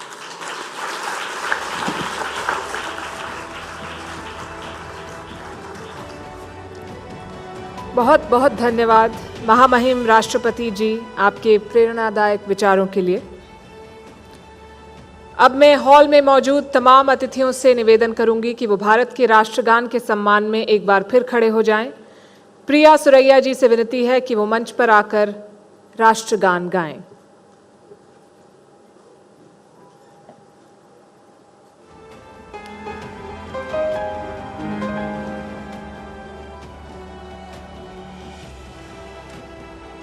जनगण मन अधिनायक जय हे भारत भाग्य विधाता। पंजाब सिंध गुजरात मराठा द्राविड़ उत्कल बंगा। विंध्य हिमाचल यमुना गंगा उच्छल जलधि तरंगा तव शुभ नामे जागे तव शुभ आशीष मांगे गाहे तव जय गाथा जन गण मंगलदायक जय हे भारत भाग्य विधाता जय हे जय हे जय हे जय जय जय जय हे जय हिंद। धन्यवाद। देवियों और सज्जनों, महामहिम राष्ट्रपति द्रौपदी मुर्मू जी अब हमसे विदा लेंगी।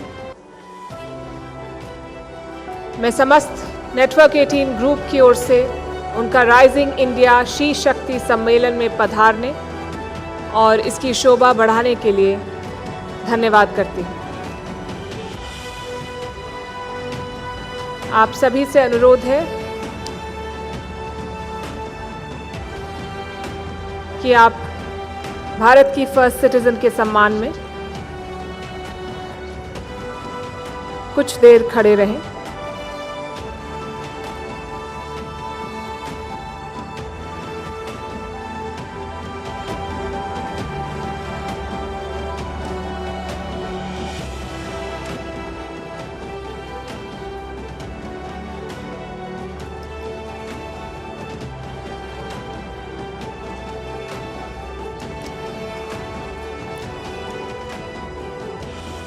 बहुत शुक्रिया।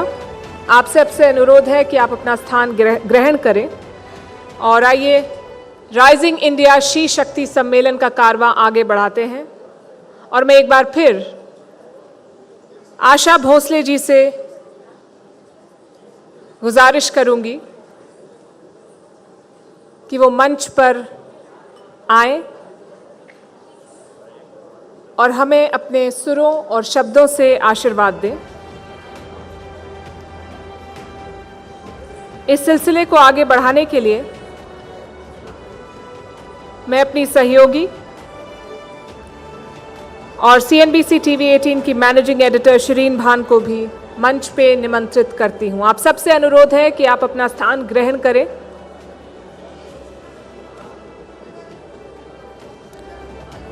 Ladies and gentlemen, please take your seat. Thank you. You've been a wonderful audience. Thank you very much. Please put your hands together for Asha Bhosle ji and Shireen Bhan.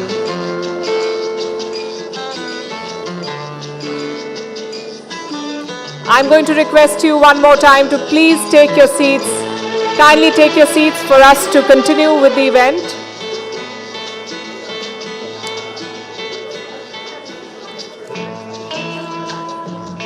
Ladies and gentlemen, may I please request everybody to please take their seats and clear the front alley, please. May I request everybody to please take your seats. Thank you. The sessions continue. Thank you very much. Please clear the front alley.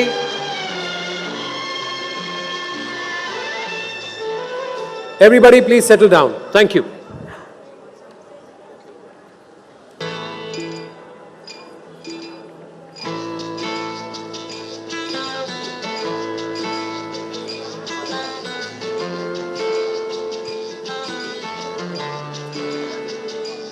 I think the dignitaries on the stage and especially Asha Tai deserves our respect. Please, may I please request everybody to settle down, sit down please. It's our dharma, please let us do this. Thank you very much.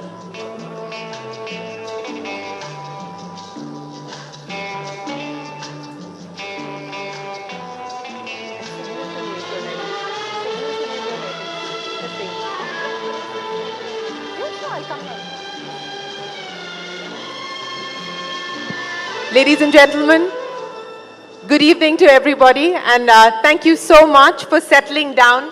We're in the midst of a legend. Asha ji, मैं ये बता नहीं सकती कि कितनी गर्व की बात है हमारे लिए कि आज आप यहाँ पे हैं हमारे साथ इस मंच पे. Ladies and gentlemen, a big round of applause for Asha Bhosle. We can do better. A standing ovation is what a legend like her truly deserves. So, Asha ji, जो प्यार झलक रहा है यहाँ पे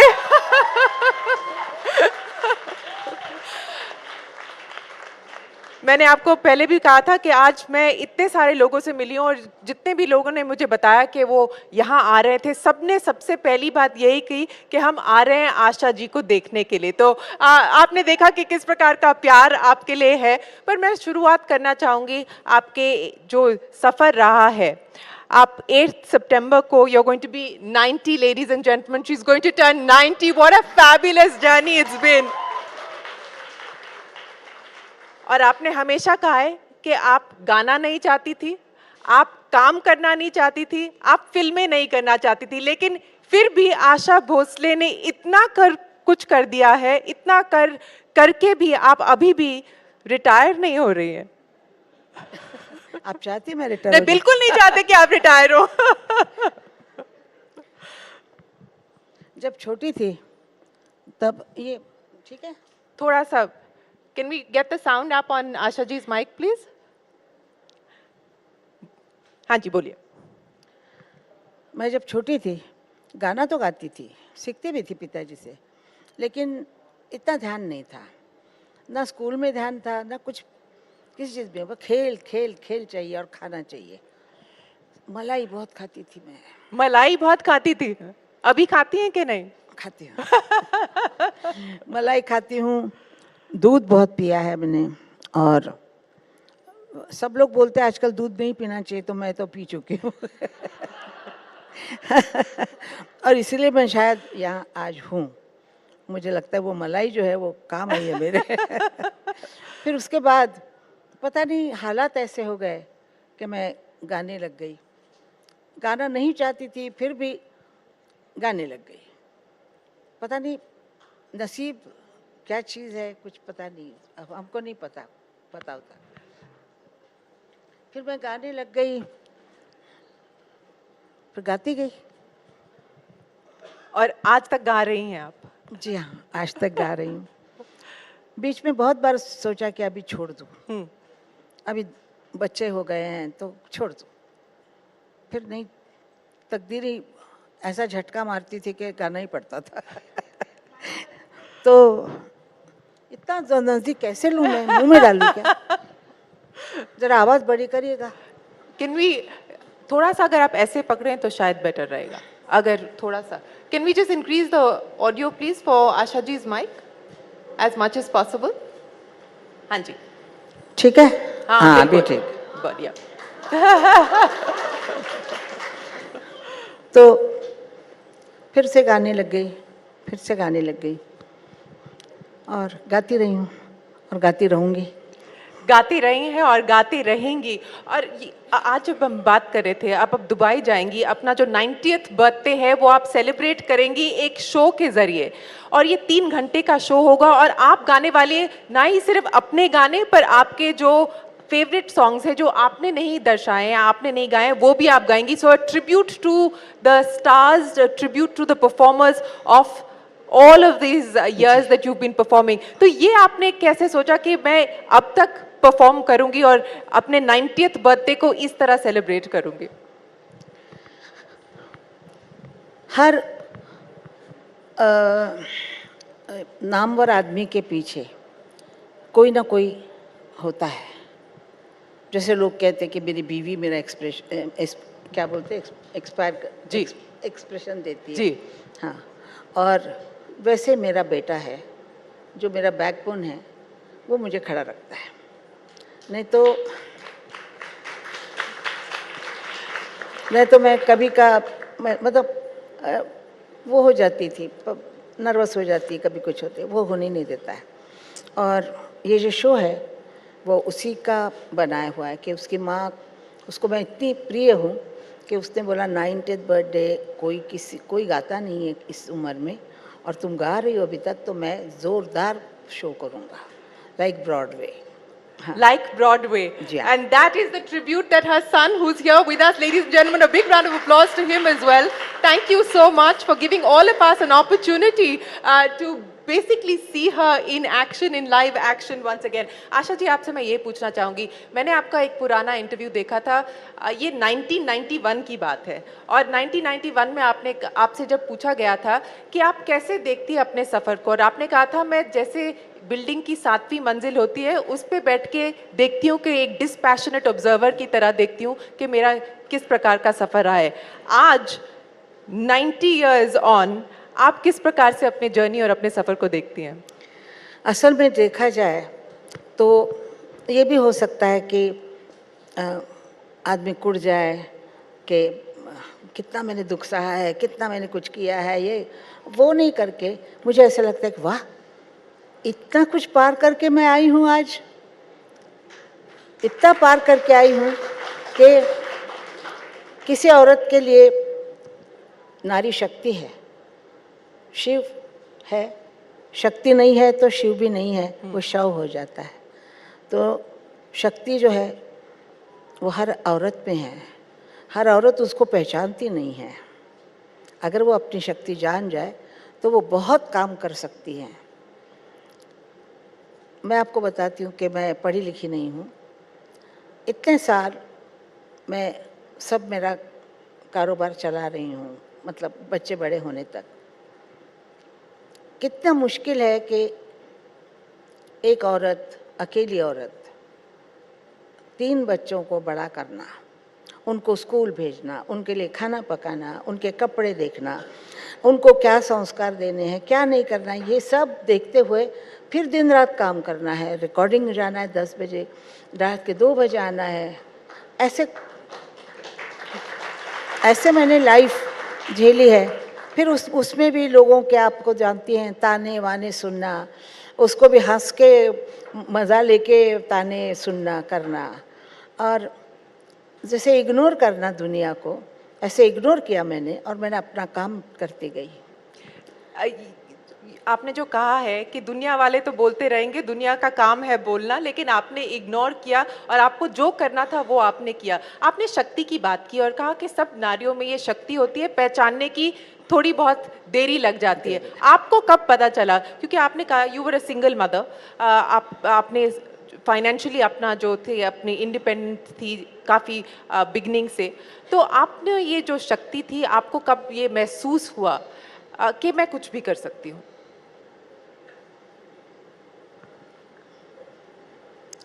काफ़ी लेट हुआ, मतलब 19-20 साल में ये मुझे लगा कि मैं, जब मुझे मतलब अलग हो गई, कर दिया, फिर उसके बाद मैं अकेली खड़ी थी सड़क पे, और मैं सोच रही थी मैं अब कहाँ जाऊँ, क्या करूँ।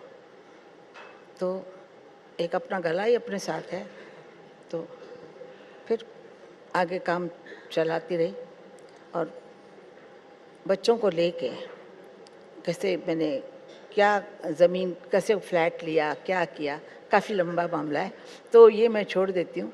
लेकिन मैंने बच्चों को बहुत अच्छी तरीके से बड़ा किया, क्योंकि मैं काम करती थी उनके लिए। मुझे अगर कोई पूछे कि तुम किस लिए काम करती हो, तो मैं बोलती थी मुझे पैसा चाहिए, क्योंकि मुझे बच्चों को बड़ा करना है, सिर्फ गाने से खाना नहीं मिलता है, तो मुझे पैसा चाहिए था, क्योंकि पैसा बिल्कुल नहीं था मेरे पास। तो पैसे के लिए मैंने काम किया, जो काम मिला वो करती गई। इस बेटे के बाप ने मुझसे कहा था कि दाने फेंकते जाओ, कभी ना कभी पेड़ आएगा ही आएगा, कोई ना कोई पेड़ आएगा, ये उन्होंने कहा था। और एक बात कही थी कि अगर खाना नमक के बगैर हो तो नमक के बगैर खा लेना, लेकिन पड़ोस में जाके नमक नहीं मांगना। तो ये 2 चीज़ें मैंने संभाली। उन 2 चीज़ों से मैंने किसी के सामने कभी भी हाथ नहीं फैलाया, काम के लिए भी नहीं हाथ फैलाया, और काम करती गई। बस मैं बोलती थी कि पैसा मिले चाहे नहीं मिले, मैं गाऊंगी ज़रूर, कोई ना कोई पेड़ ज़रूर आएगा। तो ऐसा ही हुआ, कोई ना कोई अचंभे से गाना चल पड़ा, और फिर आशा भोसले सबको पता हो गई। बिल्कुल। और आशा जी, मैं आपसे ये जानना चाहूँगी कि जब हमने आपकी अभी फिल्म देखी, और इतने सारे जो फिल्म स्टार्स हैं जिनकी आप आवाज़ बनी है, मधुबाला से लेके माधुरी दीक्षित तक, उर्मिला मातोंडकर से लेके जीनत अमान तक, और इतना बड़ा आपने जो सफ़र तय किया है, लेकिन आपकी एक जो डिस्टिंक्ट क्वालिटी रही है, और काफ़ी कंपैरिजन्स भी होते रहे होंगे आपके और लता जी के बीच में, लेकिन आपने एक कॉन्शियस डिसीजन किया था कि वो उनका स्टाइल है, आपका स्टाइल अपना होना चाहिए। तो ये आपने कैसे अपने जहन में ये तय किया था, और उस स्टाइल को आप फिर कैसे होन करती गई? क्योंकि इतने सारे किरदारों के लिए आपने आवाज़ दी है, इतनी सारी महिलाओं के लिए आपने आवाज़ दी है, तो वो प्रोसेस कैसा होता है कि अब मैं जीनत अमान के लिए कैसे गाऊं, माधुरी दीक्षित के लिए कैसा गाऊं, मधुबाला के लिए कैसे गाऊं? बचपन से हम बहनों की आवाज़ एक थी, तो मैं अगर उसके जैसा ही गाती तो मुझे कोई नहीं बुलाता। वो अगर बोलते कि जी लता है तो आशा का क्या काम है, आशा तो इतना अच्छा नहीं गाएगी लता जितना गाती है, ऐसे तो लोगों में होता ही है। तो हमारे में कहावत है कि नकटं व्हावं पण धाकटं होऊ नये, मतलब नकटा होना अच्छा है लेकिन छोटा होना, बहन छोटी बहन जो होती है ना उसको हमेशा छोटा गिना जाता है, तो ये हमेशा से हुआ है। तो मैंने अपनी स्टाइल बदल दी, कहा कि दीदी जैसा नहीं गाना है, दीदी जैसा उसको नकल नहीं करनी। आज बहुत नकलें होती हैं उनकी, तब से लेके नकल हो रही हैं, तो नकल होती है, असल होता है। तो मैंने अपना असल बनाना चाहती थी, मैं आशा भोसले अपना नाम कायम करना चाहती थी। तो इसलिए मैंने अलग अलग देशों के गाने सुने, अलग अलग इंग्लिश बोलते, इटालियन, स्पेनिश, कोई भी मैंने ये संगीत छोड़ा नहीं, और मैंने सुनती गई और अपने आवाज़ को चेंज करती गई, अपनी भावनाओं को उनको देख के सोचती थी कि ये कैसे गा रही हैं, ये कैसे करना है। ऐसे करते करते फिल्मों में मैं वही करने लग गई, और लोगों को कहा ये बहुत अच्छा स्टाइल है, ऐसा कोई गाता ही नहीं है। और ये बहुत अच्छी बात हुई कि मेरे स्टाइल का गाना कोई भी नहीं गा सकता था उस वक्त, तो मुझे अच्छा लगता था। लोगों ने काफ़ी ट्राई तो किया है, लेकिन ट्राई तो सब करते हैं, और उसमें कोई तकलीफ नहीं है। अगर कोई अच्छा कुछ करना चाहता है, अगर वो नकल भी करता है तो अच्छे के लिए करता है। मुझे इसमें कुछ नहीं है, मेरी जलने की आदत नहीं है। कि ये ऐसा हुआ तो वो मुझे चाहिए, ऐसा वैसा, वो नहीं है। मुझे ऐसा लगता है कि जिसके नसीब में जो है उसको मिलेगा। मेरे नसीब में था, मुझे मिला कि नहीं, क्योंकि मेरे नसीब में था। मैंने मेहनत की, बहुत मेहनत की, मैंने बहुत दुख काटे हैं, लेकिन मिला मुझे। ऐसे सुंदर बच्चे मिले, ऐसे सुंदर पोता पोती वगैरह मिले हैं, सब अच्छा है। मुझे जलन नहीं किसी से। मैं खुद ही बोल रही हूँ, मैं बड़ी दिल की औरत हूँ कि मैं अगर चाहूँ तो मेरा प्रेशस चीज़ होगी ना, मुझे मालूम है कि इससे मेरा बहुत नाम होने वाला ये है, वो मैं उसको छोड़ के आ जाती हूँ। मैं इतनी बड़ी ईगो नहीं है, ईगो नहीं है, इसलिए मैं लोगों को बहुत पसंद हूँ। लोग मुझे गाने से ज़्यादा पर्सन से पसंद करते हैं। आशा भोसले मैं कैसी हूँ वैसे उनको पता है कि ये बहुत साफ बोलने वाली औरत है, ये सबसे मिलनसार है, सब है, वो उनको पसंद है। मैं इसलिए उनके घर की सदस्य बन गई हूँ। गाना सुनते हैं वो, गाने से मेरे को पहले जाना है, लेकिन बाद में घर का सदस्य बना लिया है। बिल्कुल घर का सदस्य है। और I think you are the subconscious of the nation. अगर हमें प्यार हुआ किसी से तो आपका गाना मन में आता है, दुखी हुए तो आपका गाना मन में आता है, जो भी एक इमोशनल जो जर्नी होती है हमारे जहन में, आपके गाने तो ज़रूर याद आ जाते हैं। लेकिन आशा जी, मैं आपसे ये पूछना चाहूँगी, आज आपकी ग्रैंड डॉटर यहाँ पे है, she is also attempting to get into the music business, and आप उनसे क्या कहती हैं जब आपकी कॉन्वर्सेशन होती है? वो कहती हैं कि उन्हें भी आपके जैसे बनना है और आपकी जैसे सफ़र करना है, तो आप उन्हें क्या कहती हैं? वो मेरे से बहुत ज़्यादा टैलेंटेड है। आपसे ज़्यादा टैलेंटेड है? क्योंकि वो कथक डांस 5 साल से सीखी है, उम्र की 5 साल से।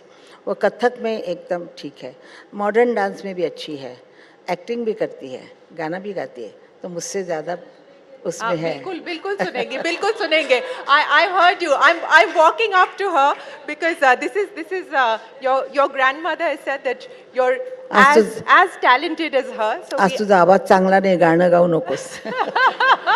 she's already giving you instructions on stage, is it? A tribute to your grandmother.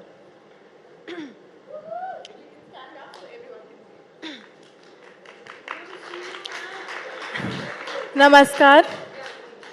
तो ये गाना एक्चुअली मेरे ग्रैंड आंट लता जी का है और ये भी मेरे दिल के बहुत करीब है क्योंकि इन दोनों से कोई कनेक्शन मिल जाता है फिर. अजीब दास्तां है, कहाँ शुरू कहाँ ख़त्म, ये मंजिलें हैं कौन सी, ना वो समझ सके ना हम, ना वो समझ सके ना हम. Thank you. Thank you so much for being such a sport. Asha ji, पास हो गई? अभी उसको तराशना है. आप अभी भी रियाज करती हैं, रोज रियाज करती हैं? जी बिल्कुल. कितने घंटे करती हैं आप रियाज? मैं जब मन में आए, जब जैसे वक्त होता है ऐसे बैठ जाती हूँ. रात को 12 बजे भी बैठती हूँ और सुबह 7 बजे उठती हूँ, कभी 5 बजे उठती हूँ. मेरा ऐसा बंधन नहीं है कि मैं अभी सुबह ही करूँ या रात, कभी भी बैठती हूँ. हाँ. मेरे नौकर बहुत तंग आ गए मेरे से. जब देखो गाती रहती है, जब ताने देखो गाती मारती रहती है. पर ये मैं आपसे पूछना चाहूँगी, आप एक थोड़ी रेबेलियस भी रही हैं. आप बहुत रही हैं, बहुत रेबेलियस रही हैं कि आपकी मम्मी ने कहा था कि बाल नहीं काटने चाहिए, लेकिन आप जब बचपन में आप खुद ही गई और बाल कटवा के वापस आ गई. 13 साल की थी. 13 साल की थी. और नाना चौक में कोई उस वक्त, तो आज से कितने साल पहले, मतलब 44-45 की बात है, तब तो औरतों के लिए कोई दुकान होता ही नहीं था बाल काटने का, कुछ नहीं था ना. अभी जैसा है सैलून वालून. तो उस वक्त मैं बाजू में एक क्रिश्चियन आदमी का दुकान था, डेबेलो करके. उसके दुकान में सब आदमी लोग बैठे दाढ़ी वाड़ी कर रहे थे, तो मैं जाके अपने बाल कटवा के आ गई. माँ ने इतना मारा है मेरे को, बहुत मारा. मैंने कहा आ जाएंगे बाल, तो क्यों मारती है मेरे को. और उस टाइम सभी लोग वाइट साड़ीज पहनती थी, लेकिन आपने डिसाइड किया था कि आप कलर पहनेंगी. मुझे अच्छे लगते colour, light pink, baby blue, जैसे स्काई होता है, ऐसे कलर बहुत अच्छे लगते हैं और मैं पहनती थी. लेकिन हमारे घर में सब दीदी वगैरह सब सफ़ेद पहनते थे, बॉर्डर वाली साड़ी. तो Asha Bhosle is a colourful personality. जी. और आपसे ये मैं पूछना चाहूँगी कि आपका जो आपके साथ जिन्होंने गाया है, 900 गाने गाए मोहम्मद रफ़ी साहब ने आपके साथ, और आपके फेवरेट सिंगर रहे हैं. एक अगर कोई गाना हो जो आपके सफ़र को कैप्चर करता है, वो बताइए. जो आपका कोई फेवरेट गाना हो, या जिससे आप अभी भी इंस्पायर होती हैं, जिसको आप सुन के मूव होती हैं. कोई भी गाना. वैसे मेरे किशोर से ज़्यादा. आप किशोर जी का गाना? इतने गाने एकदम से कोई याद नहीं आता है, तय करना चाहिए, पहले लिखना चाहिए.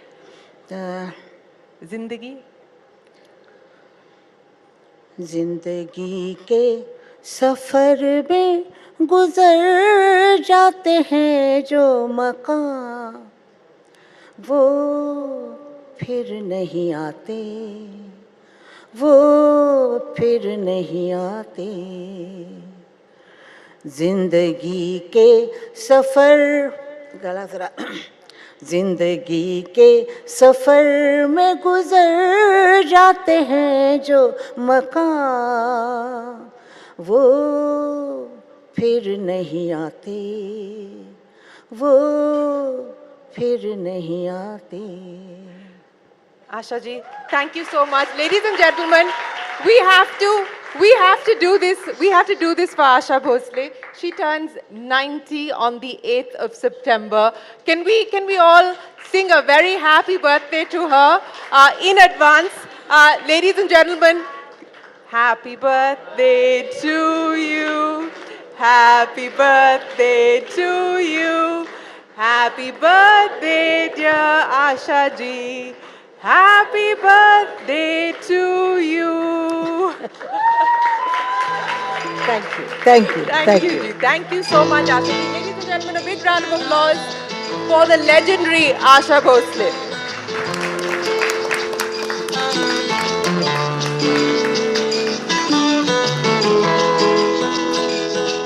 तो थैंक यू आप लोगों ने मुझे यहाँ बुलाया और आप आई यहाँ पर।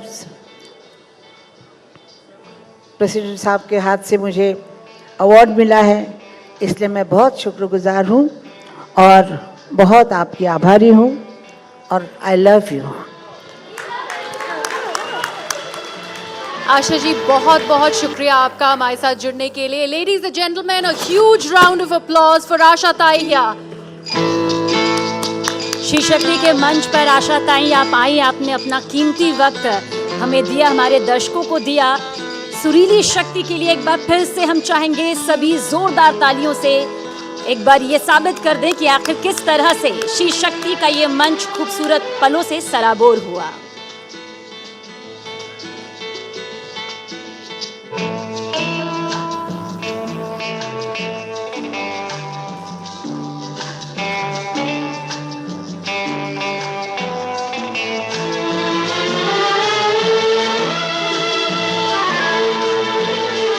Ladies and gentlemen, once again, a huge round of applause for Asha Bhosle. I'd request you all to kindly settle down as we begin our next session. Ladies and gentlemen, please be seated.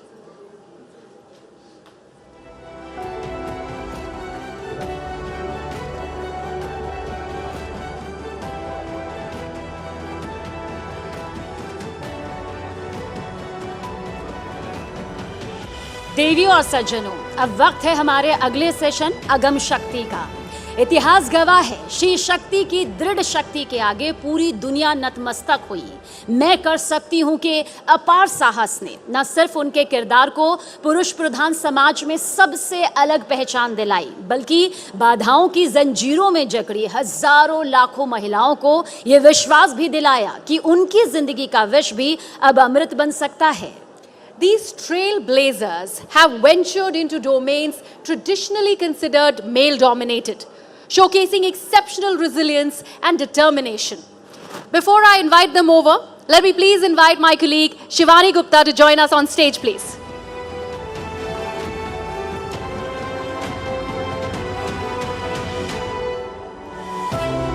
Ladies and gentlemen, please put your hands together for a panel of achievers who have risen to the challenge. Sanobar Pardiwala, a Bollywood stunt woman.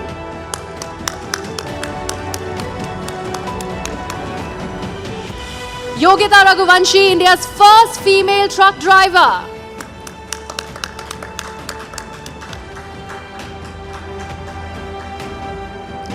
Chandraprabha Ramkite, a fearless woman earth mover and miner from Nagpur. And the remarkable C.A. Bhavani Devi, India's fencing trailblazer.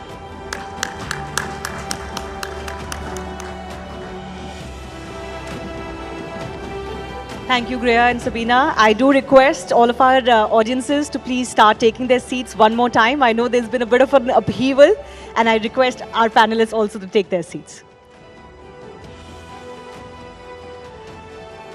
So it is an absolute pleasure for me to be speaking to these four women, because I've been lucky in my field. There have been a lot of women who've done what I do, and they've paved the way for women like me. But I have a unique set of panelists and speakers and guests who've done first as women in their fields or are achieving things in their fields that even men have not done. So right next to me is Sanobar Pardiwala. She's a stunt woman who's plying her trade in the Indian film industry. And obviously as stunts go or action goes, we associate it as much as we do with men and not so much with women. So she's one of those women who's leading the charge and paving the way for more women to do things that are often considered to be male-dominated. Next to her is Yogita Raghuvanshi, who's also India's first truck driver. Another act or a profession that is considered about men, isn't it? Right? Is truck driving for men? Yes or no? Not anymore, exactly. The answer is not anymore because of women like Yogita. On the very far corner is C.A. Bhavani, who's India's fencer. Fencing is a lesser known sport in India. So for a women athlete to come in a sport like that, which is also a fighting sport, right, with a sword, or fence, I should say, and that too, she's reached a level that even male fencers in India have not. She's just coming of the World Championships, and before that you won India's first fencing medal at the Asian Championships. So a big round of applause for C.A. Bhavani as well, because she's winning medals where no Indian has won before. And also, last but not the least, Chandraprabha Ramteke.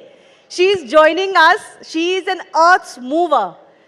She moves heavy, she works on heavy machinery, heavy vehicles, and she is one of the first and the very few women who do this. So, as I make that introduction, I do want our audiences to please encourage our speakers with a big round of applause. It is because of women like you that more and more women are visible, and visible in fields that were not associated with them. Sanobar, let me begin with you. Was it always a dream for you to do stunts? Is this something you grew up wanting, or is this just something that happened to you, and why? Well, it's very important how you grow in life and how you are raised.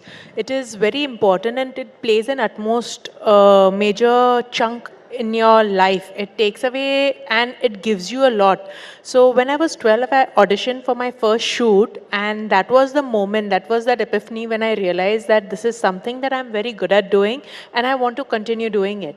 Because I realized the whole purpose of education is in the end doing something and enhancing your talent in what you're good at. And I realized that at the age of 12 when I performed my first stunt. And since But how did you get into doing stunts?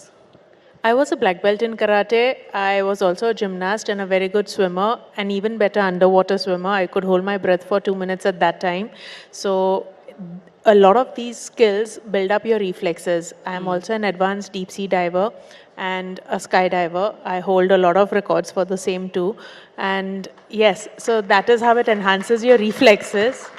And because your reflexes are enhanced in a particular manner, the way you react, and in the split second the way you react when you're supposed to whilst performing stunts is something that is built over a period of time.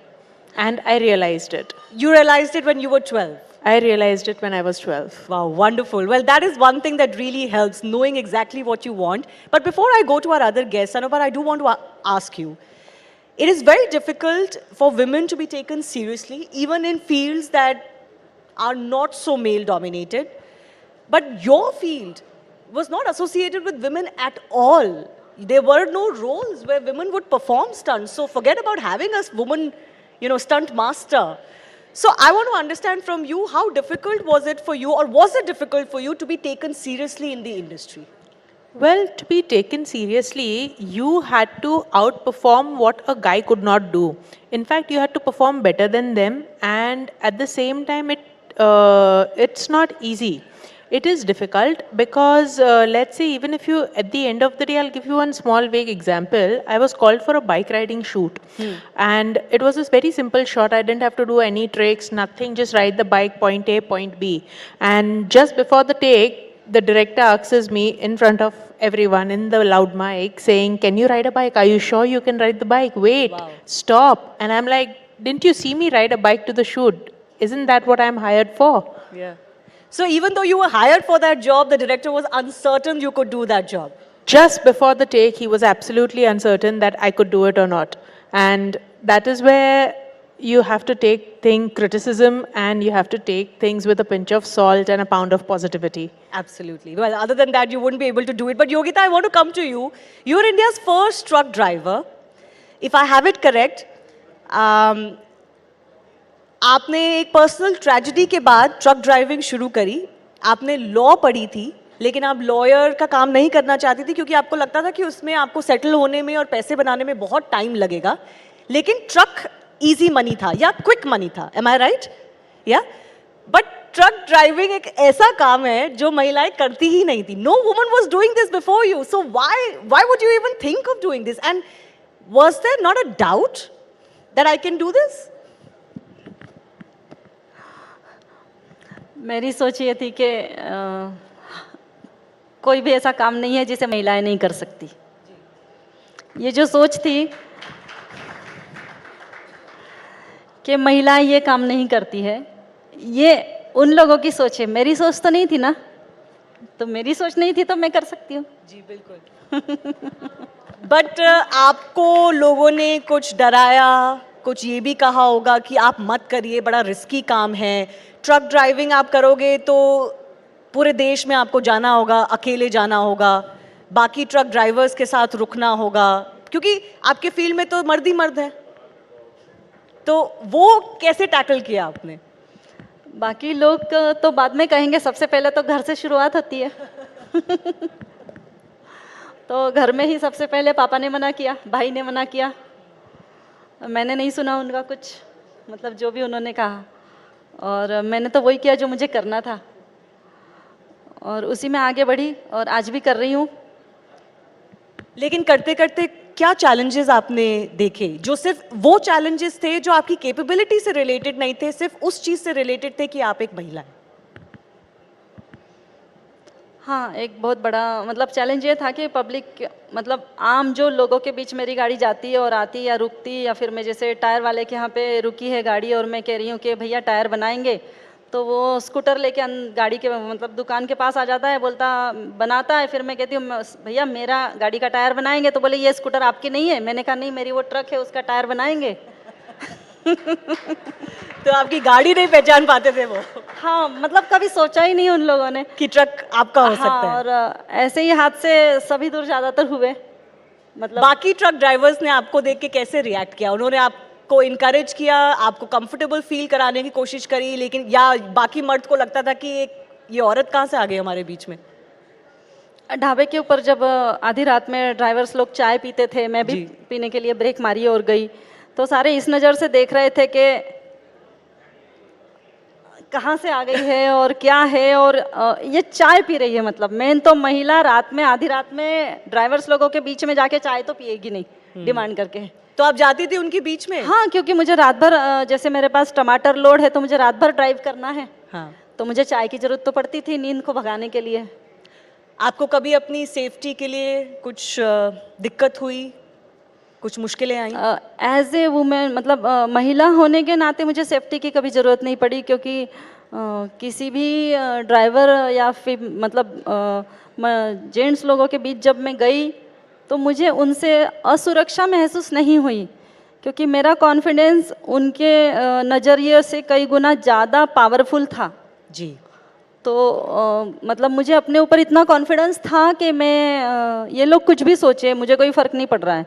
मैं बाकायदा 2 biscuit लेती हूँ, चाय लेती हूँ, चाय पीती हूँ, और जब सारे लोग मेरे पे नज़र रखते हैं कि ये कहाँ जाती है देखते हैं, और जब ट्रक में बैठ के ट्रक चलाती हूँ तो मुझे सैल्यूट मारते हैं. अच्छा.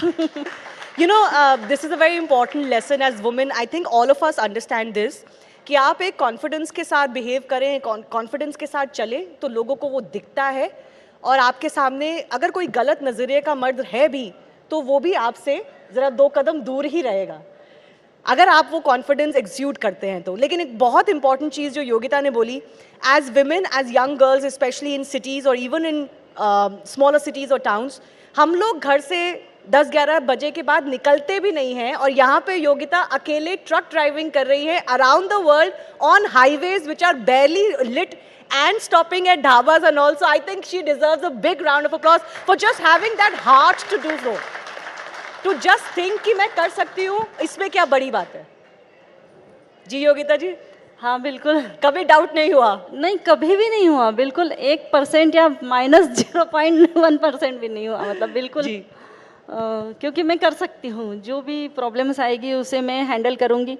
और मैंने महसूस किया कि एक एक प्रॉब्लम्स को शॉर्ट आउट करते हुए जब आगे बढ़ रहे तो पता नहीं कैसे अपने आप ही ऊपर वाला सारे रास्ते खोलते हुए चलता है। जी बिल्कुल, उस पर भरोसा करना चाहिए। बिल्कुल।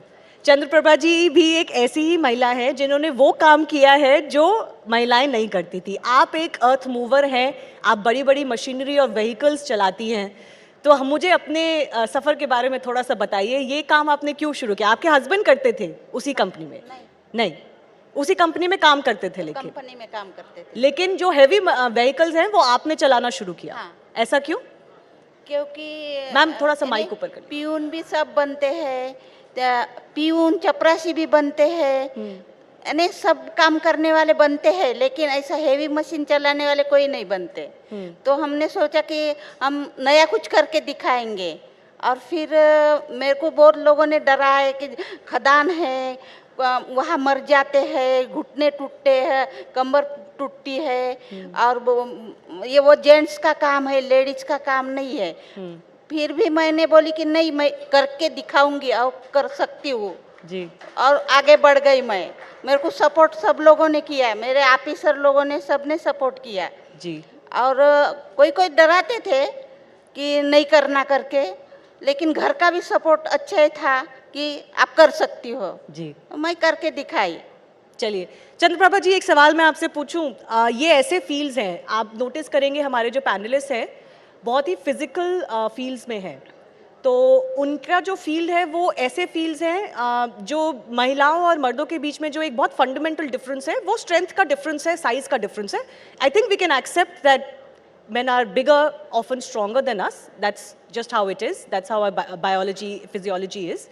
लेकिन आपके वो फील्ड्स हैं जिसमें स्ट्रेंथ लगती है और डेंजरस फील्ड्स हैं।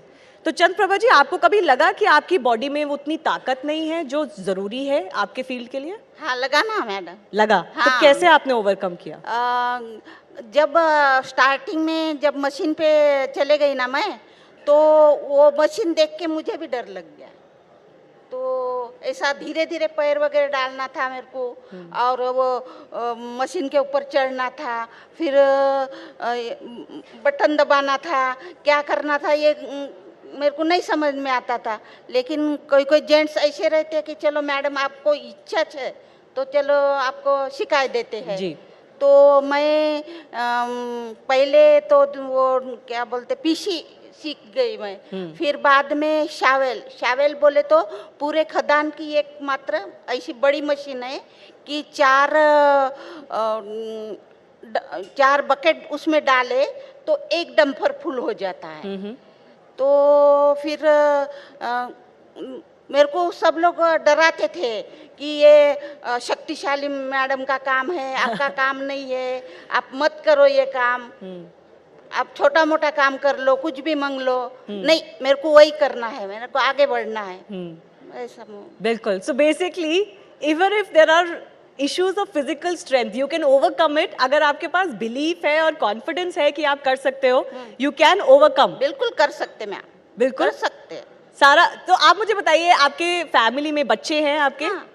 लड़की एक लड़का है, एक लड़की। अच्छा, तो आप अपनी लड़की के लिए क्या चाह रही हैं? अब क्या करें वो? लड़की के लिए जी, लड़की के लिए वो भी मेरे जैसी स्ट्रांग बनना चाहिए, आगे बढ़ना चाहिए। बिल्कुल। All right. Let me go across to Bhavani Devi as well, who's the sports star and athlete on the panel. Bhavani, you are playing a sport which is not very well known in India. On top of that, it is a sport which is physical. It's not, I mean, you obviously do touch your opponent, but not quite in contact sport. But was there ever a time that you were discouraged from playing this sport? Ki, why don't you as a woman maybe play something else that would be better for you? Hi, first of all, thank you for having me. I'm really honored to be here. So yes, in the beginning of my career, I always faced these questions, but from outside, not from my family. So always people or my friends, mothers or father, they always tell me like, Bhavani, I think fencing is not for India. Why you waste your time and energy? Better focus on your education, get a job, do something else. You can't build a career in fencing.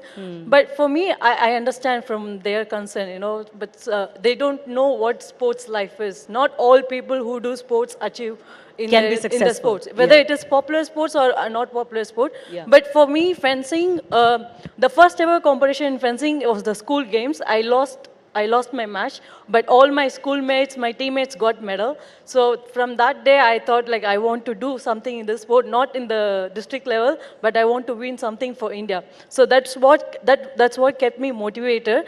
But for me, the most important thing which I had with me was I want to do my 100% effort, whether I have money or not, whether I have support or not. From my side, after I leave the sport, I don't want to feel regret. Oh, I should have tried. Maybe I could have tried. Maybe I could have taken loan, or I could have go for this competition. But I know that I will work hard. I know I'm ready to work hard. I know I can do something, but I don't know what. But I want to try for it for 100%. And for that, my family has stood by me all the tough times. I think it's because of their support and strength which kept me going forward whenever I face so much of problem. Yes. Your mother is Yes. actually here. So I'm guessing your mother has played a big part in your Yes, life, as yes. always, as is the case for all of us. Yes, I think she's the Shakti which I have in my life, which kept me going to this level in this sport, and to whatever level I go in this sport in my life, it's only because of her. Because we had so much financial problem in the initial stage. We had to take loans for like 20 lakhs or 25 lakhs. I can say one thing as an example. You know, I was going for a competition, and she was trying to get funds, and it was delayed. So I took the flight because we pay for the flight tickets later. So I took the flight, I arrived to the airport, but I don't have money to go to the hotel. So I stayed that night in the airport, and then the next morning she sent me the money, and then I went to the hotel. So in the beginning it was so hard. But for me, I want to do, you know, I want to try, I want to feel happiness by Yes. trying. So whether I get the result or not, it's the secondary thing. So that's what my mom always says. You know, when even I thought like, Mom, maybe I think I should stop. It's too much for our family. You know, I can see what they are struggling. So she said, no, you started it. And go till the end. You know? Absolutely. Amazing. A big round of applause for mothers like that who encourage their daughters. Bhavani, very quickly, I want to understand from you. I interact with a lot of athletes and female athletes as well. What is that one issue that female athletes face when they play sports? Is there still an issue? Which is what men may not face, but women face? Is there something? I think the most common thing which I feel still happening is because in sports sometimes you get the result early or later.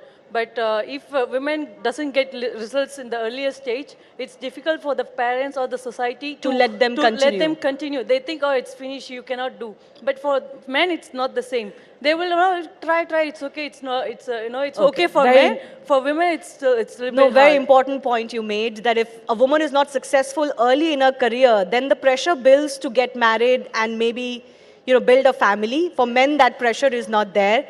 So, very important point there. I have final minutes left. Sanapar, I want to come back to you. Do you want to share a stunt that was one of the toughest ones you have done and you did better than any man around?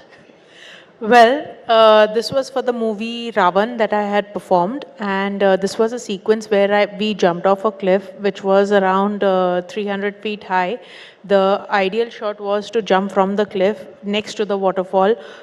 She doesn't die, so the person doesn't die, Aishwarya doesn't die in that shot, and she falls through the trees, rivers, rocks, branches, trees, rivers, rocks, branches, and then finally into the river. She survives that fall, 300 feet. And we did that in Ethirapalli rainforest in Kerala, and it was one of the most mesmerizing stunts ever. We won, I got nominated for the Taurus World Stunt Awards in 2006 for the same. Okay, excellent, well done. I do thank all of the lovely ladies for being here. Yogita ji, Chandraprabha ji, Bhavani, Sanobar, thank you so much for being here. हमारे साथ जुड़ने के लिए बहुत बहुत धन्यवाद.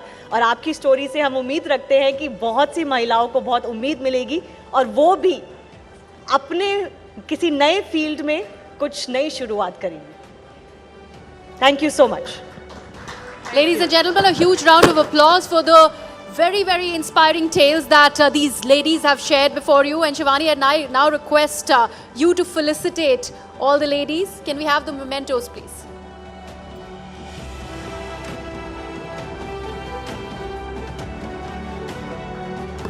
अगम शक्ति में शी शक्तियों को सम्मानित किया जा रहा है। जोरदार तालियों के साथ आप सभी ने अपना वक्त दिया, इसके लिए बहुत बहुत धन्यवाद।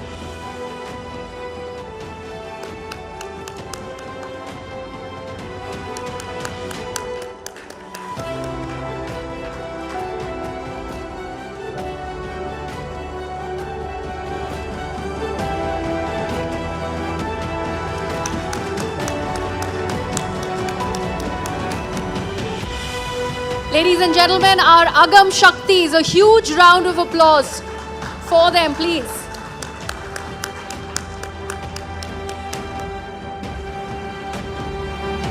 Thank you so much.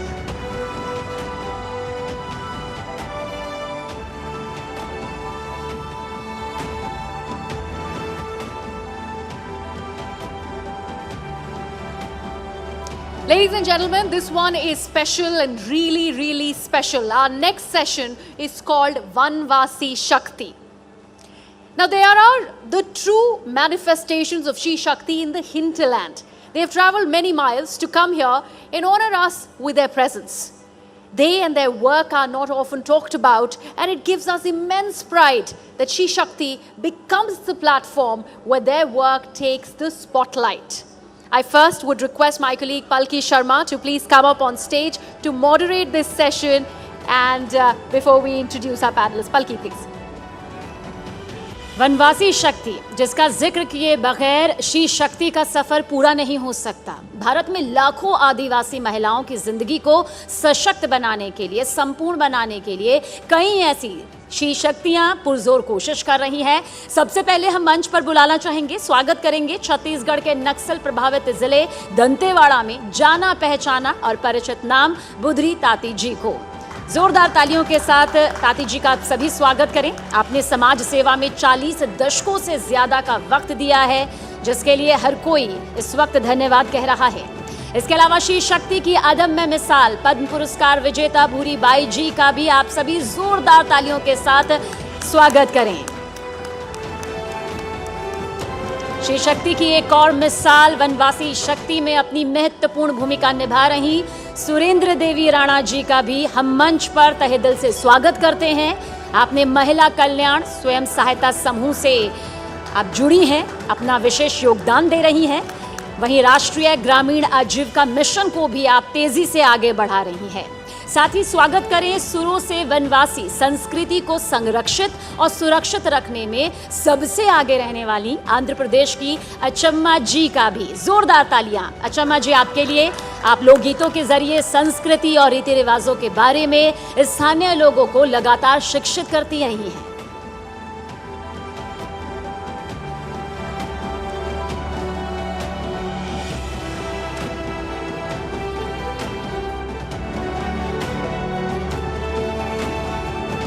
शुक्रिया। ये एक बहुत ही स्पेशल सेशन है, थोड़ा चैलेंजिंग भी है, क्योंकि जिन विषयों में इन्होंने काम किया है उनकी अक्सर चर्चा नहीं होती। बुधरी ताती जी, आप नक्सल प्रभावित क्षेत्रों में महिलाओं के उत्थान के लिए काम करती हैं। आपने 500 से ज़्यादा महिलाओं को आत्मनिर्भर बनाया। क्या प्रेरणा रही आपकी? क्यों आपने सोचा कि यही आपको करना है? नमस्कार। मैं क्योंकि जो वहाँ का परिस्थिति पहले से जो देख रही थी कि मैं 1984 में 15 साल की थी, तभी समाज के काम करने के लिए मुझे अपने मन में जो प्रेरणा आया कि ऐसी जो छत्तीसगढ़ में दक्षिण बस्तर दंतेवाड़ा जिला में हजारों बहनें हैं, कभी विद्यालय नहीं गए, न कुछ भी नहीं किए। ऐसे बहनों के बीच में मुझे क्या करना होगा, ऐसा सोच के मैं इस काम को शुरू की। और मैं सबसे पहले तो नागपुर में गई, महिलाओं का जो काम देखी 1.5 महीना में, उससे मुझे बहुत कुछ प्रेरणा मिला। और जब जो है मैं वहाँ जा कर के मैं काम करने का प्रयास की। और सबसे पहले आप सब जानते होंगे अबुनमर क्षेत्र है, उस क्षेत्र में कभी हम सभी लोगों से कभी उनका उठना बैठना मिलना नहीं होता है। ऐसा जो परिवार है, जो 12 गाँव को हमने चयनित किए और उस गांव के बीच में हमने गए हैं, तो वहाँ जाने के बाद हम सबको देख कर के सब छोटे छोटे बच्चों को छोड़ कर के भागना चालू किए। तो भागना चालू किए, हम उनके पीछे हम लोग भी भागने लगे। जब तक उनके पीछे हम नहीं जाएंगे तो उनके सामने लाएंगे कौन लाएगा, ऐसा सोच के हम लोग उनके पीछे गए। वहाँ देखे तो पूरे ऐसा समाज है, कुछ समाज ऐसा है कि वो कभी आगे का जो उनका जो विकास का बातें कुछ नहीं कर सकते हैं। सबसे पहले मैं उनको चयनित किए, वहाँ गए, उनको जो है हमें ऐसा प्रेरित किए और उनको एक तो पूरे 500 गांव को पहले संपर्क किए। संपर्क करने के बाद मुझे ऐसा समझ में आया कि इस जगह में काम करना है तो कैसा करना होगा। तो हम जैसे बड़े बहनों को संपर्क किए, हमारे पास लाने के बाद जो है उनको हमने सबसे पहले शिक्षित बनाने का कोशिश की है। कोई भी काम करते हैं तो सबसे पहले व्यक्ति स्वयं को शिक्षित होना पड़ता है, उसके बाद जो है काम करना होगा। ऐसा बहने को सबको लाने के बाद जो है हम लोग उनको शिक्षित किए। कभी विद्यालय नहीं गए ऐसी बहनों को हमने उनको साक्षरता बनाए। 5वीं 8वीं 10वीं 12वीं जितना पढ़ाना ऐसा पढ़ा करके उन्हीं बहनों के माध्यम से हमने 400-500 महिलाओं को काम करने का प्रयास किए। बहुत ही सराहनीय है और मुझे यकीन है आसान नहीं रहा होगा, क्योंकि परिस्थितियां विपरीत हैं और समाज का जो रुख है वो भी अपनाता नहीं है इतनी जल्दी ऐसे चेंज को। हम आपके पास आएंगे, अभी फ़िलहाल भूरी बाई जी के पास जाते हैं। आप भील आर्टिस्ट हैं और आपने पिथौरा म्यूरल पेंटिंग में काम किया है। ट्रेडिशनली महिलाओं को इस क्षेत्र में अपनाया नहीं जाता, तो आपने क्यों चुना ये और आपको शुरू में किस तरह की रेजिस्टेंस, किस तरह की सामाजिक प्रेशर से आपको आगे बढ़ना पड़ा? देखिए, ये हमारा भील आदिवासी पिथौरा है जी, वो पिथौरा की पहचान है जी। लेकिन जो हमारे जो जनजाति में जो महिलाएं हैं वो पिथौरा नहीं बनाती है, लेकिन ये हमारी पहचान है। मैं पिथौरा को नहीं बनाऊंगी, लेकिन उसमें जो पूजा में पिथौरा बाबा का जो घोड़ा है और उसमें जो पूजा में लेते हैं वो चीज़ में नहीं बनाऊंगी। मैं बनाऊंगी जो मुझे बचपन से ही शौक़ था। जब मैं 7-8 साल की थी तो मुझे बहुत शौक़ था। मेरे को ऐसा मैंने तो कभी सोचा ही नहीं था, लेकिन मेरी माँ कहती थी त्यौहार आ रहे हैं तो वो गोबर मिट्टी से अपने घर की दीवारों को लिपा पोती करते हैं। शादी होती है तो जैसे शादी वाला घर लगना चाहिए, जब पूजा होती है तो पूजा वाला घर लगना चाहिए। तो मैं अपने हाथ से ही कलर लेके और बैठ जाती थी, मैं खुद ही हाथ से कलर बना लिया करती थी।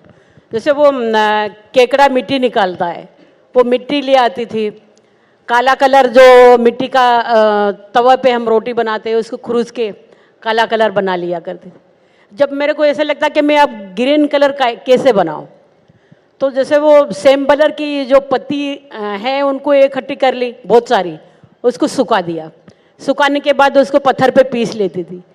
पीसने के बाद फिर उसको एक बार गला दिया। मैं ग्रीन कलर बना लिया करती थी, मुझे शौक़ था बचपन से ही। ऐसे धीरे धीरे जब त्यौहार आया, शादी आई, ऐसे कर लेती थी।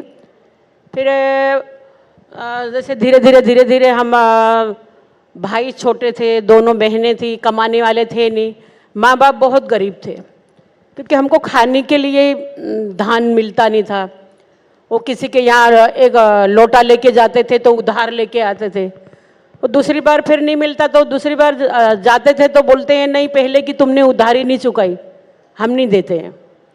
तो मैं अपने बचपन में बहुत ही गरीब रहे और लोगों के खेतों में कमाने के लिए, काम करने के लिए जाती थी, जो कटाई करने के लिए, निदाई करने के लिए, तो 1 रुपये मिलते थे। दोनों बहनें 2 रुपये कमा के लाती।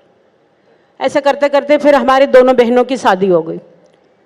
मेरा पति कहने लगे, बोले गांव में तो 1 रुपये मिलते हैं, 1.5 रुपये मिलते हैं, उसमें कहाँ पूरा होता है, अपन शहर से लें, शहर में ज़्यादा पैसे मिलेंगे। तो मेरा पति मेरे को भोपाल में लेके आया। जब भोपाल में आए हम तो एक म्यूज़ियम है भारत भवन करके, वो म्यूज़ियम बन रहा था। तो मैं आते से म्यूज़ियम में वहाँ पर मैं मजदूरी करने लगी। मुझे नहीं पता कि वो कौन थे क्या थे, वो बहुत बड़े आर्टिस्ट भी थे और भारत भवन के डायरेक्टर भी थे, जे स्वामीनाथन जी जगदीश करके। उनका आज भी मेरे सर पे उनका आशीर्वाद है। तो उन्होंने बोला, बोले आप कहाँ के हो, क्या समाज हो, कैसे आपके गांव में शादी होती है, कैसे मतलब पूजा पाठ करते हैं, किस देवी देवता को मानते हैं। तो मैंने कहा हम हिंदी समझते नहीं हैं, आपको हम कैसे समझाएं, तो पहली बार हम निकल के आए, हिंदी नहीं बोलते थे, हिंदी बोलना ही नहीं आता था। तो सामने वाला बोल रहे हैं तो हम कहते हैं अरे ये बड़े आदमी हैं, ये इसको क्यों बात कर रहे हो। हम लड़की डरती थी, बात करने के लिए डरती थी, उससे बात मत करो, ये पकड़ के ले जाएंगे। तो गाँव के रहने वाले और पहली बार ऐसे बात करने में बहुत डर लगता था। वो रोज़ रोज़ आते हैं, हम काम कर रहे हैं वहाँ, माल देना, पत्थर फेंकना, मिट्टी डालना, ऐसा। कहते हैं नहीं हमें आप बताओ, बोले हमें थोड़ा सा बना के दिखाओ। सब ने मना कर दिया, 100-150 लेबर थी, उनने सब ने मना कर दिया। मेरी बहन कहने लगी, बोले भूरी आपको तो आता है, अब अपने घर की दीवारों पे बनाती हो, अब उनको बना के दिखाओ। मैंने कहा मैं अपने घर की दीवारों पे बनाती हूँ और मिट्टी का कलर लेके, और ख़राब हो जाता है तो फिर लिपापोती कर लेते हैं, और इनको मैं कैसे ख़राब हो जाएंगे तो क्या करके दूँगी, कैसे सुधार के दूँ। बोले नहीं नहीं आप ख़राब हो जाए कैसा भी बने, आप तो बना के दिखा। तो मैंने कहा मेरे को तो मैं बना के दूँ तो मेरे को मजदूरी कौन देंगे, मैं तो मजदूरी करने आई। तो मेरे को 6 रुपये मिल रहे थे। तो कहने लगे, बोले आपको 6 रुपये मिल रहे हैं, हम 10 रुपये देंगे। मैंने कहा मेरे को 10 रुपये नहीं चाहिए, मेरे को 6 रुपये चाहिए। मैंने उनको मना कर दिया, मेरे को 6 रुपये चाहिए। कहने लगे अच्छा ठीक है। मैंने पहले ही मतलब रंग कलर ब्रश से भारत भवन थे बनाने के लिए मैंने स्टार्ट किया, और वहाँ से उनके स्वामी जी के कहने पर रंग कलर ब्रश से मैंने शुरुआत की। तो उन्होंने 5 दिन बनवाया मेरे को 5 दिन के 50 रुपये दिए। अरे वाह। और मैंने कहा ये इतने सारे पैसे क्यों दे दिए उनने, मैं मजदूरी कर रही तो मेरे को हफ्ते भर का 30 रुपये मिल रहे। मैंने कहा मेरा पति मेरे को डांटेंगे, मेरे को गाली बकेंगे कि काय के 50 रुपये मिले, डर भी लग रहा है। और फिर ऐसे करते करते फिर आया वो 1-2-2.5 साल के बाद फिर आया, कहने लगे भूरी भाई आपसे और बनवाना है। तो मैंने कहा हाँ बना देंगे। 10 दिन और बनवाया, 10 दिन के मेरे को 1500 रुपये दिए। मेरे को बहुत ढेर सारे पैसे लगे। फिर वो पैसे देख के ना मेरे परिवार वाले, मेरे ससुराल वाले सब मेरे पति से कहने लगे, बोले तेरी बीवी को इतने सारे पैसे क्यों दे दिए, कौन ने दिए, ये किस काम के दिए। मेरे पति को भड़का दिया उन्होंने, ससुराल वालों ने भड़का दिया। मेरा पति कहने लगे, बोले आप मजदूरी करने जाओगे, ये ऐसा कलाकारी का काम करने नहीं जाओगे जी। अब फिर क्या करें, वो कहने लगे, बोले आपका घर दिखा दो, हम आपको ज़रूरत पड़ेंगे तो फिर हम बुलाएंगे आपको। मैंने कहा मेरा घर तो है ही नहीं, हम ऐसा घास का मतलब जैसे ओडा टाइप का वो झुग्गी बना के रह रहे थे भोपाल में। मजदूरी जहाँ मजदूरी मिली वहाँ मजदूरी कर ली। कहने लगे अच्छा ठीक है, जैसा भी घर है आपका घर दिखा दो। घर पे आए वो, बोले आप खाने में क्या लेते हो। तो मैंने कहा हम मक्के की रोटी खाते हैं। बोले हम भी खाएंगे, हमारे लिए बनाओ। तो मैंने मक्के की रोटी और चटनी, लहसुन वाली लाल मिर्ची की चटनी बनाई। उन 2-4 लोग और साथ में आए, उन्होंने सब ने खाया जी, उनको बहुत अच्छा लगा। ऐसा करते करते फिर कुछ सालों के बाद मेरे पति ने मेरे को ये, आप यहाँ आ गए, आप बोलने से डर रहे थे और आप इस मंच पे अपनी पूरी कहानी सुना रहे हैं। बहुत ही इंस्पायरिंग और प्रेरणादायक आपकी कहानी है। मैं फिर आती हूँ आपके पास, पर इस वक्त मैं चाहती हूँ कि हमारे जो बाकी गेस्ट हैं वो भी जुड़े हमारे साथ। भूरी बाई, श्रीमती सुरेंद्री देवी राणा से हम बात करते हैं। आपने हैंडीक्राफ्ट्स के क्षेत्र में काम किया है और 35 विमेन वेलफेयर ग्रुप्स के साथ आप जुड़ी हुई हैं। आपने क्यों इसको चुना और किस तरह का संघर्ष आपने देखा और किस तरह का बदलाव आपको लगता है आप लेके आई हैं अपने परिवार में और अपने समाज में अपने काम के थ्रू? जी मैम, मैं बहुत गरीब परिवार से थी और एक हमारी जो दीदी आई थी हमारे गांव में, उन्होंने कहा कि बहन एक समूह बनाओ आप। तो मैंने कहा समूह क्या चीज़ होती है, मैं समूह को तो पहचानती नहीं, समूह होती क्या है।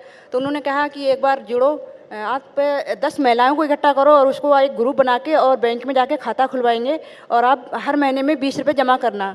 तो मैंने 10 महिलाओं को बुला के और हमने मीटिंग करके मैंने समूह बनवाया। समूह बनवाने के बाद जैसे कि हमने 20 रुपये महीना जमा करते थे, उस टाइम ऐसी हालत थी मेरी कि महीना आ जाता था लेकिन मेरे पास 20 रुपये भी नहीं होते थे। फिर ऐसे ही हमें 50,000 का हमें लोन मिला, उससे मैंने एक भैंस ली और क्या कहते हैं हमारी जो 7 जो महिलाएं थी उन्होंने भी एक भैंस ली। उस टाइम में 5 से 6 हज़ार तक की भैंस थी। तब हमने और अपने जो समूह था, समूह का नाम रखा था महिला कल्याण स्वयं सहायता समूह, ताकि महिलाओं का कल्याण हो। उसके बाद हमने जैसे हमने भैंस ली, उसका दूध बेचा और थोड़े थोड़े पैसे हमारे आते गए। और जैसे कि हमारे और भी गांव की महिलाएं वो भी कहने लगी कि जैसे ही आप अपना समूह चला रही वैसे ही हमारा भी समूह बनवाओ। तो ऐसे करते करते मैंने 35 समूह बनाए और उनकी मैं अध्यक्ष हूँ मैं। और आज मैं हर महीने में 110 रुपये महीना जमा करती हूँ। और 2010 में एक टेलर मास्टर आए, उन्होंने ट्रेनिंग दी मेरे को। जो घास की जो डलियाँ, छोटी छोटी डलियाँ कलरफुल वो बनाते हैं, उसकी मुझे ट्रेनिंग दी 3 महीने की। मैंने उस ट्रेनिंग में 3 महीने की ट्रेनिंग ली। उसके बाद में मास्टर टेलर खुद ही बन गई मैं और गाँव में वो ट्रेनिंग देती गई। जिनको मैंने सिखाया उनमें से 1000 महिलाएं जो मेरे साथ अभी काम कर रही हैं और वो उनको सिखाया वो खुद ही मास्टर टेलर बन गई हैं। और आज के दिन जो मेरी साथ जो काम कर रही हैं वो इतना खुश हैं कि बहुत ज़्यादा खुश हैं, वो अपने आप को आत्मनिर्भर कर रही हैं। और मैं क्या कहते हैं उनसे बार बार यही कहती हूँ कि आप पे काम कर रही हैं, आपकी जो बेटी हैं, बहुआएँ, उनको भी यही काम सिखाना और ये काम छोड़ना ही नहीं है।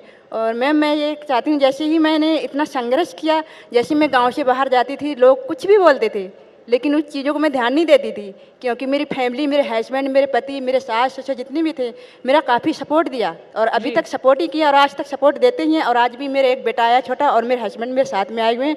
किसी भी टाइम कहीं से भी अगर लेटर आया, हर विभाग से मुझे काफ़ी सपोर्ट मिलता है। हर विभाग में मुझे हैंडीक्राफ्ट का जो जैसे कि स्टॉल मेला जगह जगह लगते हैं, वहाँ पर मुझे बुलाते हैं, वहाँ पर मैं जाती हूँ।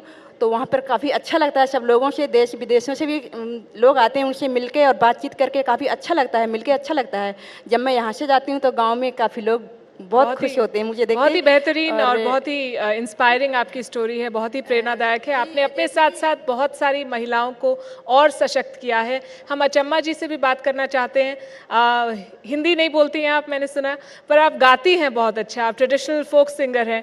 तो आप और म्यूज़िक की कोई भाषा नहीं होती, वो आप किसी भी भाषा में गाएं, उसका जो भाव है वो लोगों तक पहुँच जाता है। तो why don't you sing something for us? Telugu जी जी बिल्कुल। आंध्र प्रदेश में 300 భజన కేంద్ర रहने हैं। గ్రామాల్లో గ్రామానికి వెళ్ళి సత్సంగ కేంద్రాలు, అలాగే గ్రామ సమితి ద్వారా మహిళా కార్యక్రమం, మహిళల్లో ఏకత్రితం అవ్వడం, సంఘటితం, ఏదైనా సమస్య ఉంటే గ్రామ సమితి ద్వారా ఆ సమస్య తీర్చడం, ఇలాగా వనవాసి కళ్యాణాశ్రమం ద్వారా ఇది జరుగుతుంది. అలాగే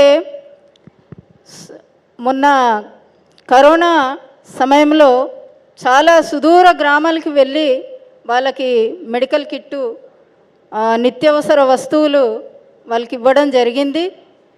వనవాసి కళ్యాణాశ్రమం కార్యం కోసం 70 కిలోమీటర్లు దూరం నడిచి వెళ్ళి ఆ గ్రామంలో వనవాసి కళ్యాణాశ్రమం కార్యక్రమాలు చేపట్టడం జరిగింది.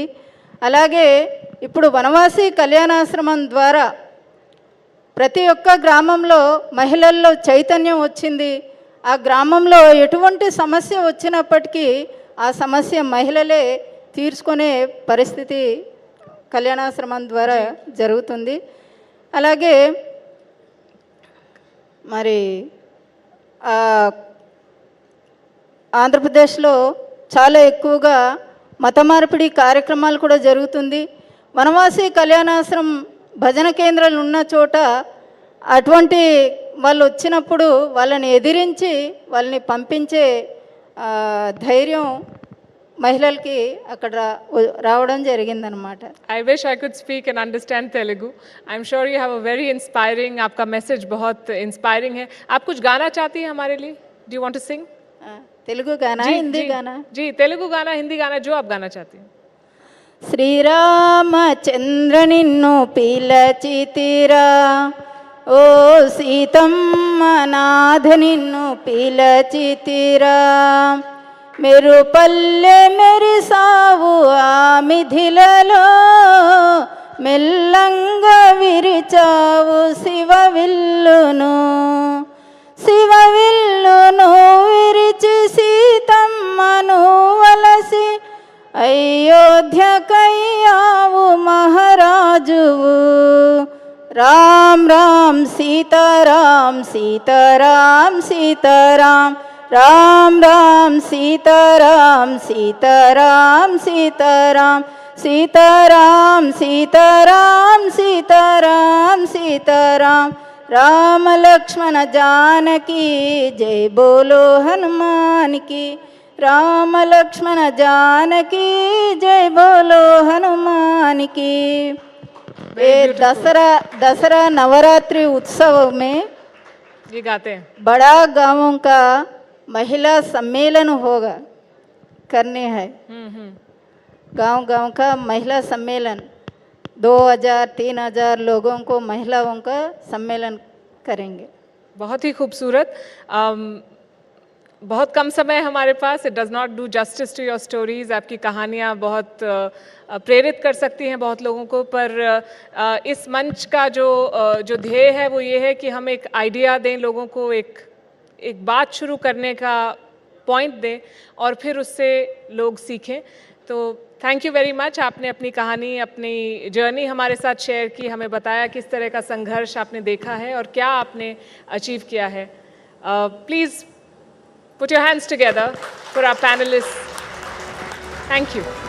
Thank you so much, ladies and gentlemen, and thank you so much, Palki. May I now request you to please present the ladies with a memento.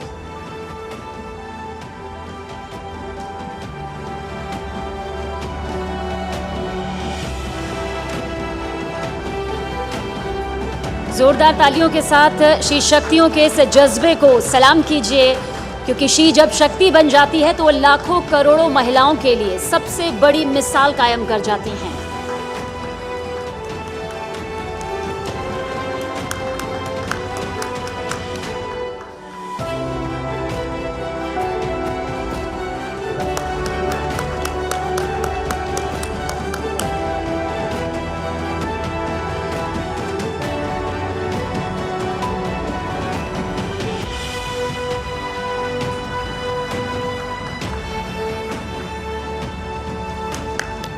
The Vanvasi Shaktis, ladies and gentlemen, round of applause for these ladies. Thank you so much.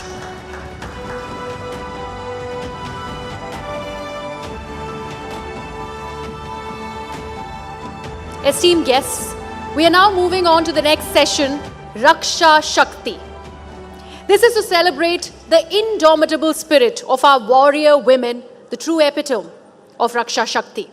These women have transformed challenges into triumphs, shattered barriers, and risen through the ranks in the armed forces, proving that they are forces to be reckoned with. Their mental fortitude and unwavering dedication have paved the way for gender equality in the military.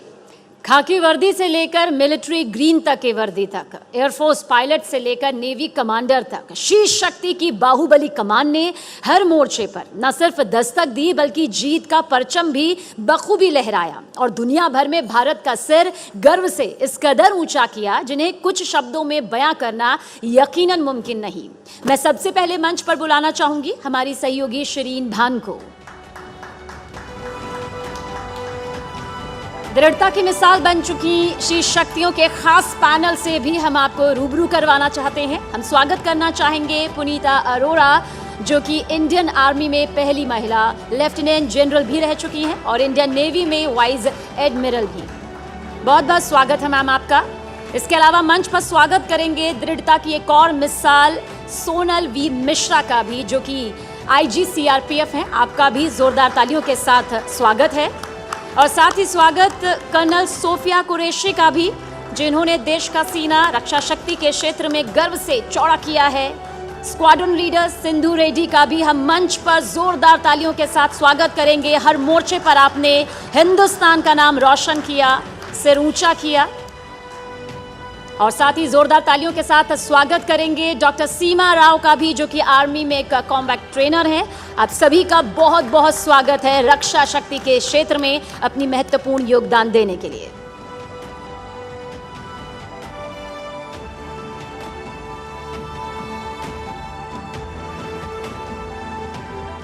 Well, good evening, ladies and gentlemen. It's great to be back, specifically on this panel, because here's a personal story. I am the daughter of a fighter pilot in the Indian Air Force, and so it gives me a lot of pride, and it is my privilege here to speak with these ladies here, these officers here, who've really been the torch bearers for gender equity and gender balance and gender parity as far as our forces are concerned. And let me just set the context here for where things currently stand now. We have women officers across the three forces. In fact, if you take a look at the Army, in the officers category, excluding the Medical Corps and the Dental Corps, the percentage of women officers in the Indian Army today stands at just under 4%.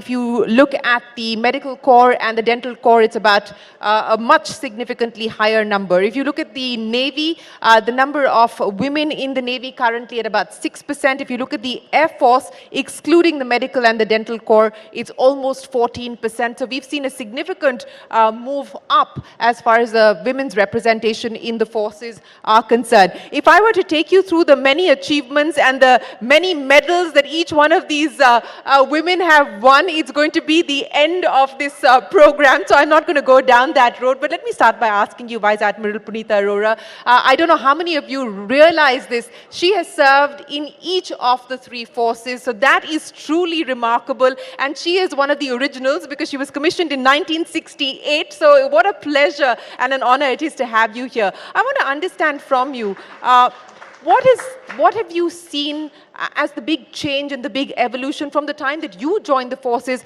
and as you look at where the forces are today? Hello.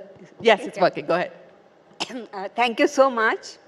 Now, I joined Armed Forces in 1968, as she has already mentioned.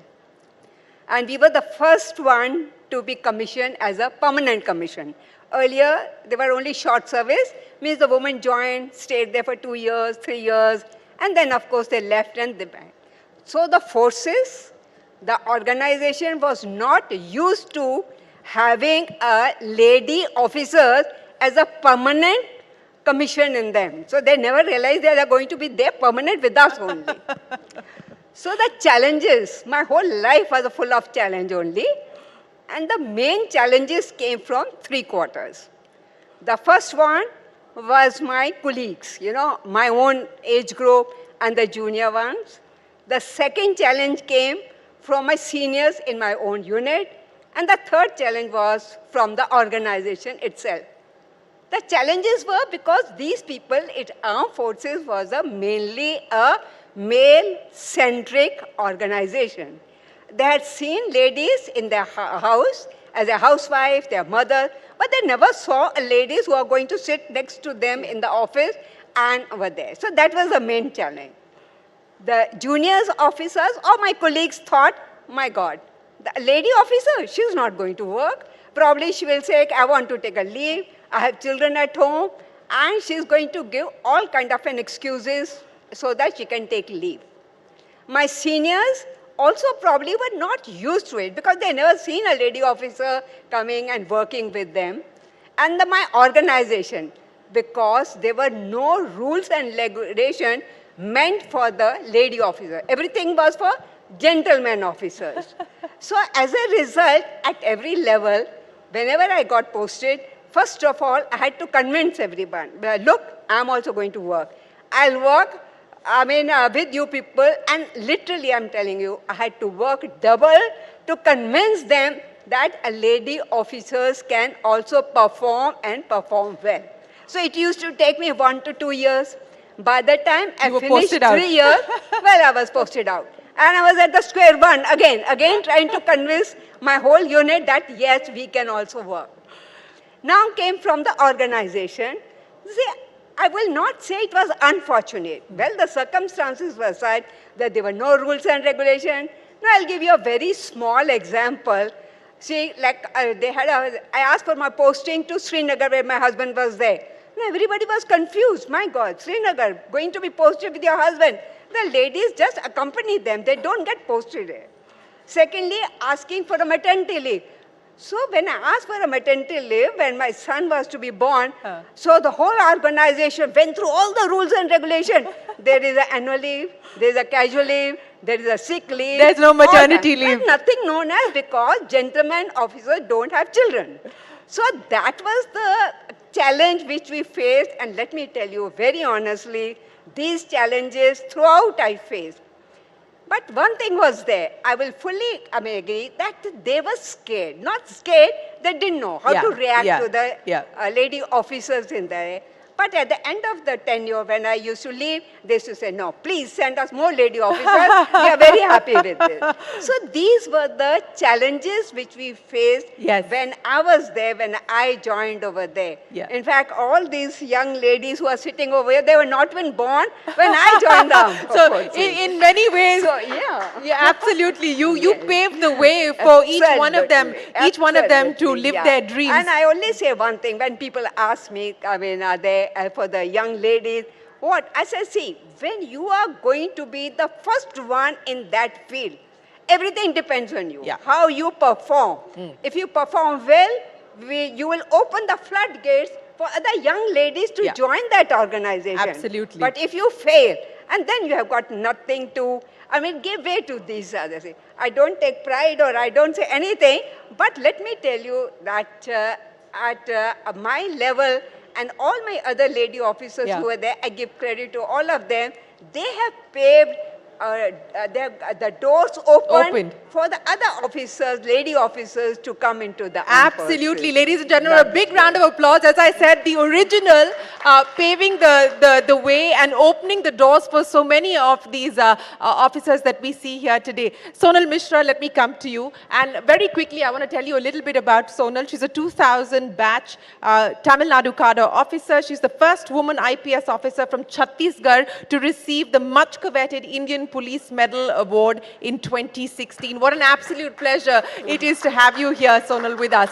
But, just to take off from what we heard there from Ms. Arora, what has the journey been like for you? Is it better today? Is it more accepting? Is the force more accepting? Are your colleagues more accepting seeing a woman in charge in uniform?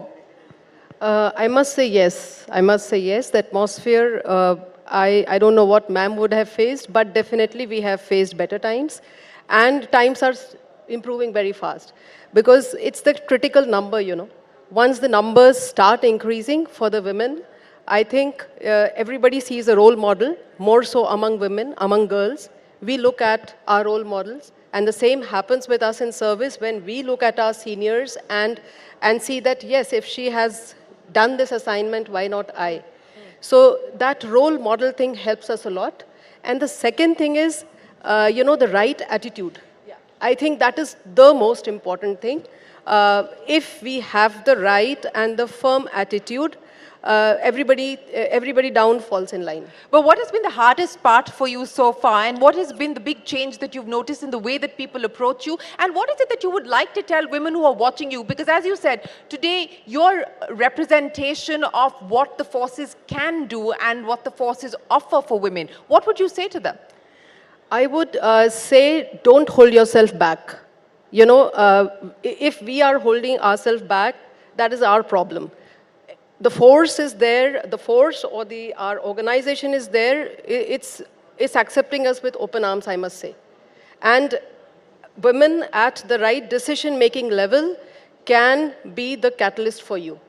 And they are there now almost in all organizations at the right decision-making level.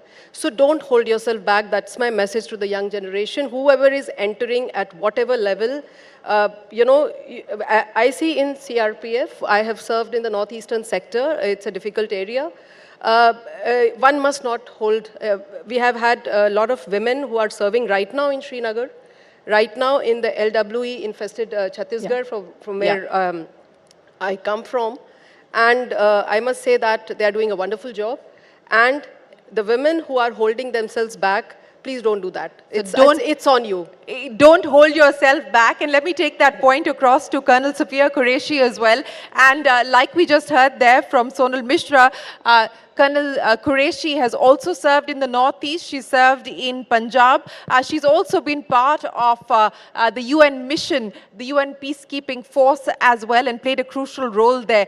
Colonel Qureshi, as you look at your journey, at your own journey, what have been the big lessons and the learnings for you? And what is it, like we heard here from Sonal, that you would like to leave to the women who are watching, to parents who are watching, to brothers and fathers who are watching, because that's an important message to send out? Jai Hind, everyone. Firstly, I would like to convey sincere thanks to everyone for giving this opportunity to speak at Nari Sheshakti. If you ask me, I belong to a warrior family, so it was in my genes, and I wanted to don the uniform. And believe me, Indian Army is the best organization one can have. It gives you an opportunity to surmount any kind of difficulties, and I'm lucky and privileged to serve the nation with honor and pride. Today, when I joined the army as a lieutenant, I remember I was a part of the division during the Oprakram. So what my company commander told me, Sophia, if you want to earn the salute, then you have to work sincerely. Believe me, I have earned the salute and also earned the commendation card during the Oprakram. It was all because of the good mentoring I had that time. And if you ask the challenges, I would like to highlight one incident when I was in Congo. And since you all know, the Indian Army is the largest troop contributing country in the United Nations. And I was the second batch of women officer, and I had a privilege to be part of one of the operation, which we conducted during the historical presidential elections. So I was a part of the one cordon and search team. It was a melange of force from the Swedish Army, from Tunisia, from Uruguay, and we led that cordon and search operation. We did it whole night. It took 72 hours, but it was successful. We could save the life of local populations. And next day, the force commander asked me who was that lady from the Indian Army. I think that gives me the pleasure. The people talk about the Indian Army, not Colonel Sophia Qureshi. So such incidents happened in my life, and I had a privilege to command the contingent at ASEAN nations. I was the only woman officer among 22 nations. So I'm also thankful to my organization for giving me this opportunity.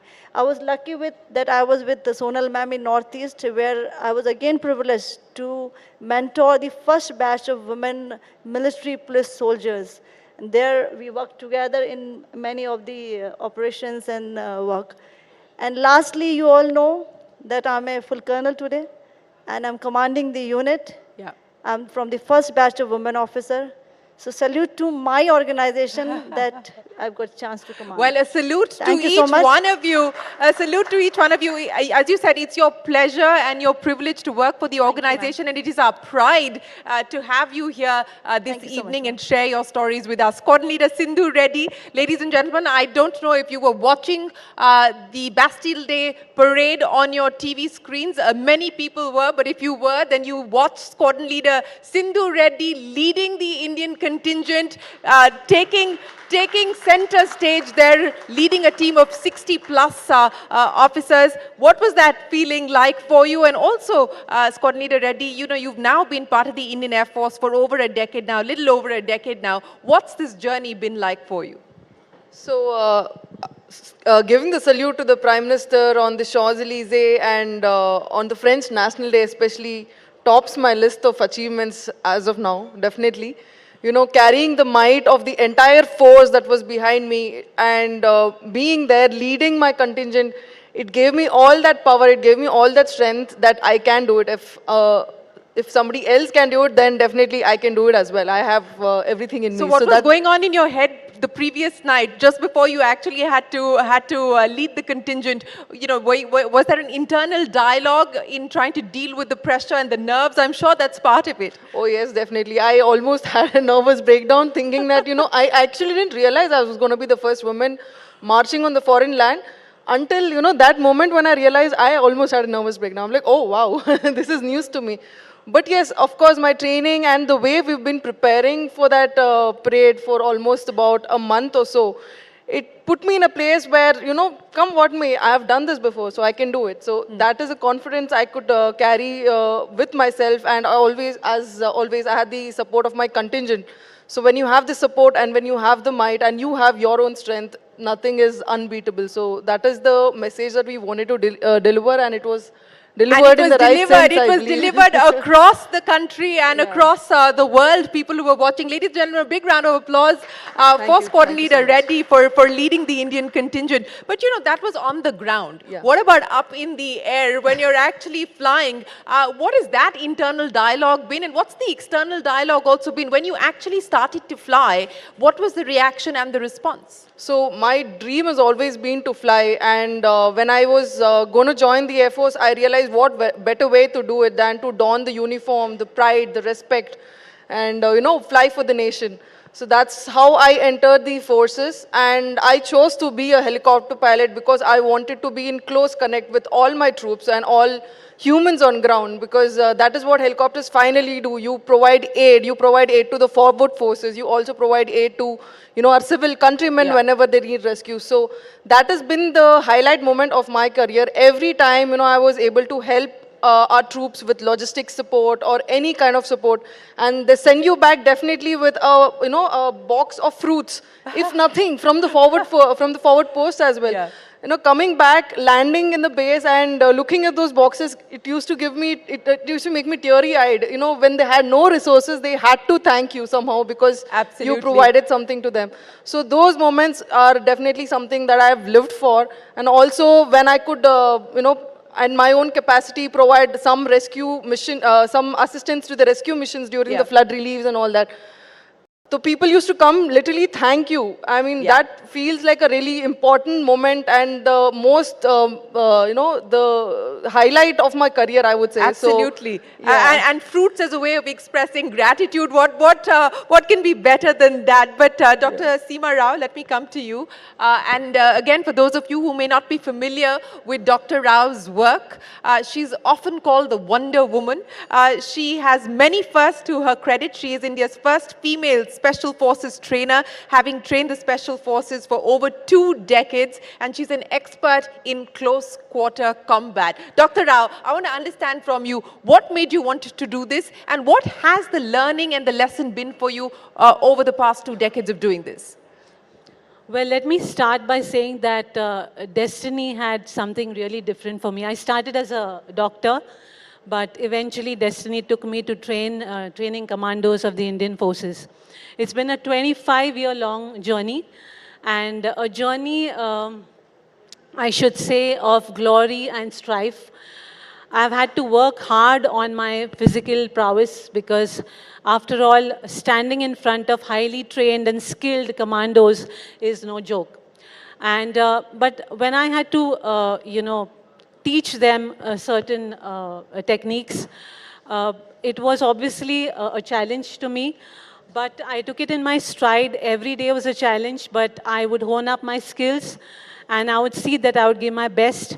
And at the end of the day, when I would get the respect of those male trainees, I train men. So when I would get the respect of the male trainees, I think the male commandos, it was very satisfying to me because for me, this was a selfless service to the country. Yeah. And I was doing it because of probably the patriotic blood that ran through my veins. My dad was a freedom fighter.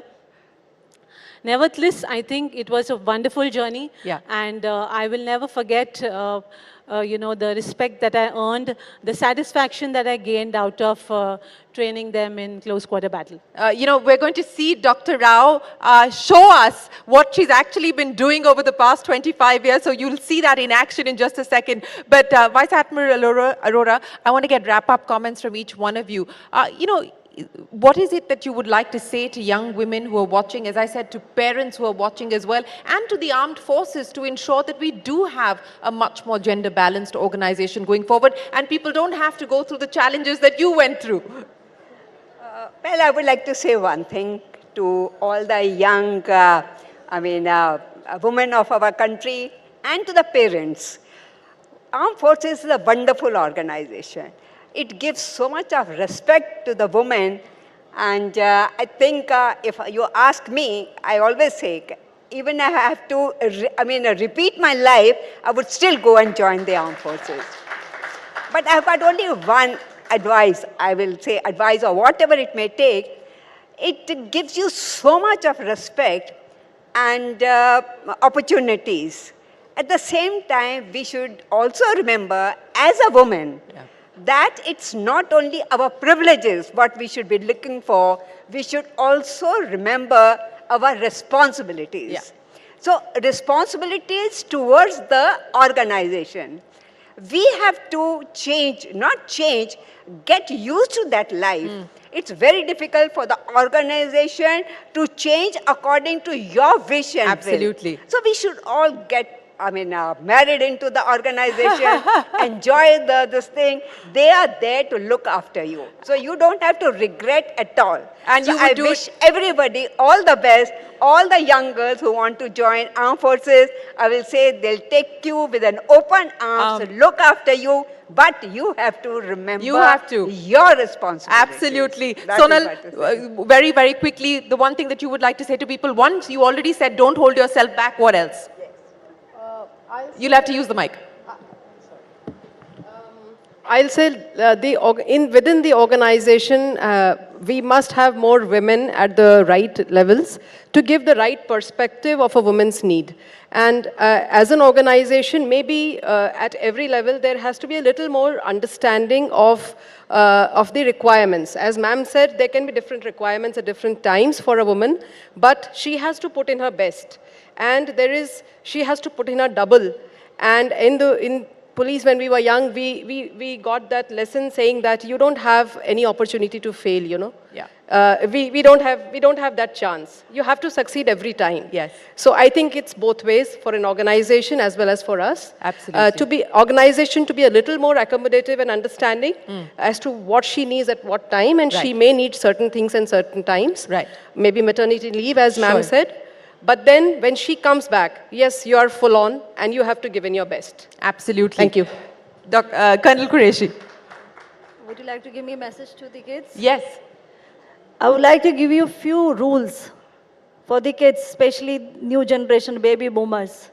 Remember, whatever you do, nation should be first and selfless service. Secondly, be bold, brave and dynamic. Be disciplined, be courageous. Have your own legacy. Create your own destiny. Manage time. Every one of us 24 hours. It only makes a difference of 3 to 4 hours when you play mobile or do something else. So manage your time, which is very important. And lastly, remember, you have to think about the country first. Thank you, Jai Hind. Squad Leader Reddy, your message. So yeah, I'm very thankful for my organization in a way that Indian Air Force has opened its door for all streams for women. So that way, if any young woman, any young girl wants to join the forces, I will say the opportunities are plenty. Like, don't think that there's no opportunity. Even if it is not there, it will be made. If you have the determination, if you have the grit, it will be made. So if you want it, just go for it. Don't hold yourself back. Well, don't hold yourself back. Dr. Rao, I'm not going to let you speak. I'm going to get you to do something for us. But ladies and gentlemen, a big round of applause and a big salute to each one of them for joining us here this evening. Thank you so very much for showing us what a life in the forces is and what the opportunities are for women who are looking at a career in the forces. Thank you very, very much. Ladies and gentlemen, a big round of applause. Dr. Rao, I would request you to stay on because we're now going to see her in action. Absolutely. Thank you so much for that. Shireen, I'd also request you to felicitate all the ladies here on the stage.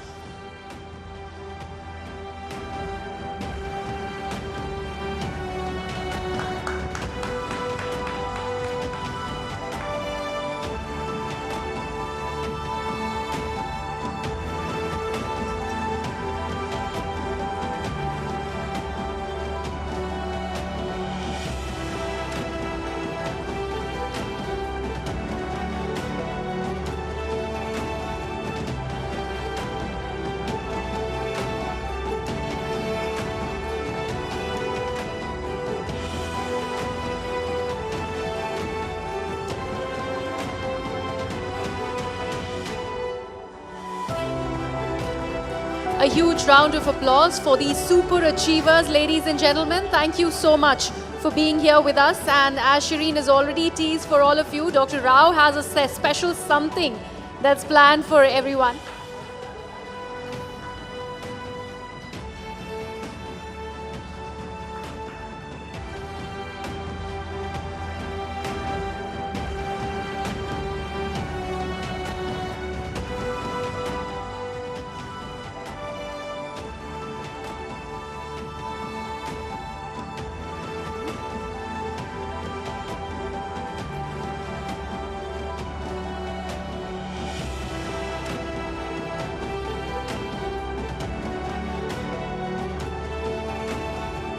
Ladies and gentlemen, fasten your seatbelts because what you are about to see now is going to be very exciting stuff.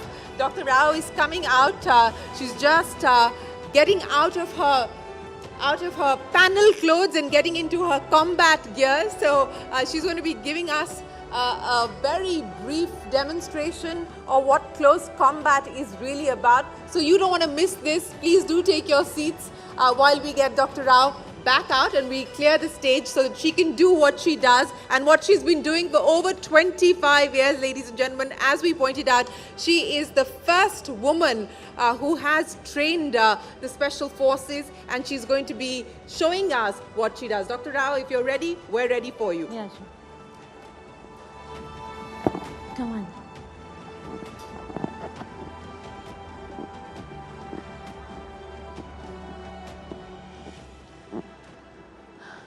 First and foremost, a very good evening to everybody. I read long back a quote which influenced my mind. The me I think is the me I'll be. I read one more quote which influenced my life. Life is tough, darling, and so are you. My journey in commando training was a very long journey, 25 years past. Then I realized that I wanted to empower women. So I devised a program called DARE, Defense to Assault, Rape and Eve Teasing. So I'm going to be talking about that. To start with, I'm going to read a few statistics which are very astonishing. The crimes against women, 50 per hour, 5 lakh per year. The rapes, 3 per hour, 30,000 per year. And kidnappings, 2 per hour, 1 lakh per year. Now this is extremely astonishing statistics, and that's why I came up with this program. Let me first try to make it very clear that there is a distinct difference between eve teasing, molesting, assault, and rape. Eve teasing and molesting requires a minimum response. The response should be a slap, maybe a threat. Assault and rape requires an aggressive response. And when I say aggressive, I mean that you need to hit the vital targets in a man's body. You need to be using anything and everything around you which you can take and whack him, hit him on his head, hit him on his joints. So there has to be a very aggressive response for rape as well as for assault, and a minimum response for eve teasing as well as molesting. I'm going to not take too much time talking. I'm going to go straight to a demonstration. Anand, can you come here? This is going to be an eve teasing response first. So here we go. I'm walking on the street.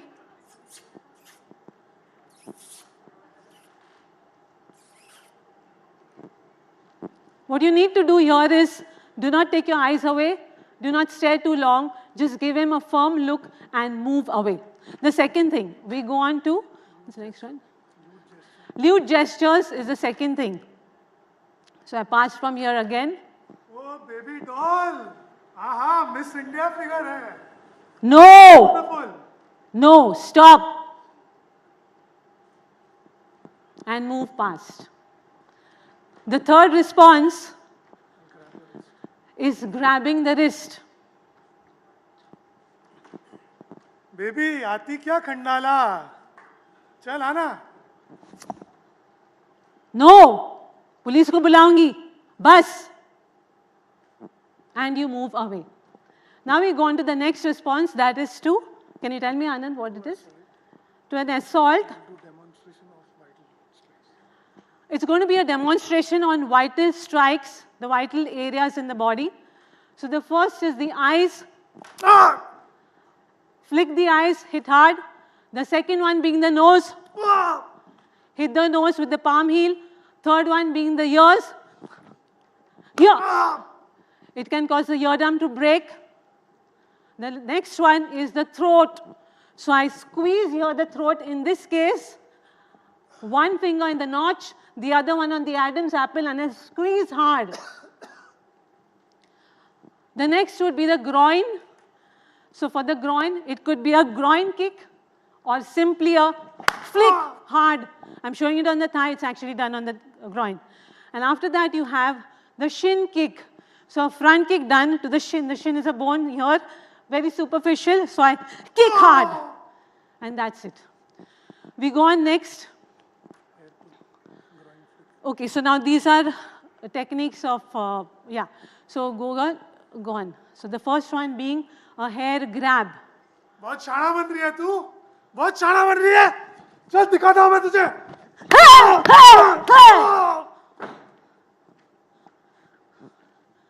What's the next one?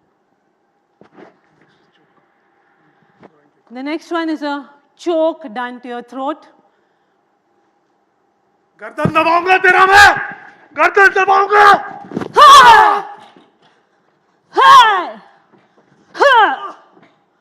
Stand up. The next one. This is a slap. चले. शाना बन रही है. So you keep slapping him to submission. Next one. Okay. The next thing that we're covering up is molestation. Here in this case, first thing, groping the breast, very common. 1 minute. Start. Beautiful, sexy. अभी मजा आएगा मुझे. मजा आएगा.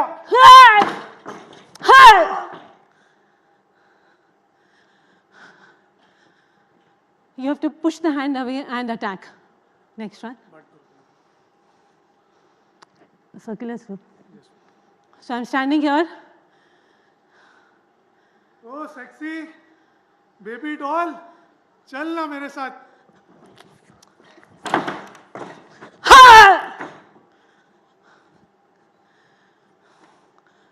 Next one.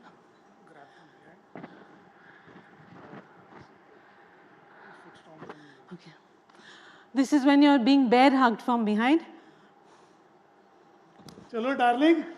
चलो मेरे साथ. The hands are trapped.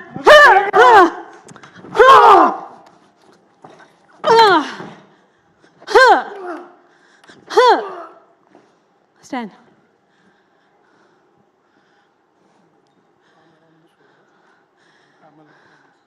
Okay. This way. I'm walking. Come on. Darling चल ना पिक्चर देखेंगे साथ में चलो darling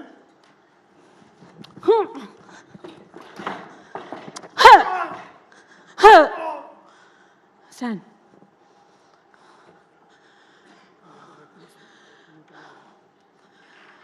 I'm also going to be talking about how to respond to rape, but that will be after some time. We go on to a weapon. Now first let me just give you a short talk on how to deal with a weapon. You have a weapon which is a blunt weapon or a sharp weapon. A blunt weapon can be a bait and stick, a sharp weapon can be a knife. The first thing that you need to understand is defensive or offensive. Defensive is you take anything that's close to you, a newspaper, maybe an empty bottle, or maybe a bag that you have, and the attacking hand has to be hit. ये चाकू देख घुसा दूंगा अंदर देख इसको So I've used the newspaper on his wrist. Next one.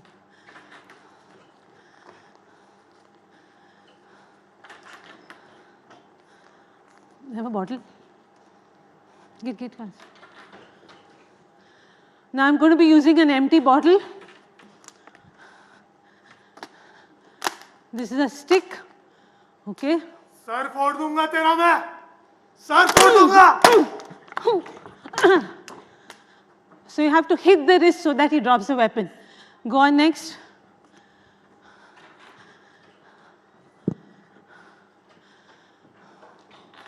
Now it is what to do when somebody is going to attack you with a knife.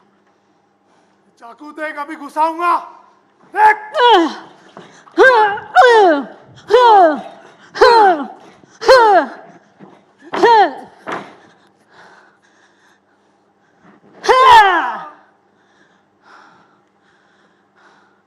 Next.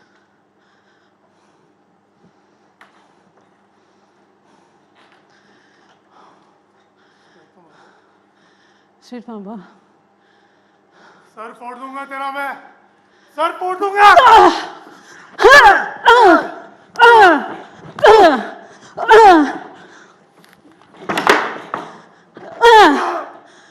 Stand.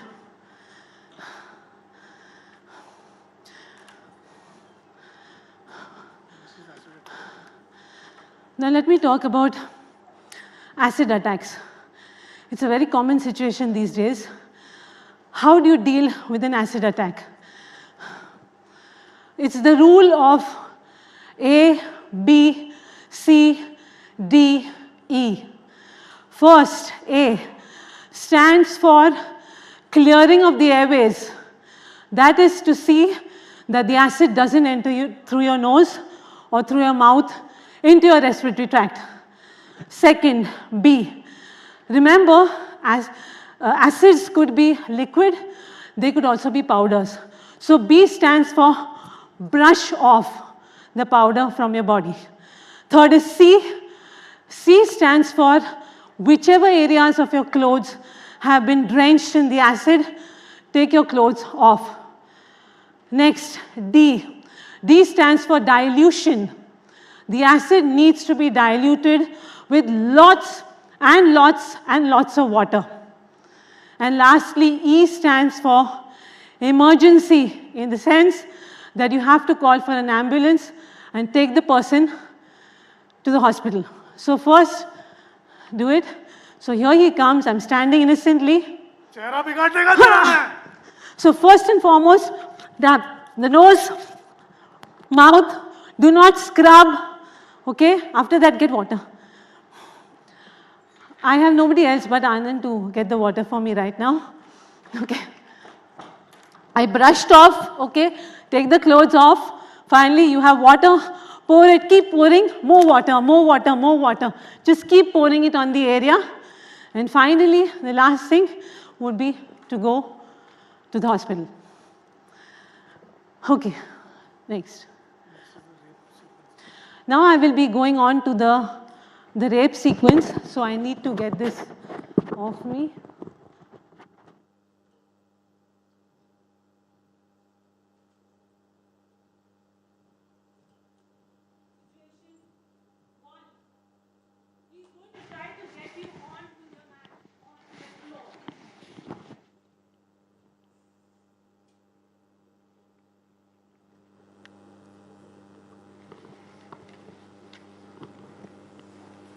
चल चल मेरे साथ चल अभी दिखाता हूँ चल चल चल चल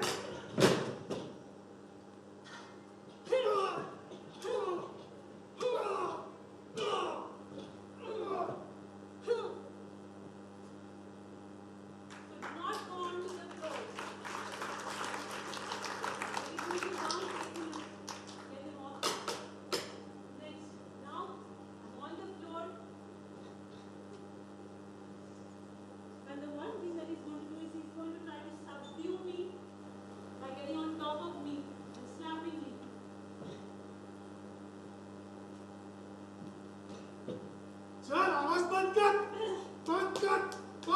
तेरा आवाज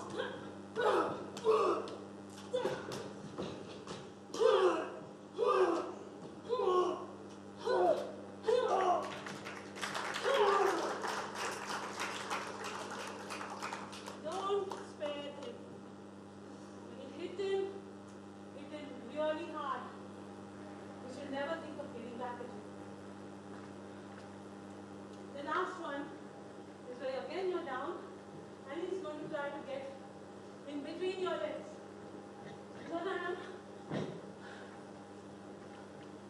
चलो अभी दिखा रहा हूँ मैं हाँ सारा बन है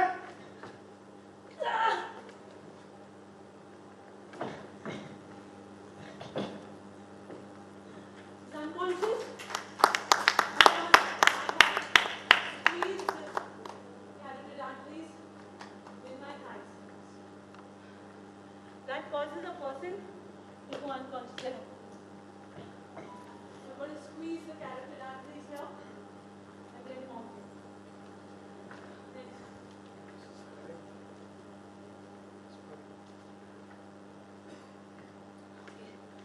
Now we're just going to, I think self-defense is very important for women. My daughter went to Germany for a fight in a cage against a female competitor. Unfortunately, a competitor did not come.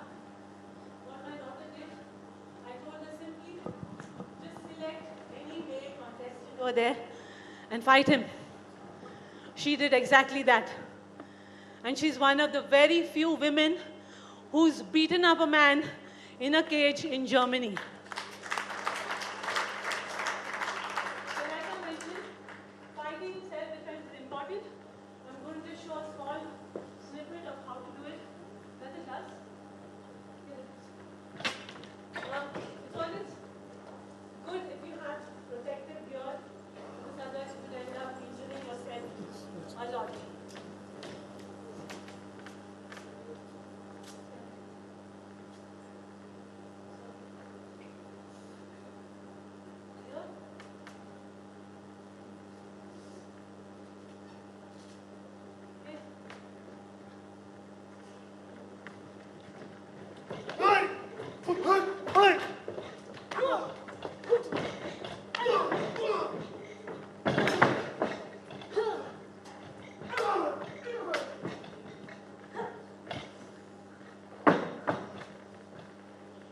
That's an elbow break. Better than that.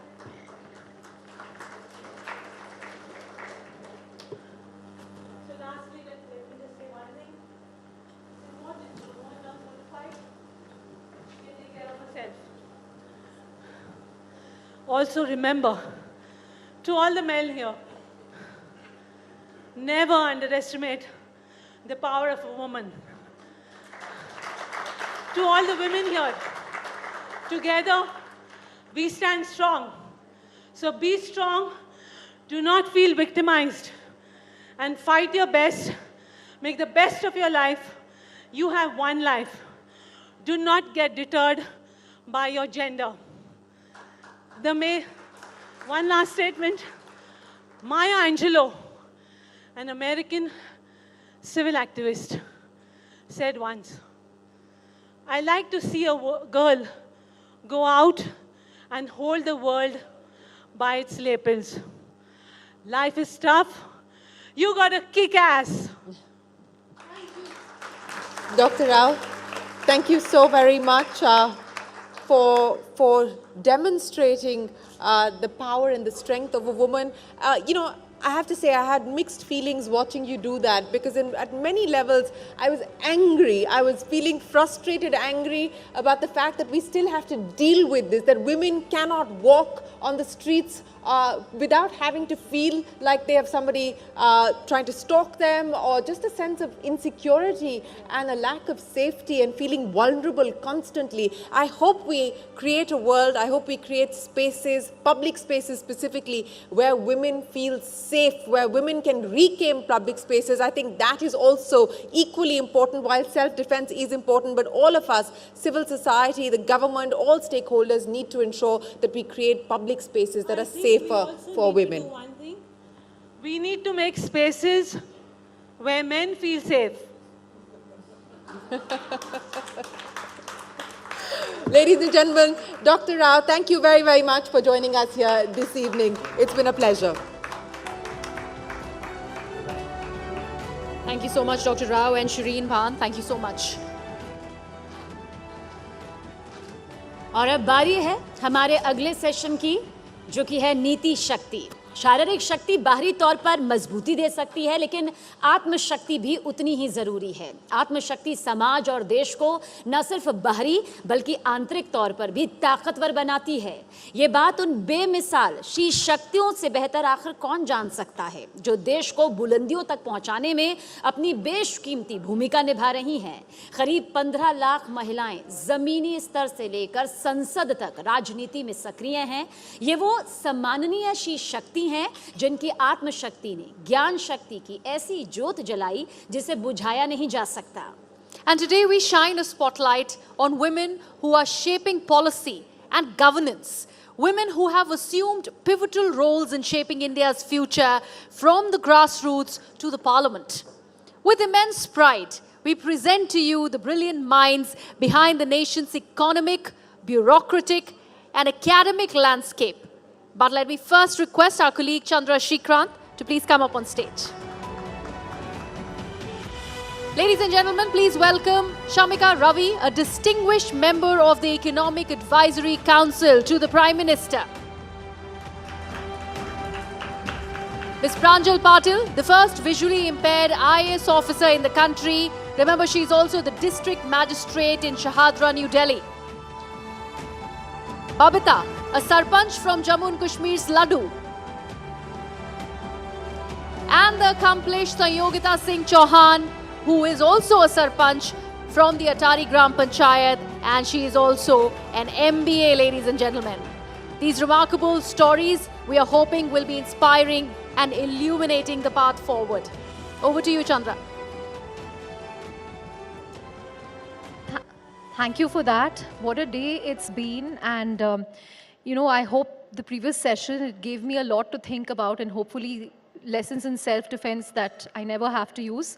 But thank you all very much for joining us on this session on Niti Shakti, because it's vital that there are more women in policy-making roles at the grassroots level, at the upper echelons. Each of them has a very remarkable story as the anchors introduce them. I'm going to start with Pranjal Patil ji here, right here. She's an IAS officer, and what's remarkable is she's the country's first visually impaired IAS officer. She's currently the district magistrate for the Shahadra region in New Delhi. A huge round of applause for her. She's here, by sheer grit and perseverance. She gave the UPSC exams twice, cleared it with a very good rank, and cleared it without any coaching at all. Pranjal, share your experience with us, what motivated you to take up civil services, and, how do you go about being a district magistrate? How did you go about being a sub-collector in your previous role at Thiruvananthapuram? Yeah, hi. Thank you so much for having me here. And I think all of us have some ideas in our childhood that, what our interest areas are. And we may not know it very clearly. So I was always inclined towards something social, and history was also my favorite subject. So I always wanted to do something, and I really didn't know how to go about it. So only when I went to college, I got to know that there are something called civil services, and I felt that, oh, it's something little closer to what I want to do. And obviously, it's not like when I got to know, right away I started doing it, because some basic academic has to be pursued. So I did my college. Then for higher studies, I came to Delhi to JNU to study.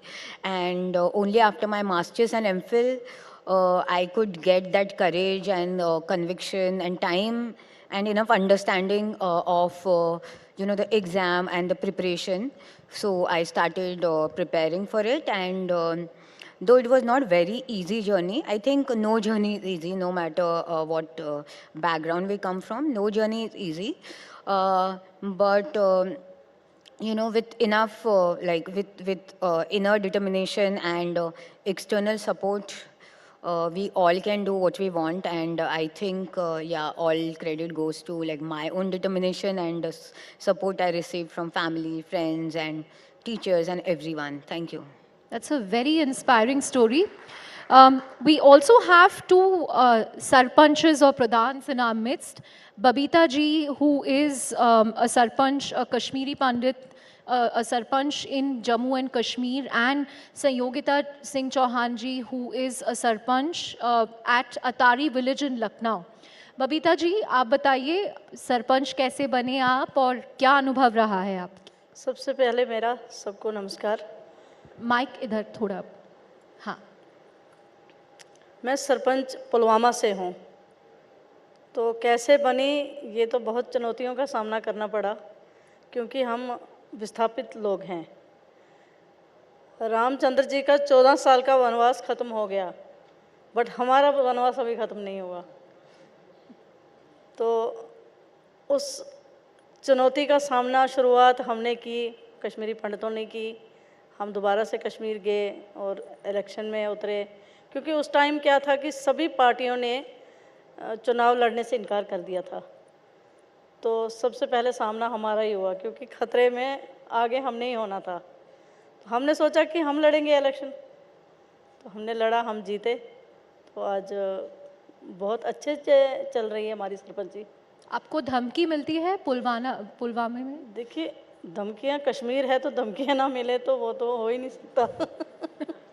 घाटी है।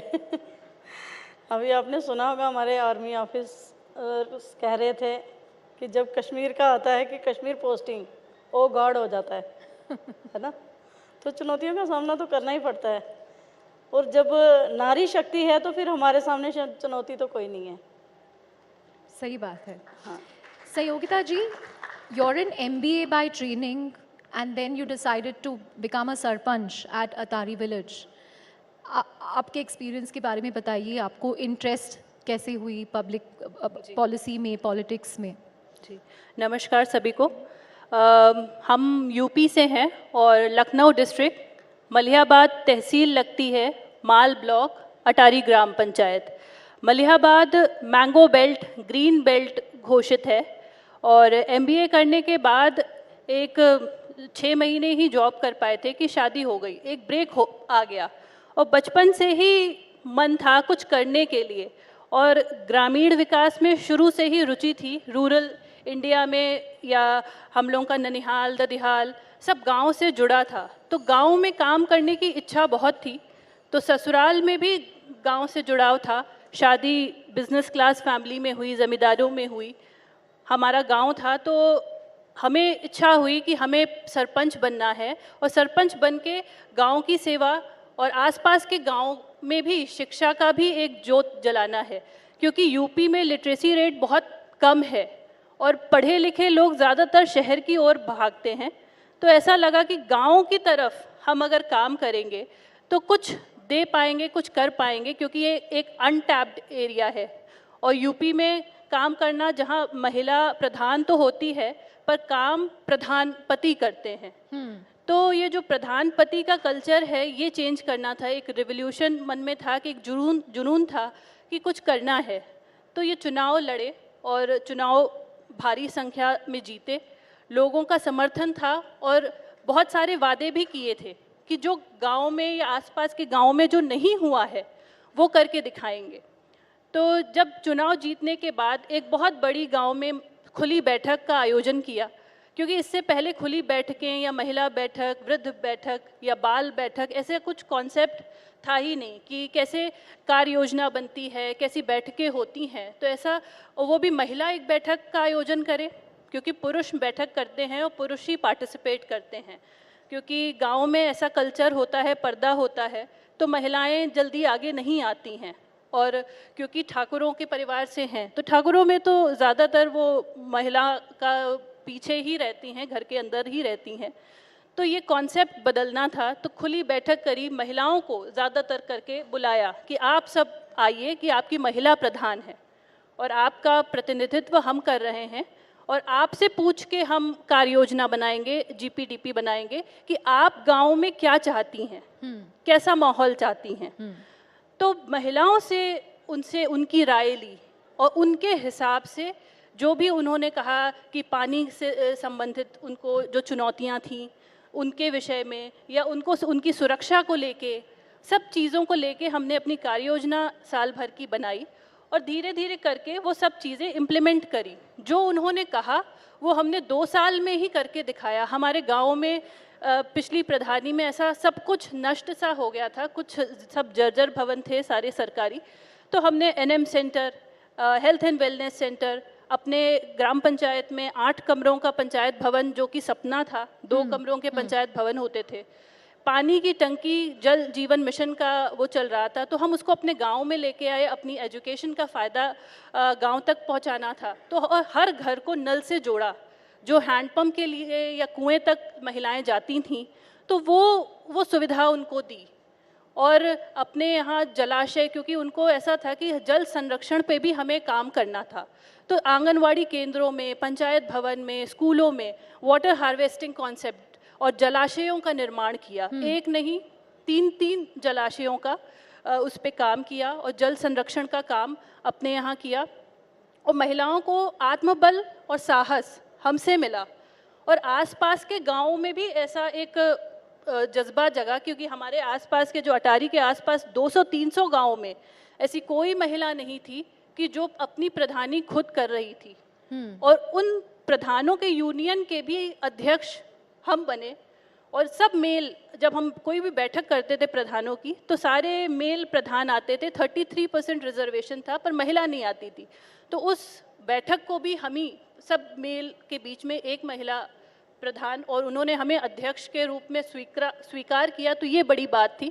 उसके बाद self help groups, जो स्वयं सहायता समूह, अपने गांव में 19 स्वयं सहायता समूह बनाए। उनको पशुपालन से, कृषि के कामों से, जो दुकान करना चाहते थे उनको उस चीज़ों से जोड़ा और उनको स्वावलंबी बनाया। Right. Huge round of applause for all the measures she's implemented as, Sarpanch, and I think she sort of saw it from a women's lens, right? The difficulties they have in terms of even fetching water, and she decided to do something about that. Shamika, you've had a very different arc compared to some of the women we've been speaking to. Has it been easier to break the glass ceiling in the world of economics and high finance? Because you have role models abroad, you have role models in India, from Janet Yellen to Christine Lagarde to Geeta Gopinath, and in India you've had deputy governors of the RBI, leading bankers. How was your arc, to becoming a member of the Prime Minister's Economic Advisory Council? Well, first of all, I just want to introduce you to, the 2 ladies you just heard. There is a term we use in research. These are political entrepreneurs. You need these kind of people on the ground to bring about the change which you are envisioning. So you Amrit Kal ka jo aap baar sunte hain, I want to be a little forward looking, Chandra. This is not going to happen on its own. It's not going to happen from Delhi. If this country has to emerge as a developed country, you need political entrepreneurs on the ground. Now let me tell you a little bit, tying into my own story. I'm a professor of economics. I do research and I teach. And now I don't get much time to teach, but I do research. When I came back to India in 2004-05, I was doing work in development finance and other kinds of issues. But you know, the more research I did in India, using Indian data, working with Indian institutions, I realized that any aspect of research, eventually gender does emerge. It was not like I went out looking for women's issues. But gender just emerges as a very important part of research and policy making in India. So let me tell you, entire development finance, this whole microfinance revolution that we've had in the last 30 years, or even PMJDY now that the government is part, it's overwhelmingly concentrated on women. Right? That's from the finance side of things. Because when you empower financially women, the household does well. The children's height and weight does better. Girls typically study more. And so there are many societal impacts. So there is a gender component. Jab health dekhna shuru kiya, then you realize that, you know, in some of our best hospitals, most patients, female patients are missing. Meaning women are not coming to hospitals. Now these are very summary, simple things to look at, but these are very disturbing findings. It's not the cost of healthcare, because we're talking about AIMS, jahan pe 2 million patients come every year. So you have massive amount of data. The minute you start looking at it, you realize, arey, women kahan hai? So you see the concept of missing women, even in terms of seeking healthcare, these begin to emerge. Then we did a research almost 15 years back, which we called a silent revolution. Without a policy push, you are seeing assembly to parliament, constituency after constituency across the country. Women voters are coming out and voting more and more. This silent revolution, you should understand it now. It has transformed the political space of India. And because it has, no political party can ignore women anymore. And I can tell you 10 years back, we would not be saying this. So this is a silent revolution, because when there is a surge of women voters, policies therefore begin to respond to women. I think we saw this play out in UP, right? There was a lot of analysis on... Absolutely. Yeah. In fact, not just UP, right? It is happening in your most developed, richest states. It is happening in the poorest states. It is happening in the remote states. So you are seeing the resurgence of women, and women voters drive a lot of the development agenda in the country, and political parties are responding to that. Right. So I think it was mostly the research, Chandra, and the commitment. When you see something happen, and it is empirically true of the nation, it's a very exciting time to be in India and to be involved in the policy making space. Right. Because next 25 years is transformational for this country. So you want to be part of it. So I made this small leap from full-time academic to now full-time policy. We're glad you did. Political entrepreneurs बताया आपको, क्या आप अपने आप को उस जरिए से देखते हैं कि आप political entrepreneurs हैं? जी बिल्कुल, अपने आप को हम देखते हैं, क्योंकि अपने देश का विकास, राष्ट्र का विकास गांव से ही संभव है। और प्रधानमंत्री जी का भी विजन है कि हर चीज़ गाँव से, क्योंकि अपना एग्रीकल्चर बेस्ड हम लोग कंट्री हैं, तो गाँव से बहुत कुछ संभव है। हम लोग गाँव को, हमने उनको शौचालय से पहले शौचालय तक नहीं इस्तेमाल करना वहाँ गाँव में होता था, तो वो आवास, शौचालय, धीरे धीरे प्रोग्रेसिव गाँव, हमें गाँव को शहर नहीं बनाना, गाँव को एक विकसित गाँव बनाना है, समृद्ध गाँव बनाना है। तो उस दिशा में काम करने के लिए एक विजन चाहिए होता है, एक जुनून चाहिए होता है, और कुछ काम करने की उस रूरल इंडिया में ऐसे लोगों की भी ज़रूरत है जो ज़मीन से जुड़ के काम करें। क्योंकि पॉलिसी मेकिंग अगर हम किसी एसी कमरे में बैठ के करें और वहीं ग्रास रूट लेवल पे जब हम पॉलिसी बनाते हैं और उसको इम्प्लीमेंट करते हैं, तो उसमें ज़मीन आसमान का अंतर आता है कि योजनाएं बहुत होती हैं, योजनाओं को गांव तक पहुंचाना, उनको अवेयर करना गांव के लोगों को, और उनको फिर इम्प्लीमेंट करना, उनकी सुविधा वो ले सकें। जी। तो ये काम हम लोग कर सकते हैं ग्राउंड पे। बबीता जी? देखिए, अपने कार्यों से साथ साथ हमें पॉलिटिकल का भी चलाना है। पहले औरतें सियासत में नहीं होती थी, मगर सियासत ज़रूरी है, क्योंकि हमसे ज़्यादा सियासत तो आदमी लोग खेल जाते हैं। तो इसलिए सियासत में उतरना तो यही एक मिशन था कि उससे पहले ग्राउंड लेवल वर्कर बन जाऊं। मैं पहले ग्राउंड लेवल वर्कर थी। 2008 में मेरी जर्नी शुरू हुई थी, मैं बीजेपी में थी, तो तब मैं नॉर्मल वर्कर थी। तो 2018 में मैंने इलेक्शन लड़ा, उसके बाद में मैं सरपंच बनी। सरपंच से ही मैं ज़िला अध्यक्ष बनी बीजेपी की महिला मोर्चा की, और आज मैं उपाध्यक्ष हूँ स्टेट की जेके यूटी की महिला मोर्चा की। तो मेरा बस यही है, मतलब मेरा मिशन यही है कि औरतों को जितना हो सके, इन बहनों को, कि सक्षम बन जाएं, सक्षम बन जाएं। क्योंकि हमारी जो विडोज़ हैं, हमारी जो डाइवर्सी औरतें हैं, कुछ गरीब हैं, कुछ लाचार हैं, कुछ हैंडीकैप्स हैं, उनके लिए जो स्कीमें हैं हमारी सेंटर में, तो बहुत सारी स्कीमें हमारी लॉन्च हो रही हैं, मगर क्या है कि घर घर गांव-गांव तक अभी पहुंच नहीं पा रही हैं। इन चीज़ों से काफ़ी चीज़ें अभी दूर हैं। जैसे हैंडीकैप्स हैं, किसी घर में 4-4 बच्चे भी हैंडीकैप्स हैं, जो मैंने खुद देखे हैं। एक बच्चे 2 बच्चे को स्कीम का फ़ायदा देंगे, तीसरे को नहीं देंगे। तो उसके लिए हम भी कोशिश कर रहे हैं, मतलब मिशन के में उतरे हुए हैं कि ये स्कीमों का फ़ायदा जो है कि ऑलमोस्ट सबको मिले। जी, अभी ओल्ड एज पेंशन जो चल रहे थे, वो चल रहा था, अभी बंद हो गया है। उसके लिए दोबारा से रजिस्ट्रेशन हो रही है, मगर अभी तक उनको 4-4, 5-5 महीने का ऑर्नामेंट नहीं मिला है। ऐसे कई स्कीमें हैं जो कि बंद हो चुकी हैं, हो रही हैं आस्ते-आस्ते से बंद। मगर चलिए, अब हमारा नारा, मोदी जी का नारा, मोदी है तो मुमकिन है, सब कुछ सही हो जाएगा। ऐसे ही मेरी जर्नी जो शुरू हुई है, मेरे हस्बैंड से हुई है। मेरे हस्बैंड बीएसएफ में जॉब करते थे। इन्होंने छत्तीसगढ़ में ड्यूटी की, उसके बाद में ये कश्मीर में आए। कश्मीर में 4 साल ड्यूटी की इन्होंने। तो उसी दौरान मैं सरपंच बन गई, तो इन्होंने वॉलंटरी रिटायरमेंट लेके मेरा साथ दिया, मुझे आगे बढ़ाया। ये गलत है, मतलब होता है, गलत भी नहीं है, होता है।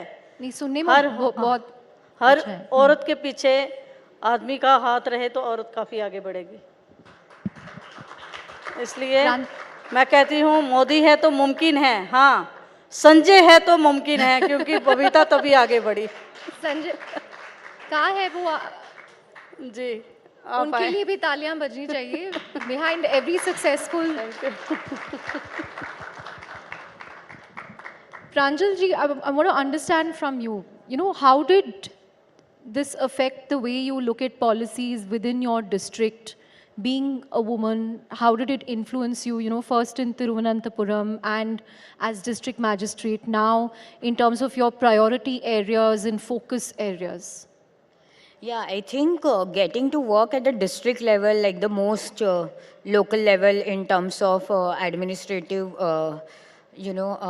from administrative perspective, it's a very great opportunity. It's in fact a learning opportunity, and it's very great because the efforts you put, you directly get to see the result.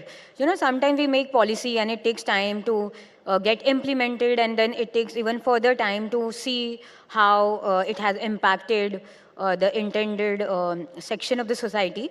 So at the district level, it has been my very special focus that how, like, of course now literacy level of our country has really gone high, and it's a very good development. But at the same time, we know that vocational competency, like young girls don't get as much as opportunities, to develop themselves vocationally as their brothers or, their classmates, male classmates must be getting. So in my district, there are a few institutes, they are vocational institutes. So I just focused on like how, they will get more confidence to give interview, to learn English, to learn basic computers, and how to you know, how to talk in front of many people. And I'm very happy to share with all of you that their own teachers told me that their girls have done really wonderful in interviews and they have got more placement than ever Wow, before. huge round of applause for that. Yeah. And even in other sections. So I have observed one thing that though now children are going to school and that's a wonderful thing, but you know, co-curricular activities and like an opportunity to learn like various forms of art is not available to all. Like it's still confined, you know, learning dance, learning music, learning craft is still confined to a particular section of our society, which has, you know, money and other resources. So we Right. started in my district something called Kala Shakti, my art, my empowerment. And through that, we are teaching dance to girls and they are learning Odissi dance. And 2 months back, in the month of May, girls of my district, they performed on the stage along with national awardee winner dancers.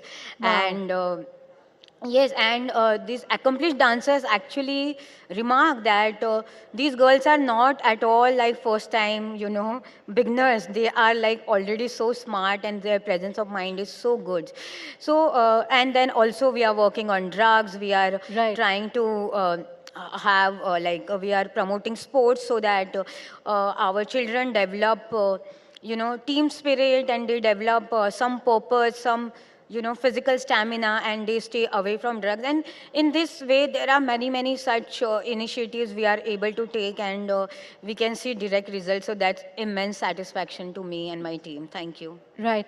Huge round of applause for that. In fact, you know, I wish this is a discussion that we can stretch for some more time because we're hearing so many brilliant examples of how governance, women at the helm of governance policy making, you know, can play a huge role. Thank you very much, all of you, Shamika Ravi ma'am, Sangyogita ji, Babita ji, and Pranjal ji for sharing your experiences with us. And I hope this will spur more women in the area of governance and policy making. That's certainly the need of the hour. Thank you very much. Thank you so much for that. And Chandra, I'd request you to please hand over the mementos to the ladies.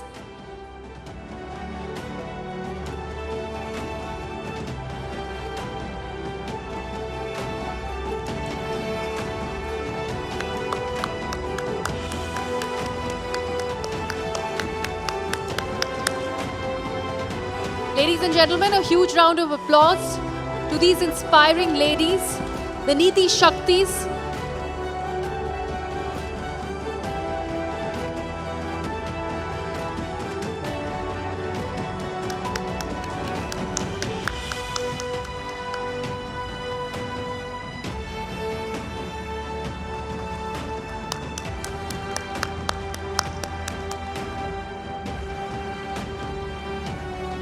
आप सभी का बहुत बहुत शुक्रिया। नीति शक्ति, she शक्ति का एक बेहद अहम हिस्सा आने वाली पीढ़ियों को प्रेरित करने के लिए नेटवर्क 18 उन चुनिंदा शी शक्तियों को सम्मानित कर रहा है, उनकी कहानियों को पूरे देश के साथ साझा कर रहा है, जिनके चलते हमारी लाखों करोड़ों महिलाओं को प्रेरणा मिल रही है।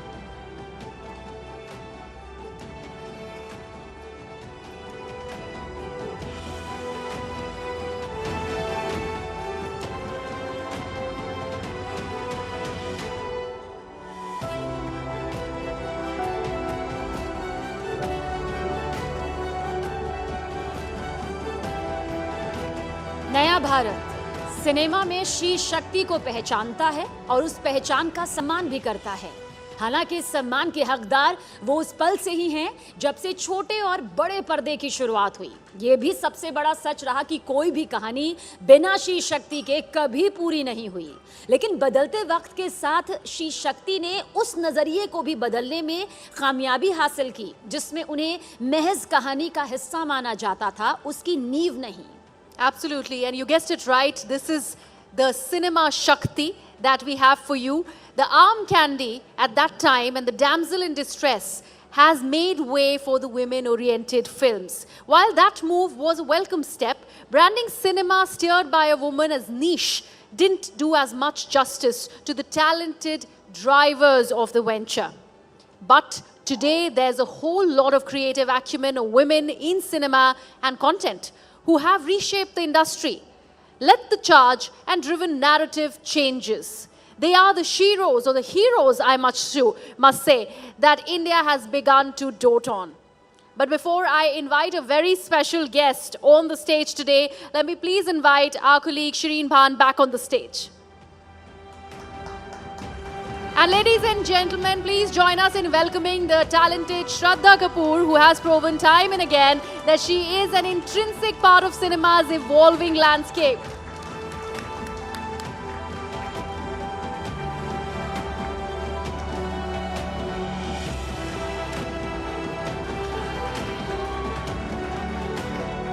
Look at that. Look at the welcome that you just got, Shraddha Kapoor. Ladies and gentlemen, a big round of applause for Shraddha Kapoor. Okay, are all the flying kisses done? And we're not even in Parliament. Please take a seat. Well, I can see that we've got a couple of tables full of your fans right here, Shraddha. But for those of you who haven't followed her career as closely as her fans have, let me very quickly take you through her journey so far. You've been in the industry for a little over 10 years now? I think so. You think so? I think so. Does it feel much longer?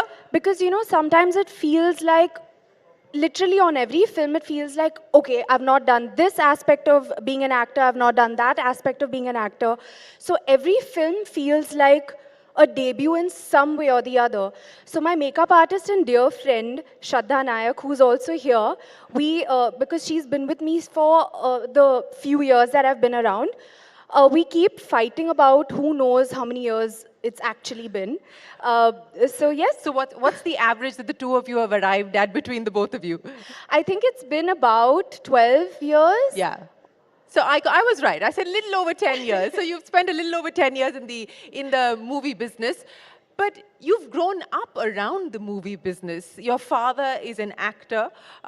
We just heard from your illustrious aunts, and of course your cousin is here within the hall as well, watching you. So you've grown up around the movies. Did you ever consider wanting to do or be anything else, or this was it? This was it, because this is what I grew up seeing in my household. I've grown up with the maternal side of my family predominantly, where I have my maushis, I have my grand aunt, I had my nana, who's was a very well-renowned classical musician. So I've grown up in a family of basically family members being in the creative arts. So for me, it's all that I knew. And it was a natural fit to get into the same field. But I have to say that, you know, when you're in school and a lot of people tell you ki, you know, oh my God, you really have a fan club right here in the room. I mean, they're the best. You know, there's so much love that I get from my well-wishers and my fans. It just overwhelms me all the time. So I have to say that for me, you guys threw me off track now. You were narrating an incident from school. And fully threw me off track. But I have to say that, see, I don't remember where I was at. Should I switch the question? Okay, let's do a retake. I mean, the only thing that should throw anybody off is love and adulation. So that's great. Well, you know, I hope you continue to get as much love and adulation as you are getting this evening. But let me ask you this. Now you remember. I remembered, okay? I'm not going to look there right now. But, you know, जब हम school में जाते हैं and people tell you in school that, if your family member is a doctor or any other field or an actor, you naturally have this rebellious side to you where you say, no, I'm not going to go into the same field. Yeah. So I naturally had the same side to me where when people would tell me, you're going to be an actress, of course you're going to be an actress. And I'd be like, no, I'm not. But deep down, I always wanted to be.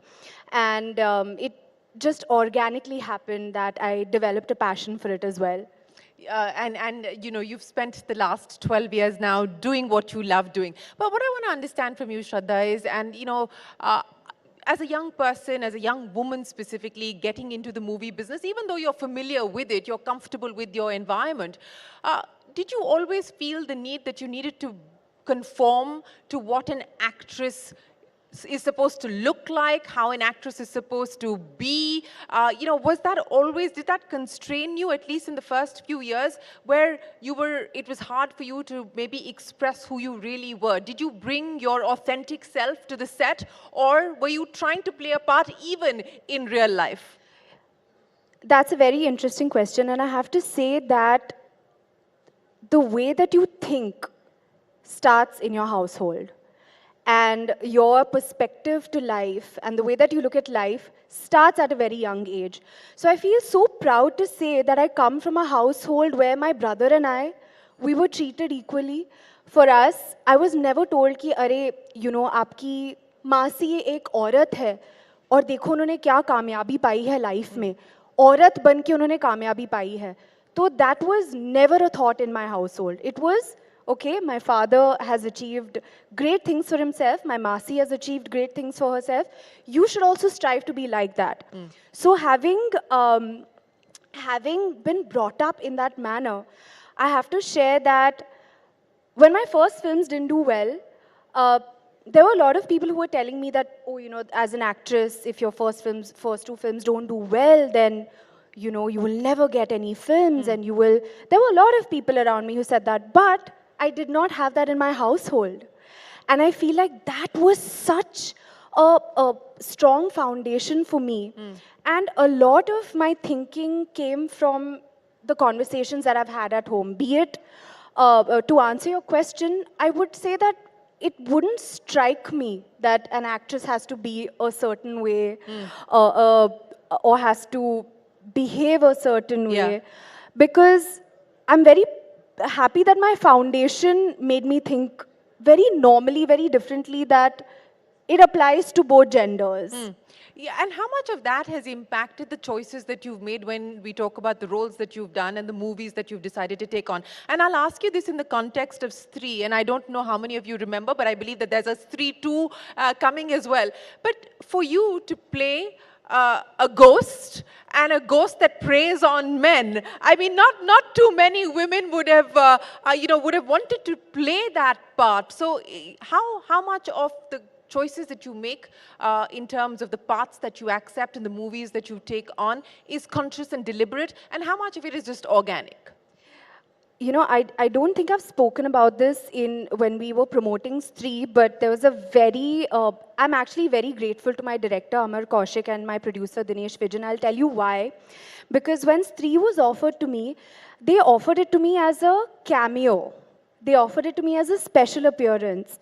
And I just was so amazed and so entertained with the premise of the film being about having a larger social message in an entertaining manner, that I requested them that, can I be a part of the cast, and actually, can this not be a special appearance?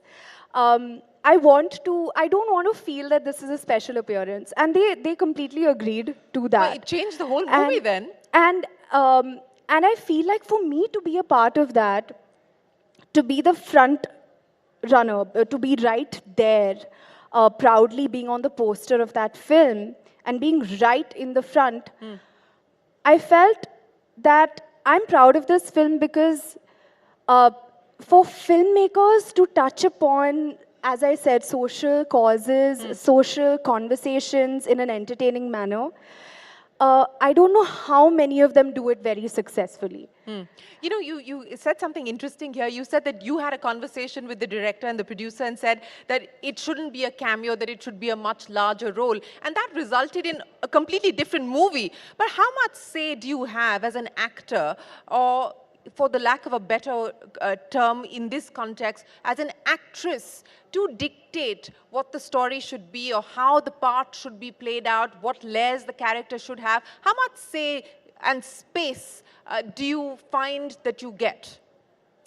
Shireen, actually when you start meeting people for a film, or you start hearing a film, you start interacting with producers, you start interacting with the makers, very early on in the meetings and I've started figuring this out, I can gauge how they are seeing a character. I can gauge, okay, they're seeing this character to be a significant character in the film. I can see that they're going to treat the character equally to the male character or other characters in the film. You can gauge that, or rather, I've started to be able to gauge that now. Have you ever And walked away if you felt that it wasn't going to be a fair balance between what they were telling you and what the part would eventually look like? Absolutely. I absolutely have. And I feel like that it's my responsibility to do that because I feel that the audience that I have built for myself now, they would not want to see me in parts where there isn't a strong layer to that part. So I feel like I'm responsible towards them as well. So there are a lot of no's that I've been saying.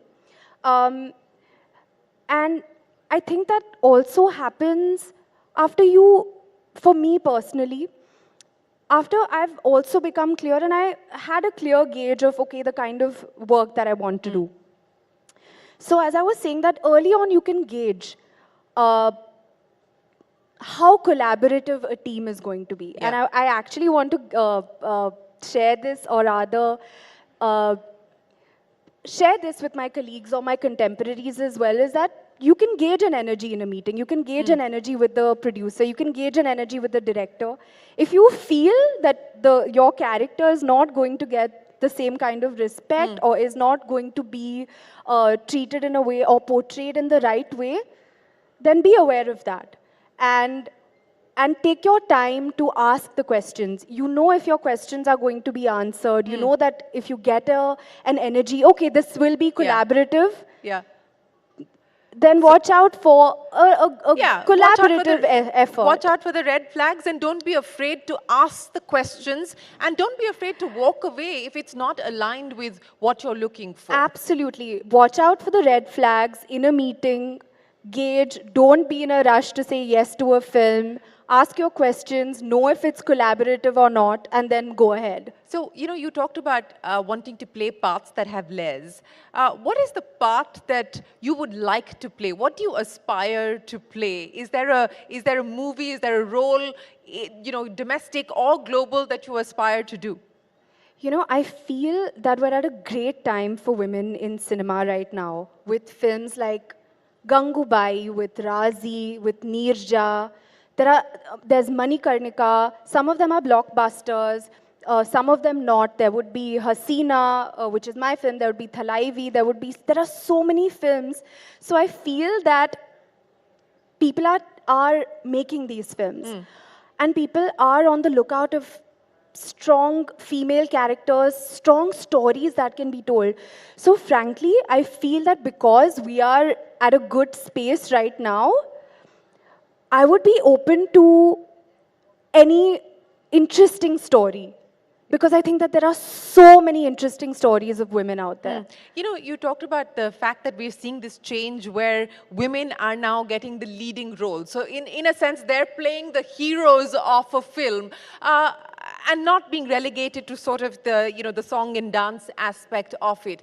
How much of this change is because, you've got the OTT platforms now, so there is a different kind of content that the audience is getting used to? How much of it is the fact that, this is an aspirational country with a young population, and so choices for that audience, is different, and they're willing to experiment with the kinds of content that they consume? What do you believe has led to this change that we're seeing where women are being portrayed so differently than what we're used to? There is this conversation about whether film is a representation of society or vice versa. And frankly, I feel it's a conversation. I don't think that we can land up at a conclusion about it. I can comment on what I've observed. I do feel that even before the entire OTT wave came on, we've had films like Neerja, we've had films released before where they have been about, women being the central character. So I also feel like, a lot of the times I hear that people say that, on OTT you can experiment, but I don't entirely agree with that. I feel like we have seen some massive theatrical releases. That's right. So I don't agree with that particularly. Uh, I feel that it's also about the market in some way, if I may say so. Yeah. I also feel that that has a role. It also Absolutely. has to do with times. There are different topics, there are different social topics Yeah. which are of relevance. Back in the day, we didn't have touch screen phones. We Yes. didn't have people watching content on their phones. Yes. The allure of going to a theater was very different. I don't remember when exactly touch screen phones came, but I didn't have a touch screen phone. I remember that. Well, So they've been around for a while now, so. and they've been around for a while, but Yeah. I remember that I had the button phone Yeah. as one of my first phones. Yeah. And so I feel that cinema also changes with the times. And with technology, and with the fact that we now have single screens and multiplexes coexisting, Absolutely. and that has changed the way that people Absolutely, consume their movies. absolutely. You know, Yes. speaking of phones and speaking of technology, what has also changed is the fact that you now have social media. I don't know how many of you know this. She has 85 million followers on Instagram. Is that the last count? I don't remember exactly, but it's 80 plus. It's 80 plus, so 80 million followers on Instagram. Who is the real Shraddha Kapoor? Is what we see on Instagram the real Shraddha Kapoor? 100%. Absolutely, that's me. I love sharing when I'm having my poha. I love sharing when I'm enjoying my cup of chai in my little cup, which I'm so attached to that every day I'm like, is my cup okay? Is my cup okay? The polish of my cup is coming off, but I still want to share. And people know that, you know. I love sharing that. What else? What did I have for dinner? I love sharing. Is there such a thing as oversharing, or you don't believe that there's any concept of oversharing? You know, I feel very, very fortunate for the kind of relationship that I've developed with my well-wishers and fans. I'll be very honest with you. I think it's extra special, if I may say so. We have like-minded thoughts. Even when I go out somewhere and someone tells me, you know, I have the same handbag that I saw in your post. And we discuss, someone will say that, you know, I have the same trousers that you have or the same kurta that you have. And it's so nice. It's so nice to feel like one big happy family. Yeah. And but what about the mystery and the mystique and the aura? I mean, you know, before Instagram and before social media, you knew very little about the personal lives or behind the scenes or what an actor or an actress were like. And that perhaps that mystique and that mystery perhaps elongated their careers as well. Do you believe that that is the case, and perhaps this need to constantly put things out about yourself and share as much as you do takes away from that? You know, I feel like we hear this conversation happen very often, but I really wonder, say in the 1950s, if they had Instagram, would they not use it? I'm wondering, right? Would they not use Instagram if they had touchscreen phones and the OTT platforms? Would they be like, no, I'm not going to watch something on my phone? I wonder. So I feel, again, we go back to that conversation about changing times and technology, and basically, the only constant is change, right? Yeah. It's pretty much that. I do feel that from my personal experience, my relationship with my fans has been enhanced to a whole other level being on social media. Because of the immediacy of the contact as well as the access that you've been able to give them. So you do control the narrative and you control your own story as well. And I have to tell you that the kind of joy that I feel when I'm reading their DMs or when I get to go on... Do you read them or do you have a social media manager? I read them, and I have to say that I have to tell myself, okay, how much has my screen time been today? I have to look at that as well, but it's all me, and I have to tell you that the joy that I get when I read DMs and when I read comments and I get to interact on comments, and you really know what someone is thinking. You know, I don't know how much of that existed because I would imagine that stardom was also a lot more sheltered, perhaps. Yeah. to a certain degree, Yeah. is my imagination of it. So I have no qualms in the era that I'm in, and I'm embracing it wholly and solely. Yeah, clearly, with 85 million followers, it clearly shows that you're embracing it. But you know, that's the good and the bad side of this. So the good is that you're getting all of this adulation and love immediately from your fans, and they're responding to you pretty much in real time. But you can also have a situation where you have people not say very nice things to you, because anonymity provides that safety to say whatever you want to say without any consequences. How do you deal with that? I apply the same kind of thinking that I've been brought up with, which is perspective, which is what you pay attention to grows. If you believe, if I focus on the love and adulation, and if I focus on also trying to hope that when I share candid aspects of my life, maybe someone is going to get inspired in some way also.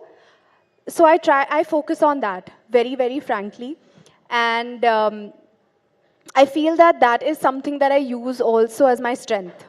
Well, you know, speaking of strengths and things that you're looking forward to, and people that you worked with, who do you look up to as the iconic sort of star that inspires you? And from your peer group, you know, is there a peer that you feel more connected with or connected to in terms of the kind of work that they do? So icon and peer.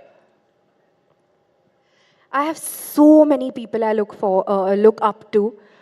So many icons that I look up to. I have them in my own household. I admire them for the way that they've brought me up to begin with. And of course, the kind of work that they've done has been phenomenal. In my peer group, there's so many people doing such good work. I recently watched Rocky or Rani Ki Prem Kahani, and I absolutely loved Alia in it. I thought that she was extremely effortless, so natural, an absolute delight to watch, and I thoroughly enjoyed watching her. Well, okay, so that's one big point there for Alia Bhatt in her latest movie. But, you know, I can't let you go. And again, she's a woman with many talents. One is, of course, that she's a beautiful singer.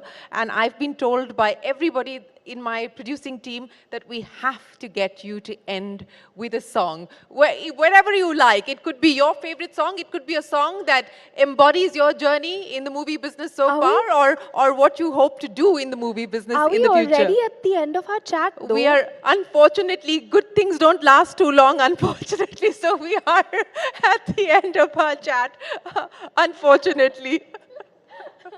Okay. So this is when I'm supposed to sing? This is where you're supposed to sing. Do you want me to say action? Should I? Okay, I'm seeing we're playing dumb charades. You guys only tell me, what should I sing? On Will popular you sing demand. with me? Pakka. Promise. Pakka wala promise. You look at them, they're dying, they're waiting for you to start. Okay. तू मेरी नींदों में सोता है, तू मेरे अश्कों में होता है, सरगोशी सी है ख्यालों में, तू ना हो फिर भी तू होता है. Okay, I went थोड़ा आगे, so we'll sing the chorus together. तेरी गलियां मुझको भावे, गलियां तेरी गलियां.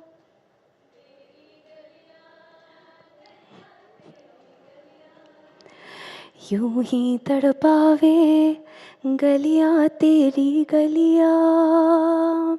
Thank you so much. Shraddha Kapoor, thank you for being such a wonderful sport, and thank you so much for sharing your life story, your life's journey, but more importantly, your dreams and aspirations with us here on this platform. Ladies and gentlemen, a big round of applause Thank you. for Thank you, Shraddha everyone. Kapoor. Thank you so much, Shraddha. And Shireen, I'd also request you, Shraddha, please stay on stage. There's a memento that is waiting for you.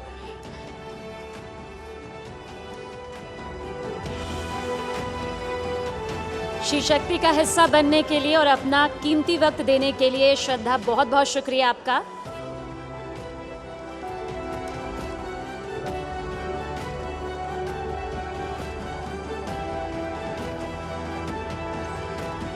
और आगे भी आप सब हमारे साथ बने रहिएगा, क्योंकि एक बेहद खास सेशन आगे आपका इंतजार कर रहा है, जो हम सभी की जिंदगी का एक अटूट हिस्सा बन चुका है।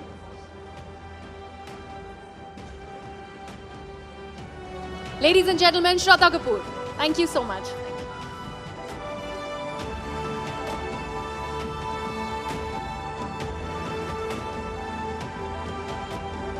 Esteemed guests, we'd request you to kindly be seated. We are now headed for our last and final session of the evening, so we'd request you to be seated. It is as interesting as this session that has just about concluded. Request you all to kindly be seated. Once you take your seats, we will begin the proceedings for the next session.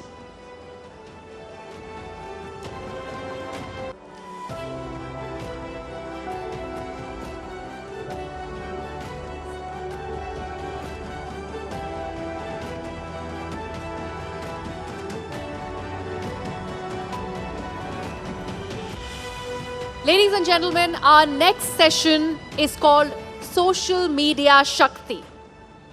They command the digi-space, and as micro-celebrities, they are probably as popular as the movie stars. Finding opportunity in the way they express themselves, they have successfully carved out lucrative careers as influencers. As social media sensations, these icons dominate India's thriving creator economy and ensure media isn't considered a frivolous tool. Beyond the reels, the song and dance, the jokes, these influencers are body positivity champions, LGBTQI representatives, career consultants, doctors, financial advisors, you name it, and you'll find a role model in each one of them. जी हाँ, अभिव्यक्ति और अवसर का मंच यानी social media, लेकिन जहाँ social media सनसनी बनना और उसे बरकरार रखना कम मुश्किलों भरा नहीं। परिवार से लेकर समाज के सवालों का सामना करना, अनजान दुनिया को अपनाते हुए खुद को समेट कर रखना, हर दिन एक नए ज्ञान के साथ प्रभावशाली बनना पहाड़ सी चुनौतियां लेकर आता है, जिसका मजबूती से सामना करते हुए इन शी शक्तियों ने अपनी ऑनलाइन प्रेजेंस को सफल करियर में बदला। इस सेशन की कमान के लिए मैं मंच पर बुलाना चाहूंगी मेरी सहयोगी पलकी शर्मा को। जोरदार तालियों के साथ हमारे पैनल का भी स्वागत करिए। कविता किचन की कविता सिंह का हम चाहेंगे आप मंच पर आएं। इसके अलावा हंसना हो सकता है आसान हो, लेकिन हंसाना बहुत मुश्किल होता है। मैं आमंत्रित करना चाहूँगी श्रुति अर्जुन आनंद को भी, यूट्यूब कॉमेडियन जो कि हंसाती हैं। इसके अलावा स्वागत करिएगा अपर्णा टंडले जी का भी, जिन्हें आप काम वाली बाई के तौर पर बखूबी जानते हैं। और साथ ही फिटनेस एक्सपर्ट रश्मि राय का भी जोरदार तालियों के साथ आप सभी स्वागत जरूर करें। आप सभी का बहुत बहुत स्वागत है शी शक्ति के सबसे बड़े मंच पर।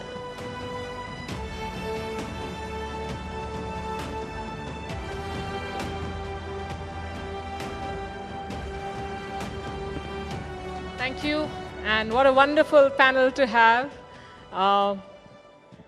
Let's first have a big round of applause for our panelists. Thank you. And I will ask you questions individually, but I want to ask one question to all of you. In a country and a world where everyone thinks of themselves as content creators,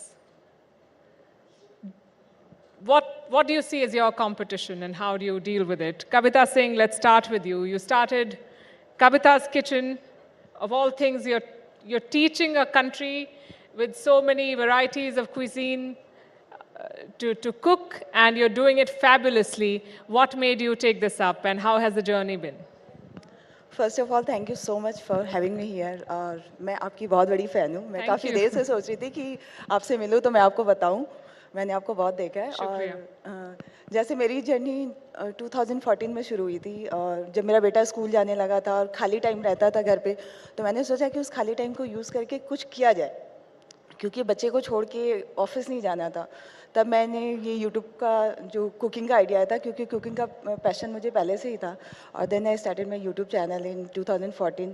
और जब मैंने recipe post करनी शुरू की तो लोगों ने कहा कि आप जो बेसिक चीज़ें बताते हो कि गैस कब बंद करना है, कितना टाइम पकाना है, तो हम बैचलर्स बिगनर्स को बहुत हेल्प होता है। तो मेरे को समझ में आया कि अच्छा लोगों को ये चाहिए, तो मैंने उसको जो लोगों ने डिमांड किया उस चीज़ को अपना स्ट्रेंथ बनाया और उस पर काम करके मैंने वीडियो बनाना शुरू किया और लोगों ने काफ़ी अप्रिशिएट और किया। घर में कैसा रिस्पांस था कि हाँ खाना बना रही हो, अब वीडियो के साथ बना रही हो?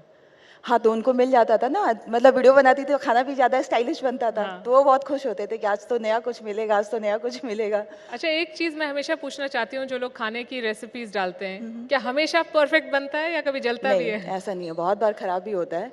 तो मैं तो बहुत बार कोशिश करती हूँ, मतलब अगर मैं दूसरी कुजीन ट्राई कर रही हूँ जो मेरे एरिया का नहीं है या जो मेरे कल्चर का नहीं है, तो मैं उसको पहले 3-4 बार घर पे बनाती हूँ, लोगों से राय लेती हूँ कि सही बना है कि नहीं, देन उसकी रेसिपी पोस्ट करती हूँ। तो मैं कोशिश करती हूँ कि अगर एक बार मैंने वीडियो पोस्ट किया तो वो खराब ना हो किसी का, क्योंकि अगर आपने मेरी रेसिपी देख के बनाई और आपका खाना अच्छा नहीं बना तो आप मेरे ऊपर ट्रस्ट नहीं करोगे, आप मेरे को अनफॉलो कर दोगे।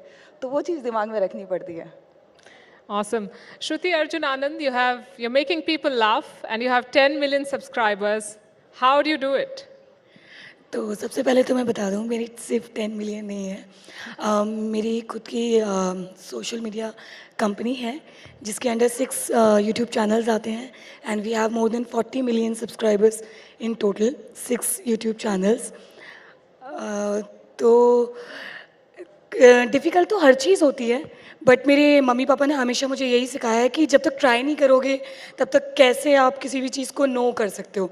अपना 100 नहीं 200% दो और फिर देखो, अगर आपको नहीं रिस्पांस मिल रहा है इसका मतलब आप कुछ तो गड़बड़ कर रहे हो, लेकिन अगर रिस्पांस मिल रहा है तो आपको सब खुद ही पता चल जाएगा कि आप सही ट्रैक पे हो कि नहीं हो। पर हम अभी भी एक बहुत नए आयाम खुले हैं, पर फिर भी एक ऐसे समाज में हैं जहाँ करियर ऑप्शंस सभी के लिए लिमिटेड हैं। जब आप पेरेंट्स से बात करते हैं, डॉक्टर, इंजीनियर, MBA, आजकल बहुत स्टार्टअप में भी जा रहे हैं, महिलाओं के लिए और भी लिमिटेड है। सो व्हेन यू इंट्रोड्यूस और you started in the beginning introducing yourself as a comedian, what was the response? तो मैं खुद एक इंजीनियर हूँ। अच्छा। तो जब मैंने फुल टाइम यूट्यूबर बनी मैं, तो स्टार्टिंग में लोगों को उस टाइम पे सोशल मीडिया इतना ज़्यादा पता ही नहीं था कि होता क्या है। 2013 की बात कर रही हूँ मैं। तो लोग मजाक भी उड़ाते थे, कई लोग बोलते थे कि इंजीनियर होने के बावजूद आप ये क्यों कर रहे हो, कुछ और करो, आपके हस्बैंड IITian है तो आपको कुछ अच्छा ही करना चाहिए और लुक अप टू करना चाहिए उनको। बट हमेशा मुझे मेरी फैमिली ने, हस्बैंड ने प्रोत्साहित किया कि नहीं, तुम्हारा पैशन है, इसको फॉलो करो। जब मैं अपनी जॉब करता हूँ तो हस्बैंड ने बोला कि तो मैं पैशनेटली करता हूँ तो मैं अच्छा कर रहा हूँ, तो आप भी कोई भी चीज़ कर रही हो तो उसको पैशनेटली करो। स्टार्टिंग में तो रिस्पांस थोड़ा सा डिफ़िकल्टी होता है, स्पेसिफिकली जब एक मुझे बोलना चाहिए मैरिड लड़की अपने सोशल मीडिया पे वीडियोस डालती है, स्पेसिफिकली कॉमेडी और एक डिफरेंट जॉनर के, तो रिलेटिव्स बोलते ही हैं, काफ़ी लोग नीचा दिखाने की कोशिश करते हैं। बट मुझे लगता है कि परिवार वाले जो हैं वो आपके पिलर होते हैं। अगर वो हस्बैंड सब साथ दे रहे होते हैं तो आपकी जो पावर है वो 10 गुना ज़्यादा बढ़ जाती है और आप और भी ज़्यादा अच्छा परफॉर्म करते हो और लोगों को भी मज़ा आता है आपको देख के। बिल्कुल सही कहा आपने। Aparna Tandel, or should I say Sheila Didi, you know, I read somewhere recently that you may find a soulmate, but finding a soulmate is going to be that much more difficult. That's a huge gap in society to find the perfect person to work. Why did you think of all things of Kamwali Bai as a... Sorry? Why did you pick the idea of, you know, playing a Kamwali Bai? Okay. So, एक time पे बहुत pressure था कि कुछ चल नहीं रहा, बहुत ट्राई किया, बहुत वीडियोस ट्राई किए, बहुत कुछ किया, पर व्यूज़ नहीं आ रहे थे, मतलब चल नहीं रहा था कुछ।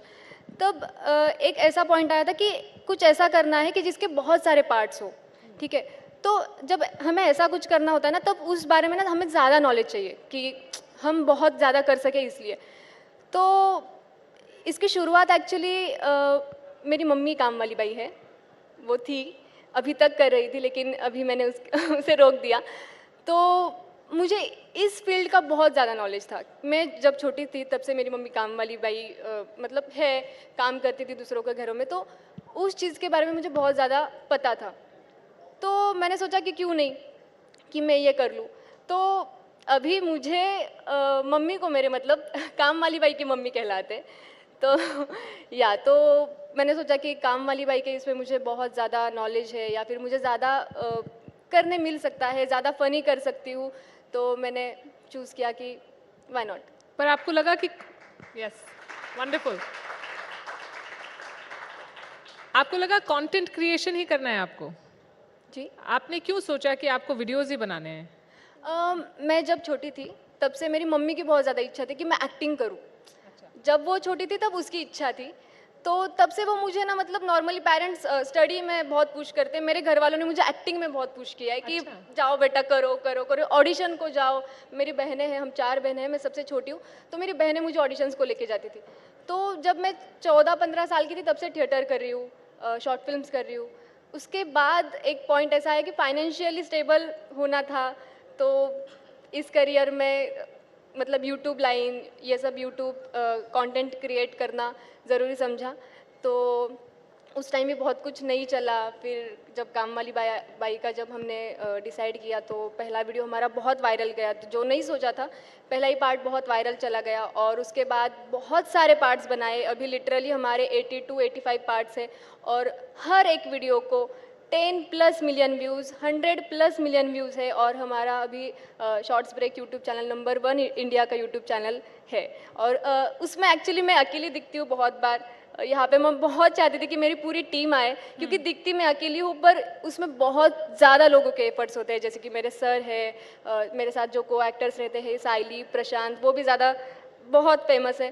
तो मैं चाहती थी कि वो भी आए, पर वो नहीं आ सके। आपसे बात करके बिल्कुल नहीं लग रहा कि मैं 23 साल की एक लड़की से बात कर रही हूँ जिसके 30 मिलियन से ज़्यादा सब्सक्राइबर्स हैं और इतनी बड़ी इस बारे में मुझे कहना है कि मेरी पूरी टीम को मेरे साथ होना चाहिए था।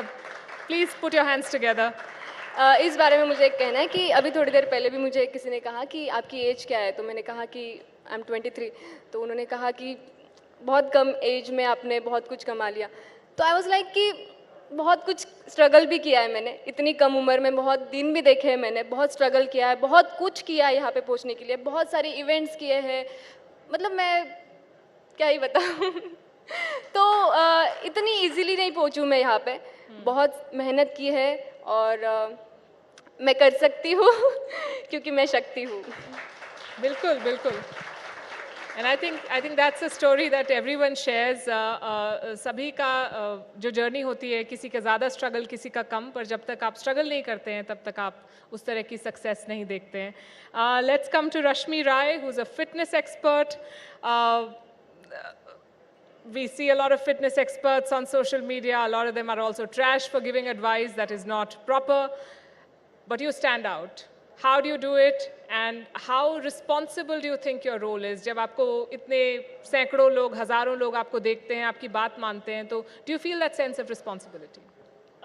I know this is out of context, but I'm just so thankful to be sitting on this stage, जहाँ पे President जी आई थी. I know it is not related to the question, but just coming back to the question that लोग बहुत सारे reels बनाते हैं, comedy, funny, cooking, and absolutely amazing. शायद मैं सबसे ज़्यादा स्क्रॉल करके इन सबकी वीडियोस देखती हूँ, and I know them all. But fitness is a genre जो आप सब लोग जितने बैठे हैं, आप लोग भी उसको एक बार स्वाइप मारते होंगे, because टाइम पास करने के लिए कोई फिटनेस नहीं देखना चाहेगा, बल्कि आपको ये नहीं पता है कि आपकी लाइफ में सबसे इम्पॉर्टेंट फिटनेस ही है. जैसे कि एक मैम ने अभी कुछ दिखाया था करके कि अगर आप पे अटैक होता है तो आपको क्या करना है, बट डू यू नो अगर वही चीज़ आप थोड़ी सी शक्ति या पावर के साथ करेंगे तो वो ज़्यादा इफेक्टिव रहेगा. और वो कैसे आप बनेगा? जब आप खुद पे मेहनत करेंगे और हेल्दी होंगे. आई नो मैं कुछ भी बोलूँगी वो हमेशा ज्ञान ही कंसिडर होगा, so I don't want to take it there, but I just want to tell you, अगर स्पेशली क्योंकि ये शी शक्ति की बात है, तो वो एरा चला गया जब हम पतली होने की कोशिश करते थे. Now the era is of muscles. Let's be strong and fight it out. So it's important कि आप लोग जिम करें, हेल्दी रहें, किसी भी तरीके का कोई एक्टिविटी करें, एंड इट्स वेरी इंपॉर्टेंट. आप आज शी शक्ति में बैठे हैं, तो I am not gonna let go this opportunity without doing some push-ups because लोग बोलते हैं लड़कियां push-ups नहीं कर सकती, लड़कियां pull-ups नहीं कर सकती, लड़कियां weight lifting नहीं कर सकती, and I do deadlifts of 100 kgs. It's there on my Instagram, not boasting about it, but let's just do some quite of push-ups for all the girls and women out there, and I love you all. So let's just do have it. Yes. And I thought I'm gonna remove my heels, but just let's show everyone here that we can do it with heels. So let's do it. Wow.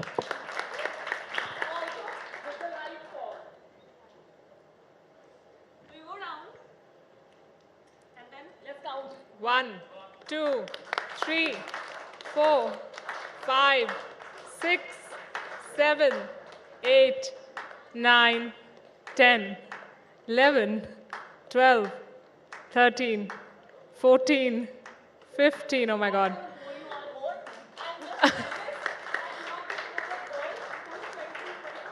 Take the mic. Sorry. Just wanna say I'm not another 23, 25 or 20-year-old. I'm 36 years old with a baby.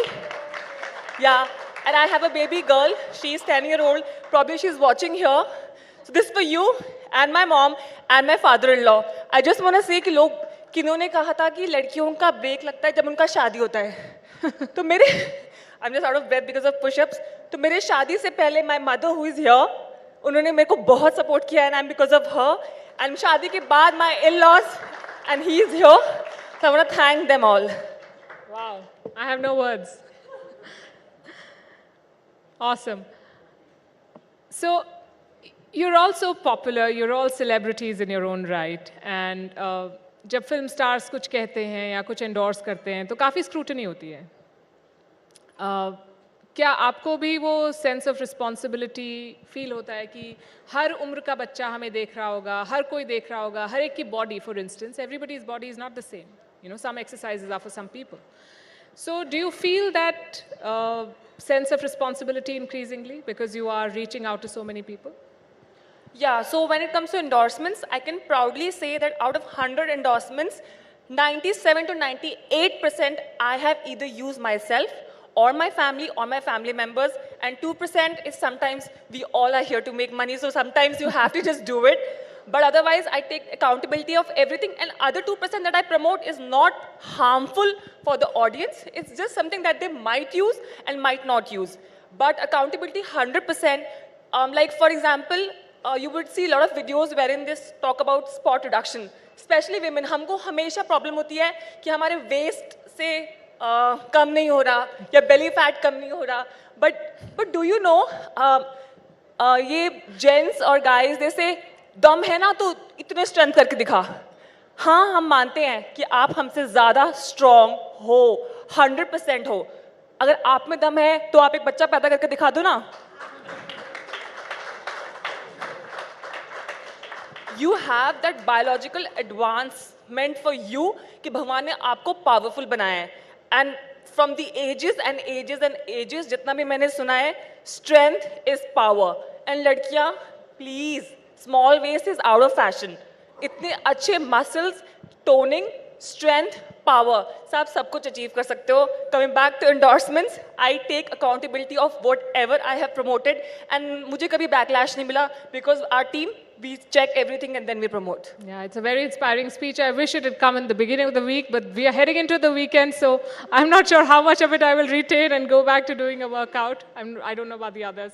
But let me ask this question to Shruti as well. You know, humor is also, there are no boundaries really, and all sorts of people consume that content. तो क्या आपको कभी लगता है कि मेरा audience कौन है, मुझे कौन देख रहा है, किस तरह की भाषा का मुझे इस्तेमाल करना चाहिए? ये सब ख्याल आते हैं आपके दिमाग में जब आप बनाते हैं? बिल्कुल आते हैं. मेरी खुद की बेटी 8 साल की है और कुछ भी बनाते से पहले मैं ये सोचती हूँ कि मेरे कज़न्स के बच्चे, मेरा बच्चा कल के दिन अगर उसी कंटेंट को देख रहा है तो वो उसको कैसे सोक करेगा. तो जो मेरा बच्चे देखने लायक नहीं है वो कंटेंट दूसरे के बच्चों के देखने लायक कैसे हो सकता है, चाहे वो बड़े हों या फिर टीनेजर हों. तो इतना ध्यान तो मुझे लगता है एज अ मदर मैं स्पेसिफिकली रखती हूँ अपने कंटेंट को लेके. अपर्णा, at 23 आपने इतना सब कुछ कर लिया, तो अब आगे क्या? अब आपका आगे का करियर आप कैसे देखते हैं? अभी तो मैं खुद को इतना सक्सेसफुल नहीं समझती हूँ, तो आगे ऑफ कोर्स एक्टर हूँ तो मूवीज़ करने हैं, सीरीज़ करने हैं। अभी इंडिया जानता है, बाहर भी जाना है, फेमस होना है, बहुत सारा नाम कमाना है और ऑफ कोर्स इंडस्ट्री में जाना है। Wish you all the very best. Thank you. Kavita ji, आप वीडियोस बनाती हैं, उनसे आपको आई एम श्योर फ़ायदा होता है, पर बहुत सारे लोग जो अपना घर छोड़ के दूसरे शहरों में काम करने जाते हैं, यंग लोग, वो पहले के समय अपनी मम्मी को फ़ोन करके पूछते थे कैसे खाना बनेगा, कोविड के समय वीडियो कॉल करके पूछते हैं। अभी वो मेरे वीडियो का लिंक आपका वीडियो देखते हैं? नहीं, अभी वो उनकी मम्मी मेरे वीडियो का लिंक भेजती है मोस्टली क्योंकि मोस्ट ऑफ द टाइम मैं जितने लोगों से मिलती हूँ, जैसे जो बाहर रहते हैं, तो हमेशा बोलते हैं कि मेरी सिस्टर ने, मेरी मम्मी ने आपकी वीडियो का लिंक भेजा है। और वो जो रेसिपीज़ होती है, जो फूड होता है, वो हमारी मम्मी के फूड से बहुत कनेक्टेड होता है। तो प्राउड फील होता है कि चलिए ठीक है, मैं जो कर रही हूँ वो मदर वाली फीलिंग जो होती है ना, वो बच्चों में आ रही है या लोग कर रहे हैं, तो वो थोड़ा सा क्या कहते हैं, एक वार्मथ क्रिएट करता है ऑडियंस और मेरे बीच। आपके बच्चे प्राउड फील करते हैं, बताते हैं सब लोगों को कि ये मेरी मम्मी की रेसिपी है? बच्चों के स्कूल में टीचर बोलती है कि अरे आपकी मम्मी तो इतनी बड़ी शेफ़ है, उनका टिफ़िन खोलने के लिए ऐसे भीड़ लगती है। अच्छा। और मैं भिंडी पराठा जो मेरी मम्मी देती थी वही मैं देती हूँ। मैंने कहा कि मम्मी शेफ़ है, ऐसा थोड़ी ना कि रोज़ टिफ़िन में पिज़्ज़ा पास्ता जाएगा। तो पहले बच्चे, मतलब बेटा जब बड़ा होने लगा तो उसको ऐसा लग रहा था कि नहीं, हर जगह जहाँ पे जाओ लोग फ़ोटो खिंचवाते थे, तो थोड़ा सा उसको एम्बैरेस फील होता था। बट फिर मैंने उसको समझाया कि आपकी मम्मी क्या कर रही है, आप देखो। हाँ, मैं सिखा रही हूँ, मैं एजुकेशन वीडियो बनाती हूँ, तो ये सारी चीज़ें जो मैं अगर किसी को सिखा रही हूँ तो यू शुड फील प्राउड। अभी वो बहुत खुश रहता है स्कूल में, उसके पेरेंट, मतलब उसके टीचर, प्रिंसिपल सब मुझे जानते हैं, तो अभी बच्चों को भी बहुत अच्छा लगता है। और मेरे को लगता है अच्छा काम आप करोगे तो बच्चे प्राउड ही फील करेंगे। कुकिंग एक लाइफ स्किल है, मेरे ख्याल से सबको आना चाहिए। कोविड में जैसे हर किसी ने कुक किया, चाहे वो बॉलीवुड सेलिब्रिटी हो या कोई भी, सबने कुकिंग किया। तो मेरे को लग रहा है कि बच्चों को क्या, हर किसी को खाना बनाना तो आप सीखना ही चाहिए, क्योंकि यू नेवर नो सिचुएशन फिर से कभी कैसा आ जाए। बिल्कुल बिल्कुल। श्रुति, डू यू थिंक दैट बहुत सारी महिलाओं के लिए, जिनके लिए ऑफिस जाना संभव नहीं था, जिनके लिए एक जो ट्रेडिशनल करियर ऑप्शंस नहीं थे, सोशल मीडिया ने एक नया, कंप्लीटली नया एक आयाम उनके लिए खोल दिया है कि आप घर में अपना फ़ोन सामने रख के जो आप कहना चाहते हैं वो कह सकते हैं। Do you feel empowered when you see your voice reaching out to so many people? Yes, of course. और ना केवल मैं काफ़ी सारी ऐसी औरतों से भी मिली हूँ कि जिनको अब कैमरे के सामने नहीं आना था, तो वो जैसे कहने की बात है DIYs बनाते हैं या रंगोली के वीडियोस बनाते हैं जहाँ पे उनकी शक्ल भी नहीं आ रही है, लेकिन वो काम कर पा रहे हैं, अपने पैशन को फॉलो कर पा रहे हैं, घर बैठ के पैसे भी कमा पा रहे हैं, और मतलब एक ज़रिया सा उनको मिल गया है कि आप जो लोग, जैसे बहुत सारे लोग, जब आप बच्चों की वजह से जॉब छोड़ते हो तो कई बार लोग आपको कमज़ोर समझते हैं और समझते हैं कि इनके पास इतना दम नहीं है, ये तो नहीं कर पाएंगे, या जॉब देखना और साथ में घर देखना नहीं हो पाएगा। ऐसा नहीं है कि लड़कियां करना नहीं चाहती, बट मुझे लगता है कि एक होम मेकर के पास जो शक्ति होती है शायद उसको लोग उतना अच्छे से समझते नहीं हैं। और जो शक्ति होम मेकर्स ने स्पेसिफिकली, और काफ़ी सारी मैं किसान लेडीज़ से मिली हूँ जो कृषि के बारे में और गार्डनिंग के बारे में भी वीडियोस बनाते हैं, ऐसी चीज़ों के बारे में जो आप कभी सोच भी नहीं सकते हो। बेसिकली मुझे कहना है कि कॉमेडी या फिर मेकअप, ब्यूटी, इन सब के बारे में तो हमने सबने ही सुना हुआ है, बट ऐसे बहुत सारी चीज़ें हैं, ट्यूशन्स, प्रोनाउंसिएशंस कैसे करें, उन सब चीज़ों के बारे में भी लोग कर रहे हैं और बहुत अच्छा कर रहे हैं। तो उनको एक ऐसा प्लेटफॉर्म मिला है सोशल मीडिया के थ्रू कि वो अपनी वॉइस जो है बहुत अच्छे से रख सके। और बहुत सारे सवाल हैं मेरे पास आप लोगों के लिए, पर समय ख़त्म हो गया है। पर मुझे लगता है कि जब आप लोगों से मुलाकात होती है तो ऐसा नहीं लगता कि पहली बार मिल रहे हैं, क्योंकि इतनी बार देखा है। तो आपसे मिलते रहेंगे, आपको देखते रहेंगे, आपकी बातें सुनते रहेंगे। Thank you very much and more power to all of you. You are doing fabulously. Thank you very much. Thank you.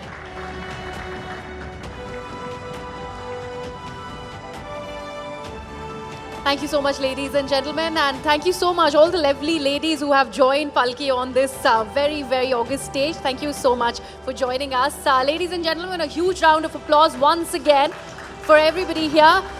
And Palki, I request you to please felicitate all the ladies here.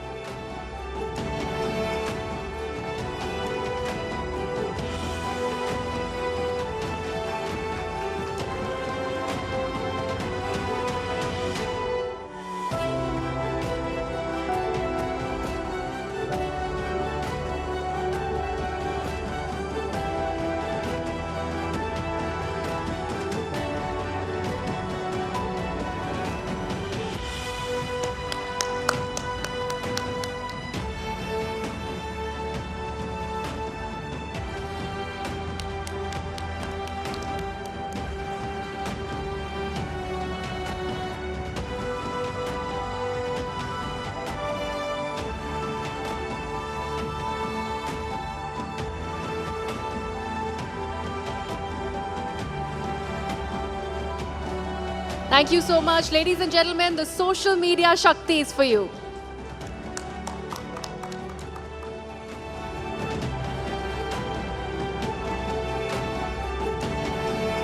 Thank you, Palki. Ladies and gentlemen, it's now once again that time when we will be playing the She Shakti anthem again. And it's time for you to just listen in with resounding applause of what that really is in store for you. The She Shakti anthem, once again, ladies and gentlemen, here it is.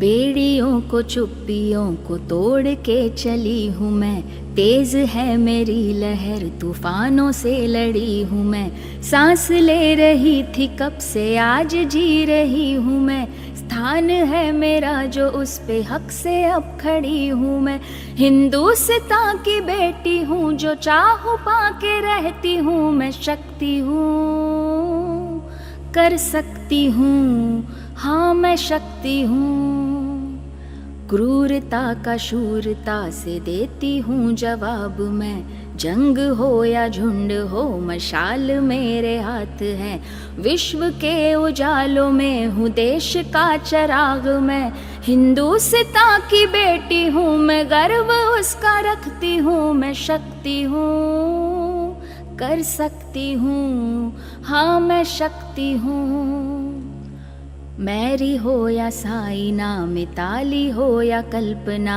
इन्हीं से लेके प्रेरणा है इनके जैसा बनना, हिजाब पहनूं या चुनर है कम कहाँ मेरा हुनर, हिंदुस्तान की बेटी हूँ मैं शान से ये कहती हूँ, मैं शक्ति हूँ कर सकती हूँ, हाँ मैं शक्ति हूँ, तीर भी चलाती हूँ उड़ाती हूँ रफेल भी, उड़ाते सबके होश ऐसे खेलती हूँ खेल भी, परवाज ले चुकी हूँ मैं ना अब है मुड़ के देखना, हिंदुस्तान की बेटी हूँ आज़ाद हो के रहती हूँ, मैं शक्ति हूँ कर सकती हूँ, हाँ मैं शक्ति हूँ, हाँ मैं शक्ति हूँ, हाँ मैं शक्ति हूँ। Isn't that beautiful, ladies and gentlemen? Thank you so much. And that concludes our evening. Dear esteemed panelists, distinguished invitees, and generous sponsors, on behalf of the entire team at Network 18, I'd like to extend our heartfelt gratitude for your invaluable contributions to the Rising India She Shakti edition. Your presence and insights made the event a resounding success, leaving an indelible impact on all those in attendance and those who joined us via our live stream. Lastly, but certainly not the least, we extend our sincere gratitude to our sponsors whose generous support made this event possible. Our sponsors, presenting sponsors, Quest Corp, associate partners, Reliance Industries Limited and Goldie Masale, and gifting partners, Sonora. और इस भव्य आयोजन she शक्ति का अटूट हिस्सा बनने के लिए आप सभी का बहुत बहुत शुक्रिया, बहुत बहुत धन्यवाद। आप सभी की मौजूदगी, समर्थन और समर्पण ने शी शक्ति को सफल बनाने में अपना महत्वपूर्ण योगदान दिया। इसके लिए आप सभी का तहे दिल से शुक्रिया। Thank you so much, ladies and gentlemen. Dinner is served. We'd request you to join us for dinner.